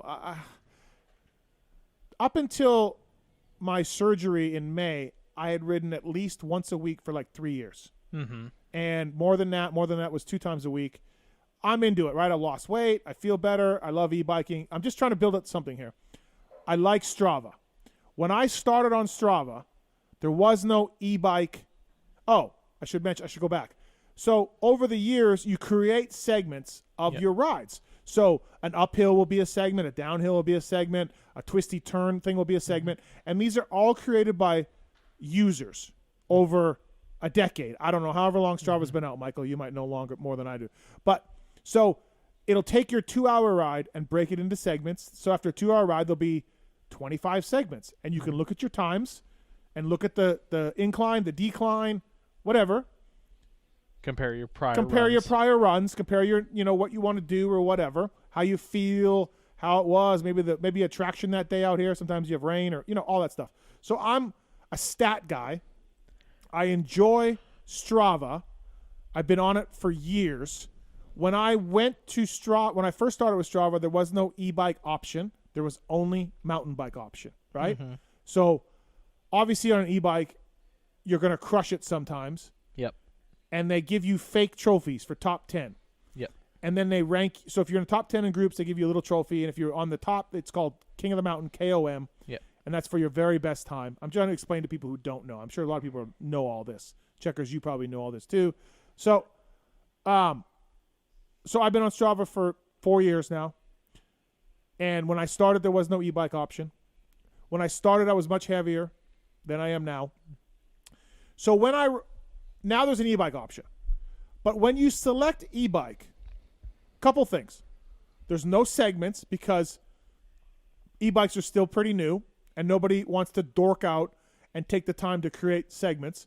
So on a 25 segment ride, if I switch to e-bikes, there'll be 4 segments. So you really can't, because nobody's made them. So you really can't measure yourself against your old self because, again, I was riding when there was no e-bike setting.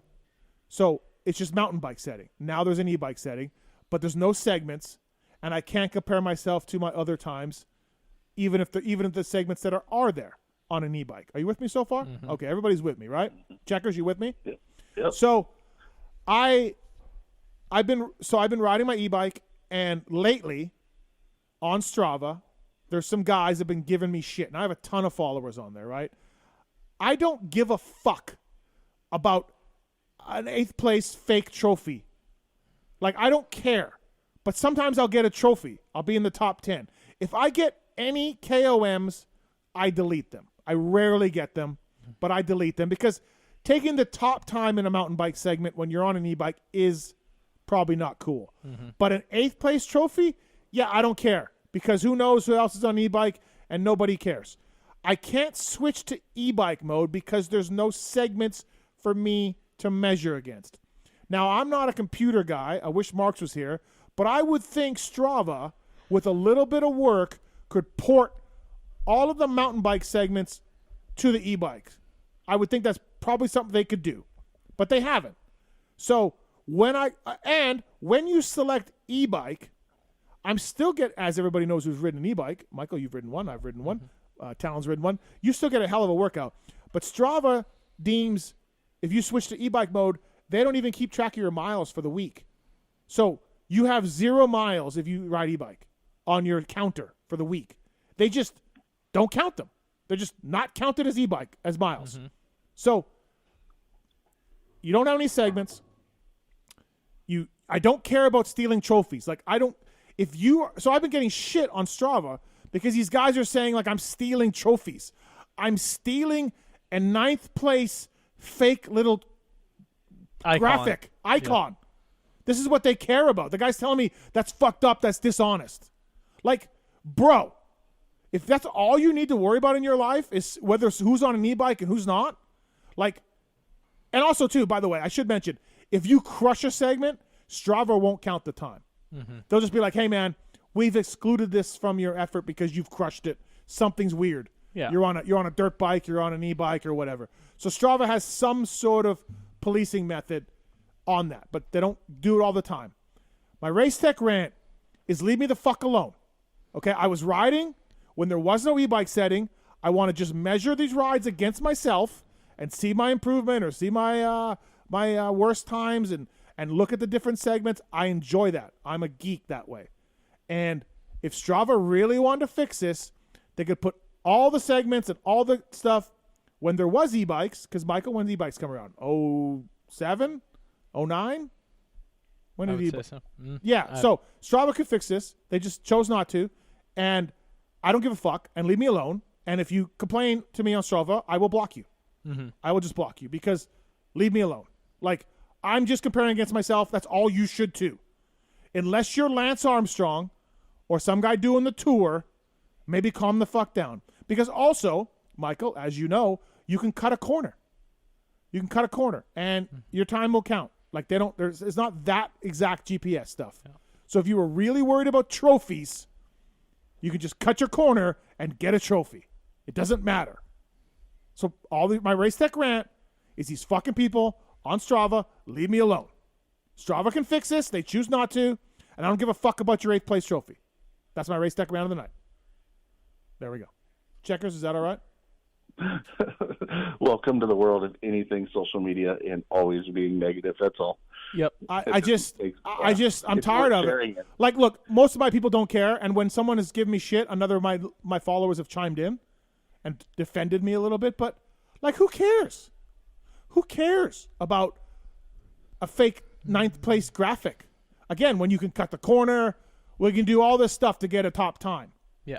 God knows the people that are out there trying to get KOMs, what they're doing to get a KOM so they can brag to their chick at night that they got a KOM. Like, fuck off. Leave me alone. That's my race tech round of the night, everybody. So, valid point, Michael, or not? Yeah, I agree with it. I get it. Like, just people take that thing way too seriously. And on the end, if you're deleting your KOMs, I'm fine with it. I'm sure there will still be somebody that disagrees with both of us, but yeah, whatever. You're taking life too seriously. I don't get it. Yeah, you need to calm down. I just don't get hate at all with e-bikes. I know some people I know really well when I bring it up, like, right, e-bike, you can tell they just like, it's almost like politics. They turn on you all of a sudden. I'm like, it's just the bicycle. Dude. Again, the electric dirt bike conversation we had with Kenny earlier, all that shit. It's like, man, yeah, have a good time. Calm down. Jamie Ellis just bought an e-bike because he rode mine last weekend. Hell yeah. Yeah. They're great, and I'm getting a hell of a workout. Like, I'll show you my heart rate. I'm getting a hell of a workout on an e-bike. Yeah. You know? So but the difference is I'm able to go the next day and the next day after that and all that. And I just want to use Strava to measure myself against myself from 3 years ago when I was 80 pounds heavier. Mm-hmm. That's all. That's it. Leave me alone. All right. Let's get this gentleman on the line, shall we?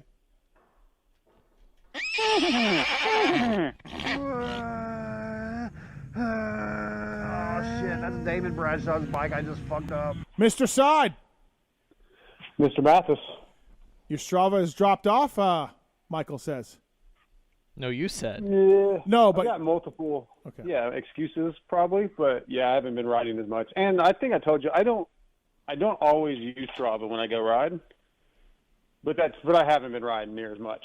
Well, you've been riding. What'd you ride, Moto 2 or 3 times this week? 3 times this week. Look at you. So, yeah. Can we talk about fork height gate? Yeah, let's get this shit over with. So, like, just ask, man. Just ask. But as I told you, I did ask. I didn't ask you. I asked Clay at PDR. He said, run them flush. I specifically asked, and this is probably a stupid question to people that know, but yeah, I guess I don't know that much. I don't pay that much attention to suspension stuff. Do you mean flush to the top of the tube or to the top of the nut? And I must have misunderstood his I'll take the blame. I'll say I misunderstood his response. Mm-hmm. So I ran it to what I thought I was told to do. And yeah, I fucking didn't know any better. It's plain and simple. I'm learning on that shit. So in Jamie's defense, a friend of mine who is a factory WP technician, the GPs, and has worked for Show in America, said, he texted me before the show and said, why are you guys making such a big deal about this? It's perfectly fine. We do it sometimes in GPs, and when I worked at Showa, we've done it with some riders as well. It's acceptable. Yeah, I will say when I talked to my guy today, actually, he didn't act like it was that big of a deal. I'm not trying to throw him under the bus. He didn't seem like it was that big of a deal. Well, he said, I wanted you to try it. I would think that upper bolt isn't grabbing much when you have them the way you are. That upper and you mentioned that bolt. you and Kiefer mentioned that. So I kind of looked at it today. I looked at it before I pulled them off, and I mean it's there. It was still above the top bolt, barely, but it was. Okay, all right. Well, I mean, it's not. It's just very unusual. And Clay said that. He said he runs his that way because it works for him on the 2-stroke. When he comes off the 4-stroke, it just makes it feel more stable, which it didn't work for me. The problem I'm having, we're going to actually, forks are going back to PDR. He's going to change some things and get it closer to what it was at stock. But, yeah. All right. Well, fair enough. But it was just a whole other thing of talk shit on me again. Well, not talking shit, just well, okay, what would you describe it as? I would not count that as talking shit. I would be like concerned for a friend. No, there's a whole lot of making fun on Twitter. I mean, it started with Ben LeMay pointing it out. Yeah, Ben LeMay. Yeah. Oh, is Ben the one that I missed that part. Yeah. Ben pointed it out. He started. Yeah. What about the front number plate strap? I had just put the front number plate back on. I just hadn't latched it yet. Okay. All right. Jamie Guida, brought to you by the folks. Anything else? No, that's it. But end of an era this week, everybody. Yeah, I don't know if it's sad or if it's exciting. I mean, I guess it depends on who you are and what you think about the wrap-up show. But yeah no more. You gave me a chance. I don't know 3 years ago, something like that, and you had an idea, and it maybe it didn't work for everybody, but it was definitely good for me to get some. You got some reps. You got some reps too, and some exposure. And it was a show about a show, and you got a lot better at it. Checkerz, do you listen much? Yeah, I listen to them. I've been on quite a few of them. No, I know you've been on it, but yeah. Do you feel like Mr. Side got better? I do. I feel like he got better. Absolutely, and just more relaxed and comfortable. And I mean, when he added the addition of the audio to the show, of all the audio that he pulled, which had to have tripled his workload, but it made it much better at that point too. It's unfortunate because he wants to keep it going, but the overlords at Vital just won't let him carry on with the wrap-up show. That's unfortunate. The bosses at Vital. There's no video camera on, or you'd see me flipping Steve off right now. Stopping this wrap-up. No, I'm kidding, but yeah, you're busy, Mr. Side, and you know it's all good things come to an end, and I'm going to be on it. Right, we're going to talk tomorrow. Yeah, we're gonna talk tomorrow, and then we'll actually do the show Wednesday. So you'll be pre-recorded, and Randy Richardson and Wes Williams from Burmoto are going to be the guests for the final one. They both reached out and kind of said they would like to be. So yeah, it's going to be good. Wow, and I guess you can give me a grade, maybe. The final show, Randy and Wes Williams. What a way to go out. So what's the honest reason it's not continuing? Can you just not find somebody of Jamie's caliber? Well, we were looking for somebody who knew how to set their fork height. So there was a lot that opened up a huge lot of people. Yeah, according to Twitter, that's everybody. Right. So, no, I mean, I don't know. I had a couple ideas for it, right? Nothing came to light. I have some different stuff I want to work on a little bit for that idea. And honestly, like, I think people came around. I think there was like 100% hate towards the wrap-up show when it started and 100% hate towards Mr. Side. And then I want to feel like it came 50% hate by the end here. Mm-hmm. Would you say I'm right? I feel like 100% hate is pretty strong. Okay, all right. Can we at least go with like 90%? Okay, 90% hate when we started? 90%? All right, I'll accept 90, and yeah, it was probably 50-50 by the end, sure. Yeah, I feel like it got better, right? And you got better, and people accepted it, and they started listing it and giving it a chance, right? So I think so. Yeah, the audio stuff was definitely helped, as Checkerz said, and thank you, Checkerz, for all your support. It means a lot.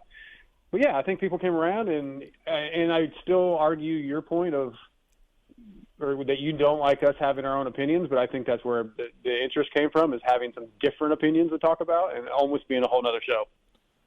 Nick is on 3. He wants to jump in here. Nick, what's up, man? Dude, I just want to congratulate Darkside and once again just thank him for the wrap-up show. Like, dude, that crazy to think, like, that wrap-up show, man, it changed my life for what I do now as a living. So it's dude, it's awesome. So thank you, Darkside, and you killed it, and you're a massive help to everything I do. So this is Nick from Australia. He's been in studio a few times. He used to limit himself on his moto, but he doesn't anymore. He still limits himself a little bit. So, Nick, you're saying the wrap-up show changed your life, and so therefore I changed your life? Yeah, you've got to take some credit, but if how much credit? If we're throwing percentages out here, how much credit? Yeah. This segment seems to be a lot about percentages. If it's another person's life I changed, I'll mark that down. So, I'd take that as a win, man. If it wasn't for literally talking to Darkside on the YouTube chat and then doing a podcast with him, and then 2 years later, this is what it is, and it's dude, it's insane to think it came from that, and it came from the wrap-up show. So thank you, Darkside. A show about a show, Nick. No, I think he's saying that I changed his life, Steve. So no, he is. He's saying that, but who granted you the wrap-up show? Me. So therefore, it all comes back to me changing Nick's life. Nick, you're done limiting yourself to moto? Yeah, done limiting myself with moto. Going to do it to help out a little bit, but going to be doing my own thing and then working alongside Alex Gobert with Moto Online, doing some stuff there as well. So okay. So you're super pumped to go to America. You're pursuing Moto Media a little harder. Yeah, trying to make it a thing. So see what happens, I guess. Are you coming to any races over here? Yeah, I'll be at the first. I want to try and do like the West. Michael Lindsay and Lewis Phillips coming in studio. I don't know when, but in January. I thought it was a weekend of Oakland, right? Well, I don't remember, but yeah, you guys are all coming in studio. It's a Vital takeover. Checkerz, just hide the wives and daughters. The Vital guys will be in studio. So, I mean, Jamie did say he wanted to take over the Pulp Show one day. Maybe we'll just put him in your chair. Yeah, actually, that would be good. You guys can host it, and I'll just leave. That'd be great. You're here for the first 5 minutes. You just dip. Who could host it? Who do you think out of you three could do the best job? Jamie or Lewis. I'd screw it up severely. Okay. I would screw it up so bad people wouldn't come back. Right. Kind of like my race team. Oh, boy. I was thinking about coming to Vegas the weekend of Arlington. Maybe help Chris out a little bit. Yeah, I think we have who's coming in studio? DV is coming. Oh, that's right. Yeah. That whole thing may be off. New information. New developments. New information has come to light. Stay tuned, everybody. Steve is backing out because he can't do Chris's job that week from our conversation earlier. Can't is a subjective term. It's a very serious word. You literally said earlier you can't do what he wants you to do that week. You said you might die if you rode that much. Yeah. This is the durability test that you said, I don't have to do it all at once. Listen, just hang on tight, everybody. The new developments have come to light. We'll keep you all informed, including Nick there down under. Everybody. I knew I should have put money on this. I knew I should have fucking put money. Did I not say ML? There's no way Steve's going to do this. You did. He said it about a week ago. No, I'm doing it. You're clearly already trying not to. Can it be another week? Does it need to be that week? Why can't you do it that week? Clearly, you're the problem here. It's not Chris. You're the problem. I'm in danger, Michael. I'm in danger. Will Robinson danger. I'm in danger. So I don't hear Chris saying I can't do Steve's job this week. Well, Mr. Marks is under strict instructions to not help him, so he has to figure it. Like he's thinking Marks is going to be hanging out here. Like Marks has a job; he can't just hang out here and work things for you, Chris. So the man can't even go to 2 nights without an OGO 9800. So he's going to be lost trying to figure everything out here. But 9800's a good bag. But anyways, Nick, anything else? No, that's it. Just congratulations to Darkside, and thank you, Steve, for what you do, and excited to see you guys in a couple of weeks. Yeah, we'll see you. We'll see you at Anaheim 1. Did Sean Brennan already dial you in, or is he? Yeah, I'm pretty sure I sorted that out the other week, so I imagine it'll probably be the same as last time. But yeah, looking forward to it. It's going to be good. I think they're holding Mr. Side's pass back. What? So I believe. No, I'm confirmed. I'm good to go. Let's say he got confirmed before I did. Okay. Thanks, Nick. Enjoy your time over here when you see you, and maybe you can come up in the studio if you want to again. Awesome, dude. Let's make it happen. Thank you. Thanks, man. All right, see you. That's Nick from used to be from Moto Limited and now MotoOnline.com. But now he's unlimiting himself. Yeah. Is it Moto Online? What is? Yeah, Gobert's is Moto Online. Moto Online, right? I'm really impressed. Gobert picked him up because when we were all playing golf for that fundraiser, I asked him what it was going to take, and he looked right at me and Jamie and said, "Well, if the cunt could learn how to spell, I'd have a job for him." Oh, he learned how to spell? Apparently. Okay. Well, that's why they have Word doc correcting. All right, Mr. Side. Anything else? No, man. I think that's about it. Really looking forward to season started. Just so you know, the thing I'm looking forward to the most, since you've been asking everybody, except for me, is seeing what Lewis Phillips can do this year to take over the media world. He's going to be the man. All right. Yeah, it was good stuff. Actually, I had Lewis on mine earlier. Big acquisition. He's going to be interesting, man. He's an exciting guy when it comes. Is this a pulp culture takeover by Lewis Phillips? Yes. Yeah. What else we're gonna film is his first concert experience with Darkside. No, he went to a concert at Cardiff. They had a rapper, and he said, "This is my first concert ever." Yeah, and I'm like, "Right on, man." No, but Jamie's gonna take him to a real concert. Taking him to like Guar or something. That'd be great. Me and Rankin can take him to Lamb of God. Yeah, there you go. Rankin's still upset at you, by the way. When is he not upset? Yeah, still upset at you, Jamie. I took him to Iron Maiden. We're good. Speaking of Rankin, is he okay? Is he okay? I can't get an answer from him. He just says he's going to be a roadie. That's all he says. Nice. He's just going to concerts. He texted me a couple nights ago. He was headed to Machine Head, so I think he's okay. Yeah, he's fine. He's living the life. He's a roadie. All right, Mr. Side, thanks for calling in. The last wrap-up, everybody. Guts Racing, Seal Savers, Motorsport.com, Michelin Bicycle Tires. The last wrap-up, Wes Williams. FMIP. Wait, so have we figured out why Jamie's going to call in every week? Do we have a new segment? What are you is this it? Are you also kicking him off the show? You know what? I mean, we didn't even discuss this, Mr. Guida, so I don't know. I don't know how that's going to work. You know, like, what do you bring in? I'm never listening again. I'm done.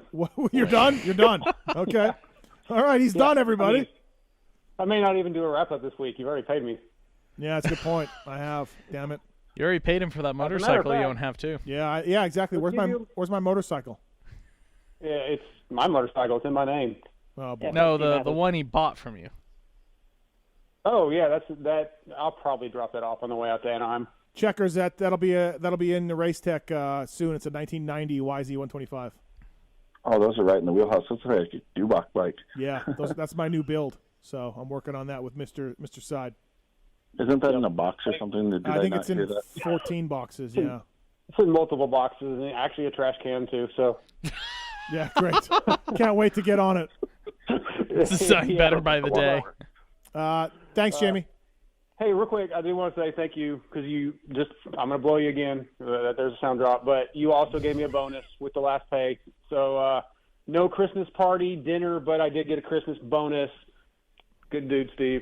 Always appreciate everything you've done for me. That's what I do. Yeah, no, absolutely. That's what I do. But yeah, just keep shitting on me, Mr. Side, any chance you get. All you got to do is look at our social media and you see who does the most shitting on the other. Your bullying social media campaign before the World Vets didn't really pay off, did it? It did not. I'm sure that article's coming out soon. It is, yes. All right, man. Talk to you tomorrow. All right. Thanks. Yep. See ya. All right, see ya. Checkerz, thank you, man. I appreciate the time. Sorry to put you on hold there a little bit while we were talking to those two guys, but thanks, Checkerz. Yeah, no worries. I was going to listen anyways. Like I said, I'm a huge fan. I'm excited to get racing going. So thanks for having me on. And any of the riders out there, privateers out there that are looking for support or want support, we're seriously looking for some guys and open to helping. And that's what we enjoy doing. And Privateer Proven is real. That's what we're here for. So my email is just Chris, CHRIS, @racetech.com. And feel free to drop an email over, and we'll try to help you out with whatever we can help out with on the suspension side and give you the best tools that we can to, it's really, really fun to take a guy that, maybe was just barely making night shows and build them all the way up to making their first main event. Like, to me, that feels like winning, and it's really cool and really rewarding.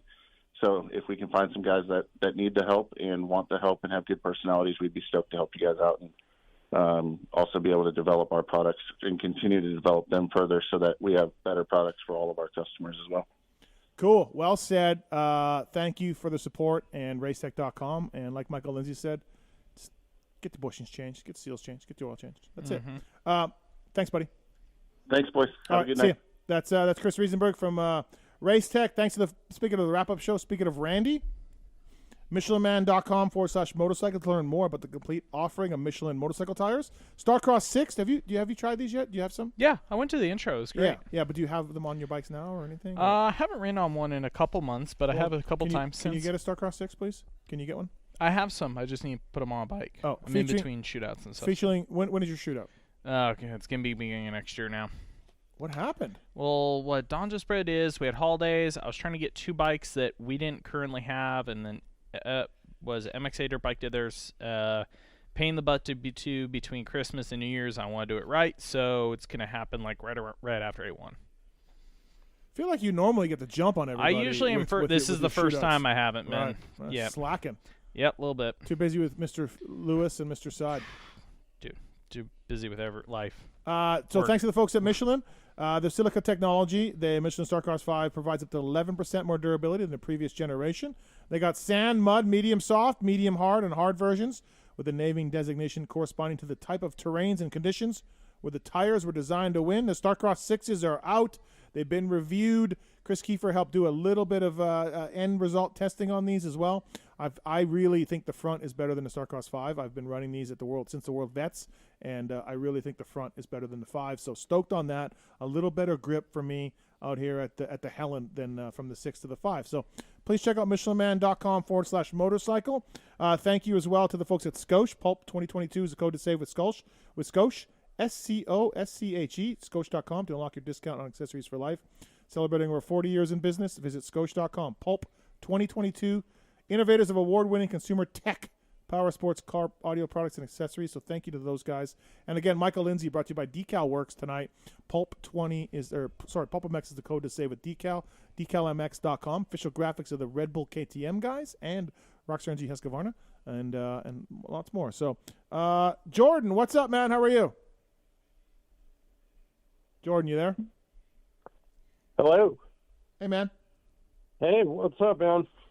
What's going on? Jordan Burns, everybody. Not much. Just Yeah, I thought I'd give a quick call in because, there was an exciting moment in my life recently when I read that I had the #1 podcast with you on PulpMX, and I saw my name in bright lights on your Instagram, and I was just in shock. Yeah, for people who don't know, I do a best of list at the end of the year, and your pod, where we counted down the best 90s sort of punk tunes from the moto videos, was #1 listened to. And I'm guessing, Jordan, that you shared that a lot of places, because a lot of my stuff, I would have put a few ones ahead of you, the ones that I did, but so I was a little surprised too. So did you share it somewhere? The funny thing is, Steve, is I didn't, and I totally slacked. I was trying to get you or Marks to give me a little flyer banner thing that I could share it with, and I kind of got slacky like I do with all my Instagram anyways, and I didn't share it. So that's what was actually more shocking to me, to even see it made it without me promoting it. Oh, that's good then. Yeah, that's cool. I think people really enjoyed it. It's a sound check episode. I got good feedback from the people on those sound check ones. I've done a lot of them over the years. So, yeah, people really dig them. And so, yeah, thanks for doing it. It is a little because if I released one out in November, well, we add them up at the end of December. So, that Scott Sepkovic pod I just did, I got great feedback on that, but it just came out 2 weeks ago. So it's not going to make the list for this year. So it is a little subjective, Jordan, on the time of the year that the podcast gets released. But either way, good job. I'm not talking it down. I'm just good job. Yeah, people were stoked. No, and I mean, what is that? Is that based off of downloads or listens or likes or? Yep. All downloads and listens. So every time you download it, or if you just click it to listen without downloading it, it counts as a click on the file on the server. And I didn't ask my guy for the numbers. I could probably ask him and get it, but I just said, hey, give me the top 10 podcasts that were not race reviews. So just top 10 one-on-one podcasts. And you got it. I mean, this is the only time that in my entire life that I will ever beat Chad Reed at something. There you go. Chad Reed got third. That's the attitude. Yeah, no, thanks again for doing it for me. Yeah, appreciate it. So it was actually a lot of fun, and brought back a lot of memories and stuff. And there's cool other videos. I mean, of course, we touched on a bunch of Moto XXX videos, which was going to be natural.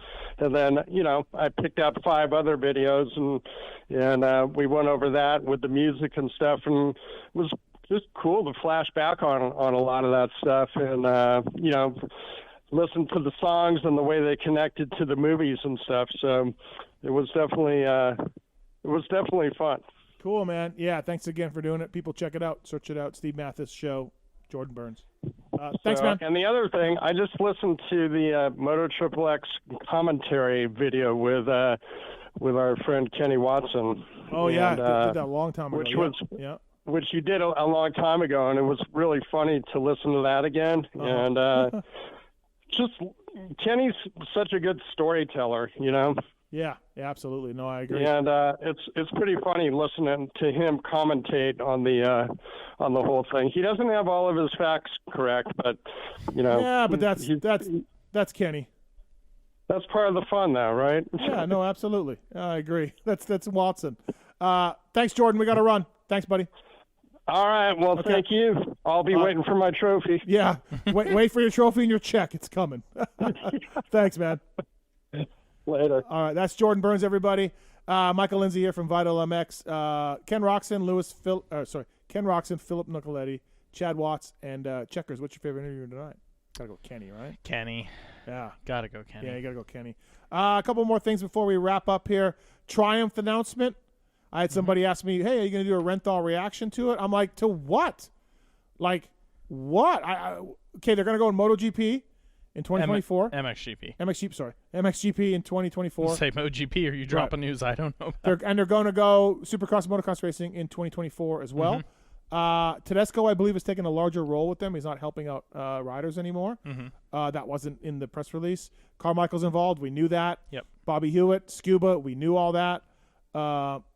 Scuba said he was leaving the industry. He couldn't handle the workload anymore. Did you hear? So when I got there, he made a joke to me like, "Oh, I bet you're really excited to talk to me." And I was like, "Yeah, I am." And he was just being a smartass, but he's like, "Ugh, then I have to thank you for getting me a job." I'm like, "Huh?"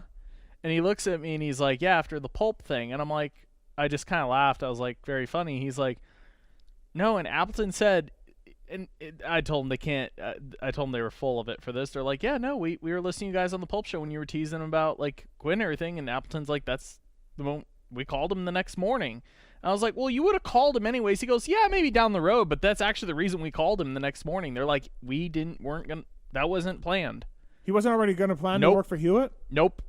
They swore up and down. They said the day they talked to him about was the day after he came on the Pulp show. And you were in studio for that? Yes, because that's where I said something like, "Oh, Georgia, like Bobby's there, this and that," and he swore up and down. Yeah, he's like, I thought this was all in the works. And I did. told him, I'm like, I thought you were just, you couldn't say anything because their NDAs are pretty gnarly. He's like, "No." He goes, "I really didn't have anything." So I like Beta coming in. I like Triumph coming in. I'm all for that. But what am I going to do reaction on? Mm-hmm. We haven't seen the bike. We don't know who's riding it. We don't know. I mean, it's awesome, but dude, they're coming out a little early. Yeah, they have a long rollout. They want to do it their way, and I get it. People are fired up, want to see the bike, and it'll be pretty soon. Like Stark, and I like the guys at Stark, and we just talked to Kenny about it. They have dropped the ball. They went the wrong way. They went the wrong way. They invited the media out last year to ride this thing. They had interviews. I got contacted. I did one with Anton, really nice guy. Ben from Benjamin Cobb, PR guy, great guy. But they've had issues with getting the bikes out, and they've lost whatever momentum they may have had. Yeah. So I'm a little wary of Triumph coming out until I see something, right? Like, that's all. So and I give them the little bit of benefit out of the right people and them taking a while. So they're on I feel like they're very much the opposite end of the spectrum, is like they don't want to show their cards early, which because on one side, again, you get people that would freak out because it's like, oh, this could be a Cannondale, it could be a mess, it could be the March thing where it gets announced too early, but they're trying to go the absolute opposite end of the spectrum. But with that comes the, where is it? Wake me up when we get there. Yeah, right. That's where I'm at. That's where I'm at. Like, just, let me know when you guys are racing. Bobby Hewitt being involved is the worst. It's kept secret in our sport for a long time now. We all knew that. So, a lot of people are putting Anderson over there. I wouldn't be so sure. Well, it's wrong. So, again, people, I mean this so generically but so many people didn't read have listened to any of the interviews. It's like they're racing a 250 in 24. They're not racing a 450 till 25. Yes, Jason's deal is up at the end of this year. Well, they're not going to have a 450 for another year. Now, what would be telling me, if you see Jason sign a 1-year extension, maybe he's trying to go like that, but no, they're focused on 250s. They're going to run 3 of them. I'm pretty sure I know what one of them is based off a comment that Scuba made to me on his interview. Mm-hmm. I'm going to guess Swole's one of them. I actually me and Lewis did a list here, and I'm going to put out next week, but we kind of went through our theories of like, okay, who's available, who could they really go for?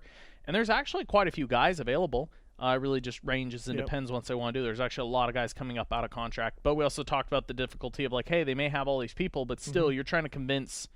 There was like a mid-tier guys that we think could be on their way out with teams that would probably be stoked to go there if the bike's good. Yeah. But then there's like a list of a few select guys that are really good, but you would actually have to like convince them. They're out of contract, but you would have to do some heavy convincing to get them to come over. I talked to somebody who's given them some parts for the OEM side, and it's good stuff.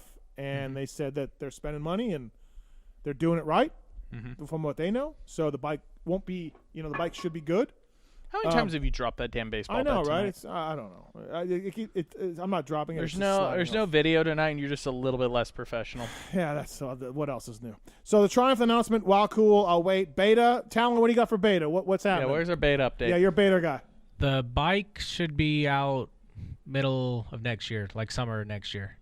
And then I think 24 is the plan for, I don't know if they're going Supercross or outdoors first, but 24 I think they'll be You saw racing. Ben Watson's on it, right? He's riding it, yep. New team, though, for GPs. It's not the same team that's ran the bike I wonder for the if last our 2 buddy years. Lewis is worried about the Ferrato-Watson battle now. It doesn't really seem too concerned. Okay. All right, Said Ben's in a great place. Said 2-year deal. Comments about the Probably bike good being a money. little slow. I heard the money. It wasn't that great. Oh, okay.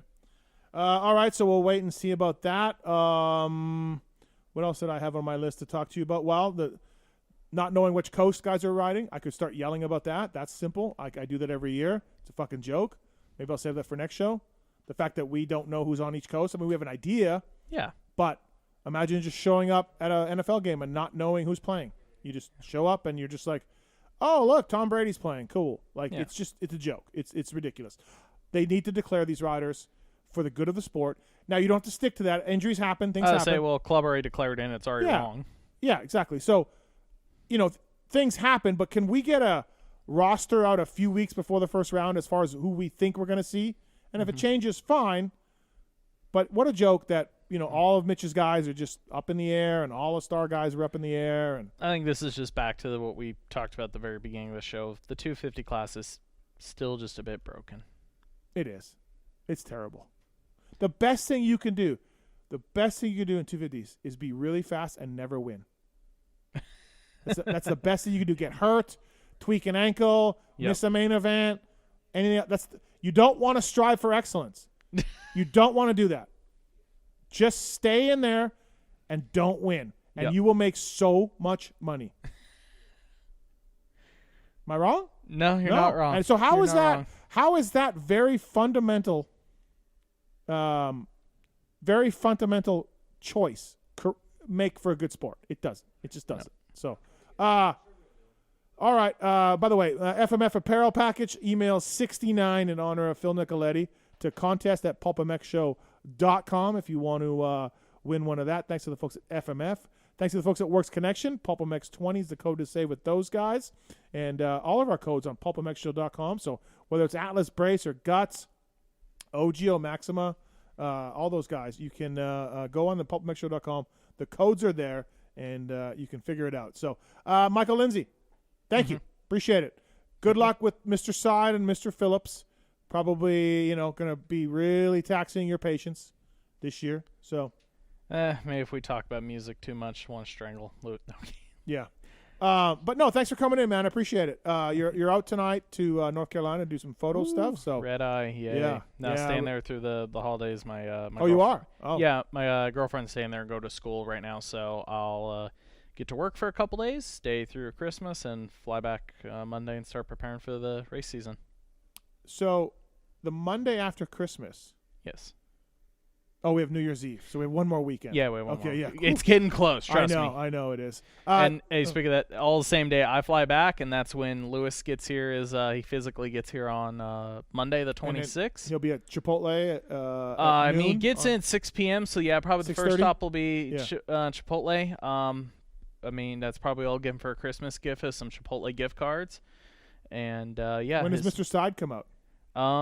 He starts driving the day after New Year's or whatever, Monday before A1. He's going to start driving this way. I think, like I say, he's actually going to stop off here and drop off that bike. That's the plan. And then it'll get announced one next week, but we have one other hire, maybe not as familiar name-wise, but Lewis Phillips' cohort, Sean Ogden, who is the main filmer at MX Vice, is coming with him. He also lands on 26, so he starts as well. Good times.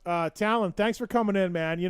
Thank you, Talon. Just toughen things through. grinding over Yeah, there. just you like to see guys that step up. Yeah, show up at least. When even if they don't things step are up. tough, you like to see guys that just step up. That's all. That's all, Talon. So thanks, buddy. Yep, thanks. Appreciate that. We're off next week, and then we're back on the 2nd with Blake Savage in studio. Time for the grind. And then when we come back after on the 2nd, Talon, that's it. We're grinding again. We'll just be here forever. Buckle up. We're here every Monday. So I'm booking some guest spots for studios. I'm looking forward to some of the co-hosts, man. There's some different guys coming in. I'm stoked Blake's coming in. He's a really good dude. Yeah, he's awesome. Stoked that he's coming in. And so thanks, everybody, for listening. Thanks for a great year in 2022. Michael, I think this is like your 4th or 5th time here this year, so really appreciate that. Only 4th. I didn't come up too much this year. Well, 4th is still good. Let's go. So thanks, people, for all the year. Thanks to all the sponsors as well. And we'll be back with the video next show if Marks is okay. Returns. Yeah. From injury. Yeah. Sickness. PulpMX Fantasy signups are open. Check it out. Thank you, everybody, for listening. Michael, thank you. Thanks to Pookie. Thanks to Swisscore. Thanks to Moser. Thanks to Weege. Thanks to Weege this weekend. Thanks to Weege for Jason the questions. Thomas. JT as well. And See you in a couple weeks. Yeah, he knocked his dick loose pretty. There's something I want to get off my chest, and it's about that summer when you went away to community college. I got an offer to do Playgirl magazine, and I did it. I did a full spread for Playgirl magazine. I mean spread, man. I pulled my butt apart and stuff, and I was totally nude, and it was weird. I mean, you probably didn't hear about it because I went under the name of Mike Honcho, but I just wanted you to know that. If you could hear me, if it got into your brain somehow, that I spread my butt cheeks as Mike Honcho.